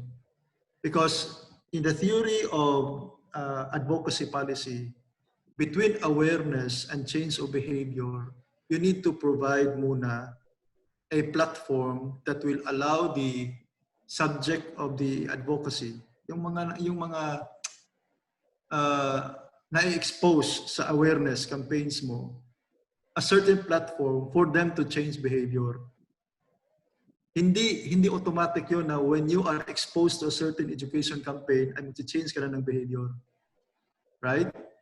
So, what I'm looking at sana, doon sa qualitative approach mo is that meron bang movement, consumer movement within Mati City? Meron bang platform where they could lodge their complaints before they could change their behavior? Okay? So when you are exposed to awareness campaigns and then you are given the opportunity to give your comments, for example, and when you are satisfied with the answers, then that's the time that you change behavior. Meron bang, I would like to see that sana doon sa qualitative aspect mo. Meron ba, sir? Meron bang konsumo, for example, sa Davao? Yes. Konsumo Davao. Yes, actively advocating. Yes, sir. We have Consumo Mati in Mati. And then, because of the awareness ba, gusto nating tingnan, tumaas yung complaints, number of complaints doon sa DTI kasi naging aware na sila. Yes, sir. Definitely. Dapat sana nasali yun sa study mo, sir. Because that would explain to increase the correlation, no? Kasi 0.33 lang eh, although positive siya. But paano ba natin i-increase ito? Yun ang missing link. Doon sa between awareness and change of behavior, you did not provide, in your paper, you did not provide as a narrative that would explain sana where the consumers could have the opportunity to express. Kasi ang result kasi, sir, when you are increasing the awareness is that people will exact more, will demand more from the suppliers, from the government. And then when the government responded to it satisfactorily, then that's the time that they change behavior. Yes, sir. That's So, sana na-include mo yun doon sa narrative mo. Pero you don't have a qualitative side of the paper. Wala no? Wala, sir. Wala. So kung wala naman sana, you could have at least extended it as a regression. No? Hindi lang nag-stop ka sa correlation, but you could have extended it as a regression study. That's all. Thank you. Thank you, sir. Thank you, sir. So now let's proceed to the comments coming from Dr. Bayugan. Good job. Ngayong hapon, Mr. Handukana. Yes, sir. May hapon. Can you read your title? Construction Seminar on Consumer Rights and Responsibilities.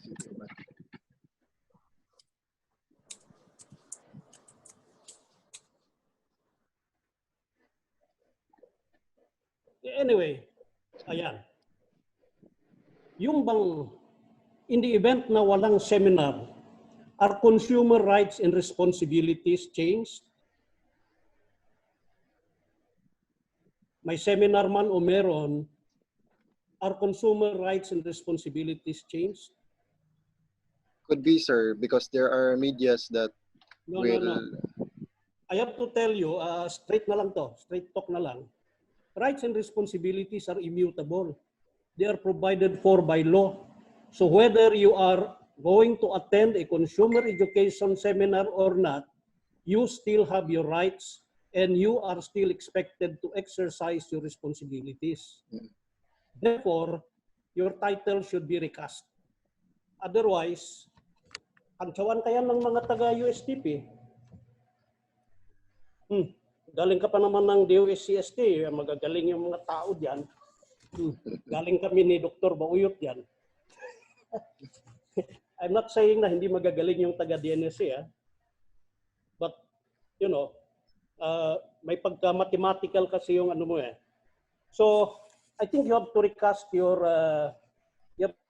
title because whether you attend consumer education seminars or not, your rights and responsibilities are immutable. You have to, kagaya nung sinasabi nila na kuan, even if you do not the law, if you violate it, you are still guilty. Maski hindi mo alam. Ganon din itong rights and responsibilities.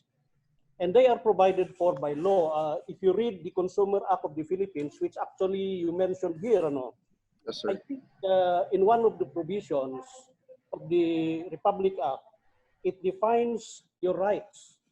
In fact, the rights here have been mentioned. There are 8 of them. And your responsibilities had also been mentioned. There are 8, there are 5 of them. Necessarily, you have to exercise them. Ngayon, your level of exercise of your rights and responsibilities will now depend on your education. In fact, consumer education is one of your rights. Di ba?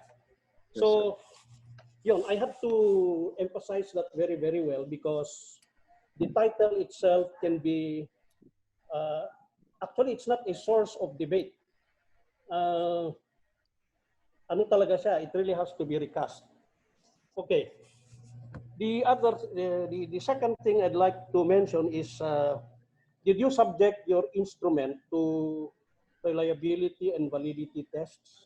Yes, sir. Especially the instrument on your dependent variables? Yes, sir. You did? Yes, sir. And it was exhibited in my manuscript. Huh? The result was exhibited in my manuscript, sir. Okay, good.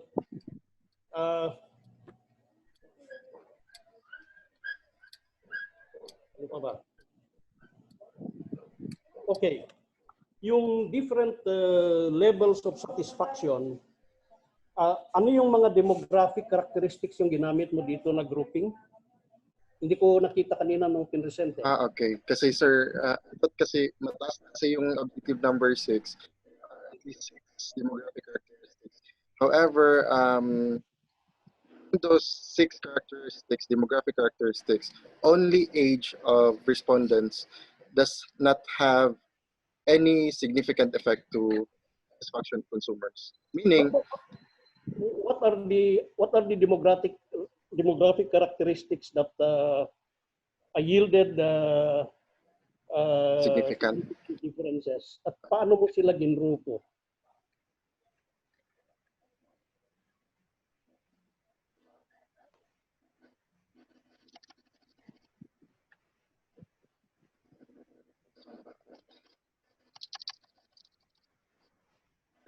Third, demographic characteristics. Hindi kaya nga, you were looking for the significant differences. Ano? So what groups did you use? In other words, age can be grouped according to a certain range. There are bracket. Income, they can also be grouped according to personal attainment, mga different levels yan. But I'm interested to know who had higher scores among the different groups. Nakita ba doon sa write-up mo? Yes. To see it. So, but anyway, kung nandyan, then okay na siya. Yes, sir. Finally, this is now the last comment. This was mentioned by Dr. Tagalo. No? Awareness is a first step. So it's important for you to, kasi yung awareness is the first step of consumer education. The adoption is more important. No? Adoption meaning, since you already know your rights, how do you exercise those rights? Kaya nga yung title mo dyan is probably if you include the term exercise of rights, baka pwede na yan exercise of rights and responsibilities. So you can use here the diffusion theory, baka alam niyo yun, diffusion theory, where some can be innovators. If you can be innovators, they jump immediately into the practice of their knowledge. And about 16% are the laggards. 68% will be the early and the late adopters. No? And attached to this final comment is the fact that probably you can generate some certain statements from some of your kasi just the figures alone sometimes can convince those who are mathematically adept. Yes, but we almost always need some degree of qualitative explanation, which can be generated from a brief interview from some of the respondents. If that can be done in the final manuscript, I think your manuscript would become better. That's all. Thank you. Thank you so much, sir.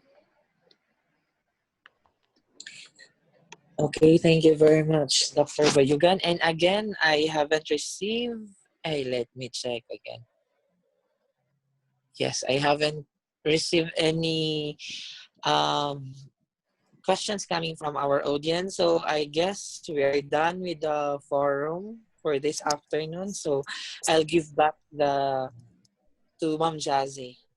Yes, thank you so much, Sir Glenn. Before we officially end, I would like to thank again the advisors present, Professor Garnet May Balasi from SMAMAS and Dr. Glenn Lagura from DNSC.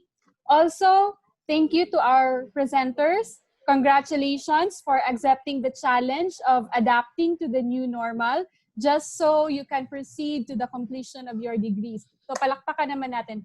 I think, may I invite everyone to unmute yourselves so that we can hear your applause po. Unmute po tayo lahat. Ayan, palakpakan natin ang mga presenters. Finally, you can breathe and relax. And then we will just provide you the minutes of this forum so you will be guided on whatever revisions you need to do. All right, so may I ask Sir Sitoy to kindly flash? Yes, your certificate. Ayan. But we will also be sending this to you via mail. Ayan. Allow me to read the citation. Republic of the Philippines, Province of Davao del Norte, through Davao del Norte Learning Institute, in partnership with Davao del Norte State College, present the Certificate of Recognition to Ms. Liezl Joy Quezon, Davao del Norte State College, Davao del Norte Learning Institute, for presenting and sharing valuable information about her study on social media engagement in the government healthcare sector in the Philippines during the DNLI-DNSC Regional Research Forum 2020 Championing a Culture of Excellence in Public Administration and Governance, held June 24, 2020 at Bulwagan ng Karunungan, Provincial Government Center, Mangkilam, Tagum City, given this 24th day of June, signed Honorable Governor Edwin Ayubahib and DNSC President Dr. Joy M. Sorosa. A round of applause for Ms. Liezl Quezon. Next, the same citation for Ms. Girlie I. Cadenas for sharing her study on customer service management practices of Tagum Water District, a case study. Next, we also have for Mr. Bernabe P. Nalaunan for sharing his study on Human Resource Information System of the Province of Davao del Norte, an adaptive structuration perspective. Ayan, palakpakan natin. Next, we also have Ms. Anesita G. Grancho under the DNLI program for sharing her study on internal control practices of the Provincial Government of Davao del Norte. Next, we have Ms. Geraldine P. Cabang, Davao del Norte State College, for sharing her study on sanitary landfill management of the island garden city of Samal. Ayan. Next, we also have next slide, please. Ms. Claudine Bariga Manayaga for her study on evaluation of real property valuation. Next, we have Mr. Go ahead, sir. Mr. Elias B. Tumuran for his study on evaluation of the implementation of DepEd alternative learning system for the rehabilitation of the Provincial Jail of Davao del Norte. Next, we have Ma'am Rowena B. Ruiz for sharing her study on the adoption of the Philippine Government Electronic Procurement System of the Commission on Audit Region 11. And lastly, Mr. Edmond D. Handukana for sharing his study on Consumer Education Seminar, its effect on consumer rights, responsibilities, City of Mati. Again, let's give a round of applause for our presenters. Congratulations. Yes, congratulations. Also, we would like to especially thank our panel of reactors. Thank you so much for agreeing to be part of this forum. You have given us substantial inputs that will greatly help our researchers improve their study. Yes, and aside from that, it will also it can also help our audience, especially our ongoing MPA students, to for them to be inspired to somehow upgrade their standards in selecting the topics for their research. Because in the institute, we would really appreciate if our students would really delve into topics that are relevant, especially in relation to existing government programs and projects, because that is how we can really help our leaders in their policy development as well as in the delivery of public service. So allow us also to present the Certificate of Appreciation to Dr. Marleone M. Bauyot, Professor and Chair of the Educational Leadership Department, Ateneo de Davao University. Sir, thank you so much po. Next. Thank you, Den. You're most welcome. Next, to Dr. Romulo D. Tagalo. I know you are very busy, sir. Thank you so much for gracing us with your presence, the Provincial Environment and Natural Resources Officer of Davao del Norte. And lastly, to Dr. Jonathan A. Bayugan, President Emeritus of the Davao del Norte State College. Thank you so much, sir. Thank you so much. So we hope this will not be the last. Hopefully, we will have another batch. I think Sir Glenne already arranged with USTP, sir, no? Regarding the final defense of our students after they can submit the revised papers. So before we end, may I invite everyone to turn on your camera. So we will have a virtual photo op. Oh, naka-on na may akong camera pa, no?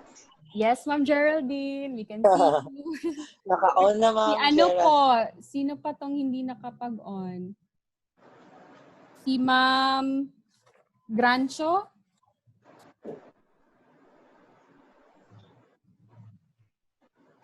All right. Look at the camera. Ready? 1, 2, 3. Smile. Hold on. Another one. Strike your best pose. 1, 2, 3. Smile. All right. Thank you very much again. Palakpakan. Thank you, Sir Glenn, and to the DNLI management team. Daghan kaayong salamat.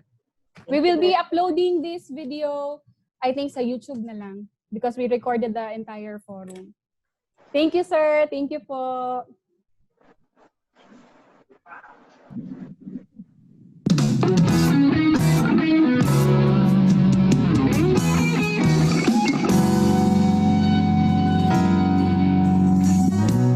Kasanayan ay napabuti, mahusay na serbisyo'y mananatili. Dagdag sa kakayanan ay aking layunin. Dapat na paglingkod sa bayan aking tungkulin. DNLI naming mahal, pangarap namin ay nakamtan. Pagkakataon na makapag-aral, pagkatapos ay isang karangalan. Handog mong karunungan, nagbigay ng yaman, pagsamantala sa pagkakataon upang maging inspirasyon. DNLI, salamat, serbisyo ko'y napahusay para sa aking mamamayan at sa aking mahal na bayan. Tunay na karunungan ay yaman. Lahat ng hamon ay aming pagtatagumpayan. Kay sarap ng pakiramdam na tinatamasa ang rurok ng tagumpay ng aming pagsisikap.